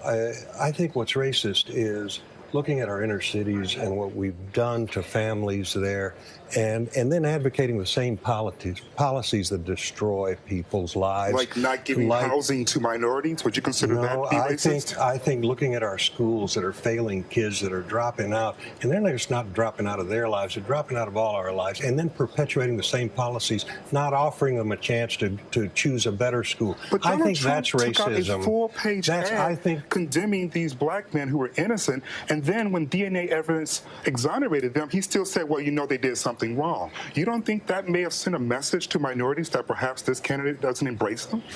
I'm not going to defend everything Donald Trump has said and done, because some of it I think is indefensible. Okay. But I am telling you that I think America needs to change.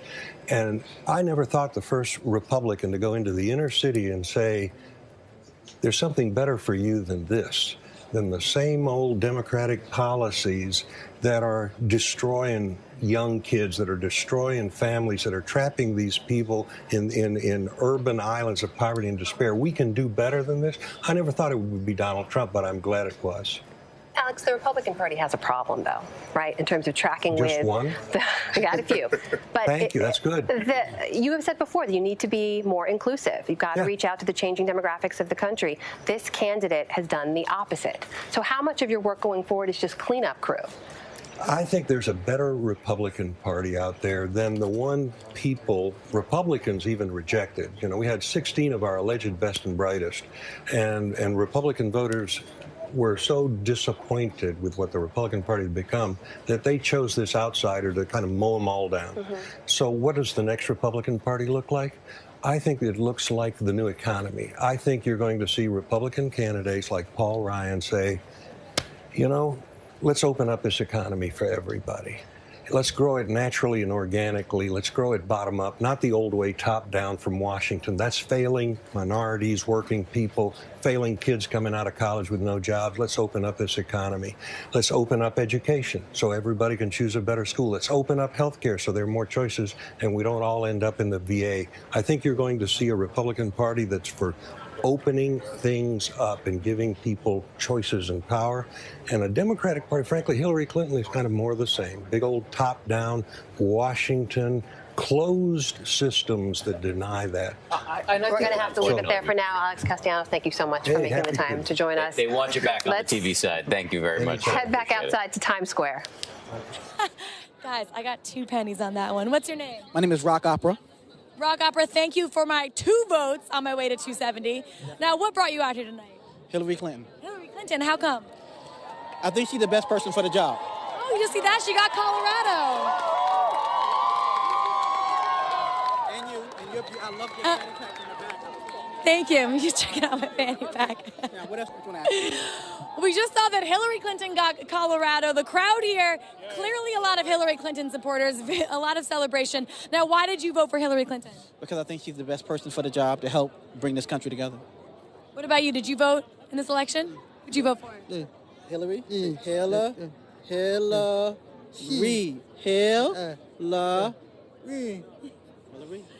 That's great, guys. Thank you so much for coming out here. Enjoy the rest of the night. All right. Nice.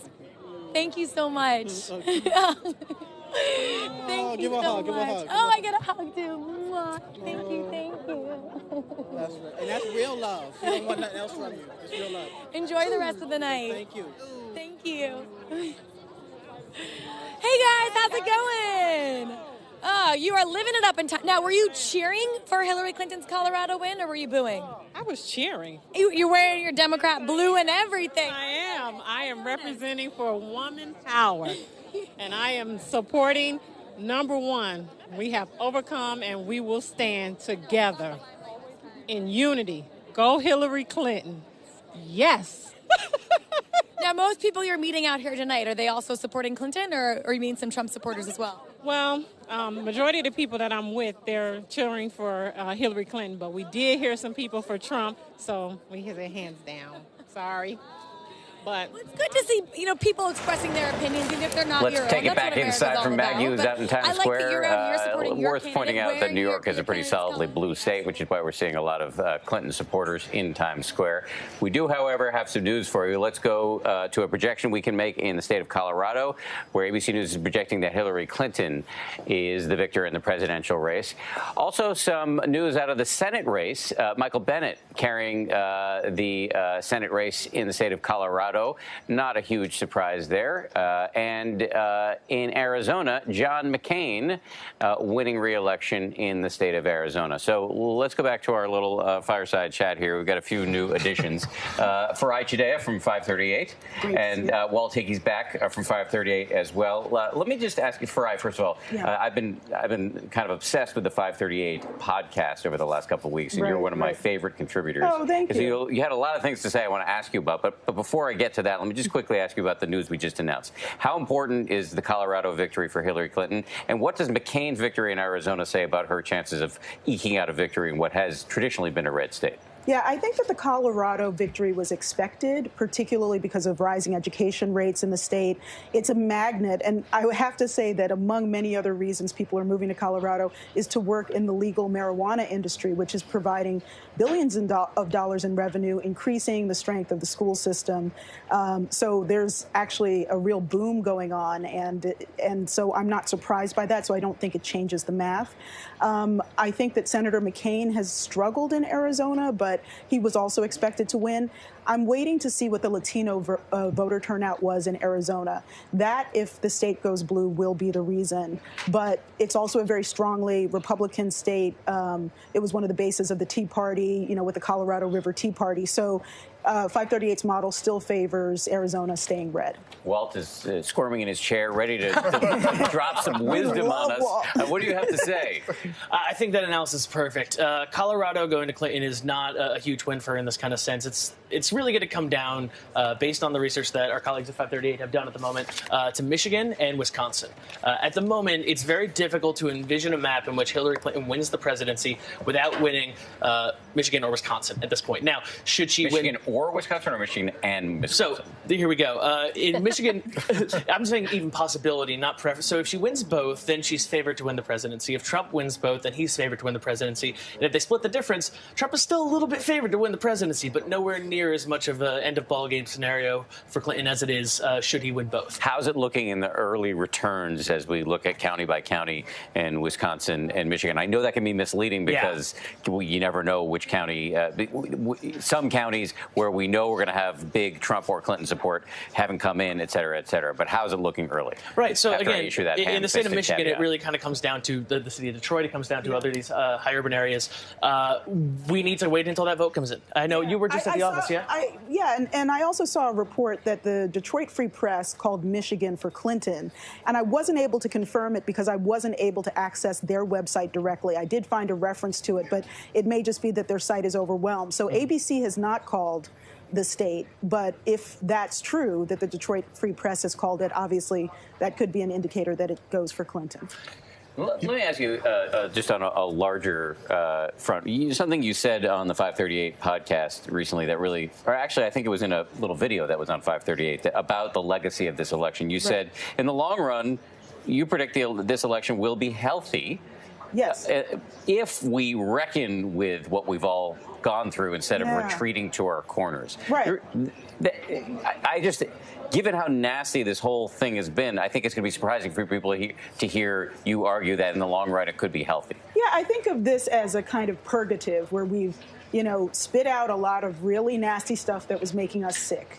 And one of the things that I think that today's tightness of the vote makes me realize, even more than I already did from doing so much reporting on voters, including Trump voters in Ohio, a state I'm not surprised that Trump won, is that there is a fundamental level of disrespect that working class Americans feel is targeted at them. And while Black and other non-white or Latino working class people have felt disrespect on many different levels, I think the white working class is shocked by the level with which an increasingly college-educated country, where the gains go primarily to college-educated people, is not a place where they feel welcomed. And I think that one of the things that has to come out of this election is looking at xenophobia, racism, sexism, but also looking at class-based bias and how we construct identities for people we don't even know. So if what comes out of this election is that we get to know each other better as people, it's healthy. If what comes out of this election is that we hate each other more as people, that's extremely unhealthy. Now, I agree with you 100%, particularly when it comes to classism and this notion that you get out of high school and you have to go to college. Now, that was something I expected from my son, but I also knew the direction he wanted to go.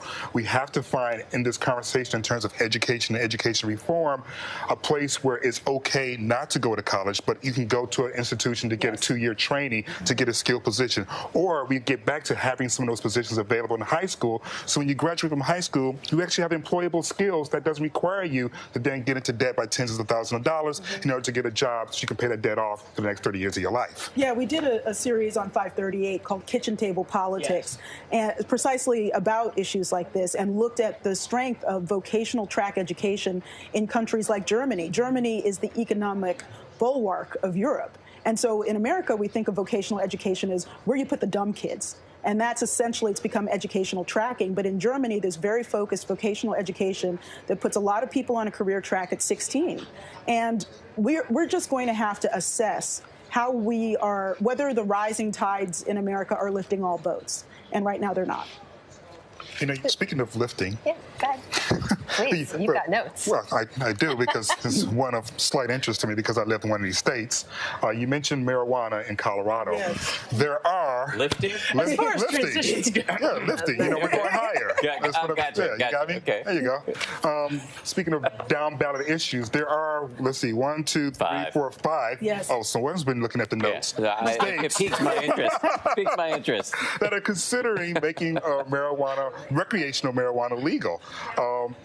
California, where I live, happens to be one of those states. But the one that's really interesting to me is Massachusetts, because they already have medical marijuana as legal, and now they're just saying, okay, the charade's over. Let's just vote to see if everyone. Isn't that the way California is? Yes, California is right as now well. is medical, yeah, you're right. but it's on the ballot for legal. Yeah. But I could tell you that's a charade, and I'm just saying from experience. Yeah, because every time I've gone to California, I get the strong sense that it's legal. It's a great Key and Peele video about, him going to get a medical marijuana card, and he's like, and the doctor's basically like, just tell me you want it, and he's doing all these making up symptoms, and anyway. But the reality is that marijuana stocks, and there are stocks you can buy, are going through the roof. People who make hydroponic equipment are selling tons of it.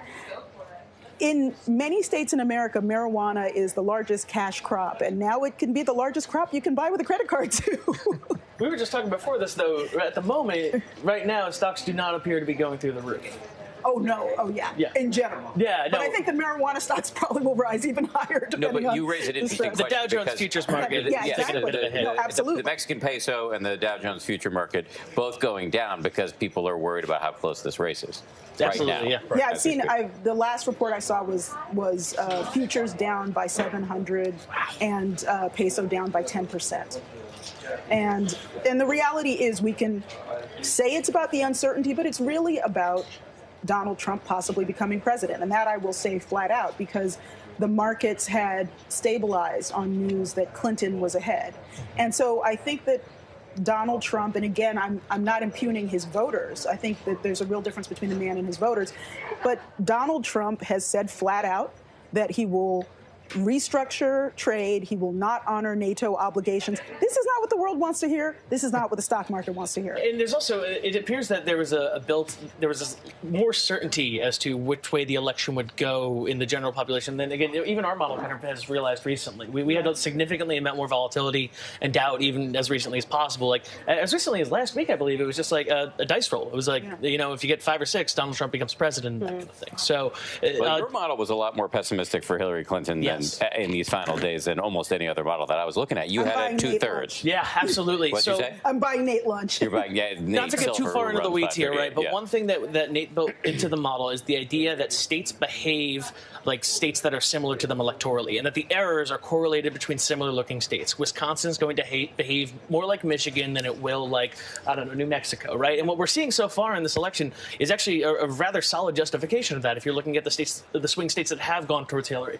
you're looking at Colorado, you're looking at New Mexico, you're potentially looking at Nevada, right? Those are diverse populations, similar geographics, similar state behaviors, right? And if you're looking at the ones that are resisting her far more than the polls originally implied, again, they're in the upper Midwest, that kind of thing. So states underperform and overperform their polls, similarly to one another. And I think that that's an interesting thing that we took away from this election as a whole, potentially. Farai, moving beyond the polls, you've been doing a fascinating series this entire election season where you're going deeper into the voter profiles. Right. And I'm curious, just sort of big picture now, here we are finally on election night. Yeah. Are you surprised by anything that you've seen so far in terms of how the vote's turning out? I am surprised by many of the returns, but not when I begin to think about conversations I had with Trump voters. So there were 3 sets of Trump voters that I spoke to that all came down for Trump after 1 was very firm, but 2 were wishy-washy. And the wishy-washy ones were white evangelical Christians. And that demographic has gone for Trump by close to 90%, which was predicted. And despite concerns over his personal values, there was a calculation that he would be better holding the line on the Supreme Court. And the other one is white suburban women. And right now, in Florida in particular, exit polls from women are not strong for Clinton. She's still getting 51% of women, but that's smaller than the gender gap in other states. And Florida is, if nothing, a land of endless suburbs. Yeah. And, and also a lot of people closer to retirement age or retirees. And so that may account for the gender, dynamics in Florida.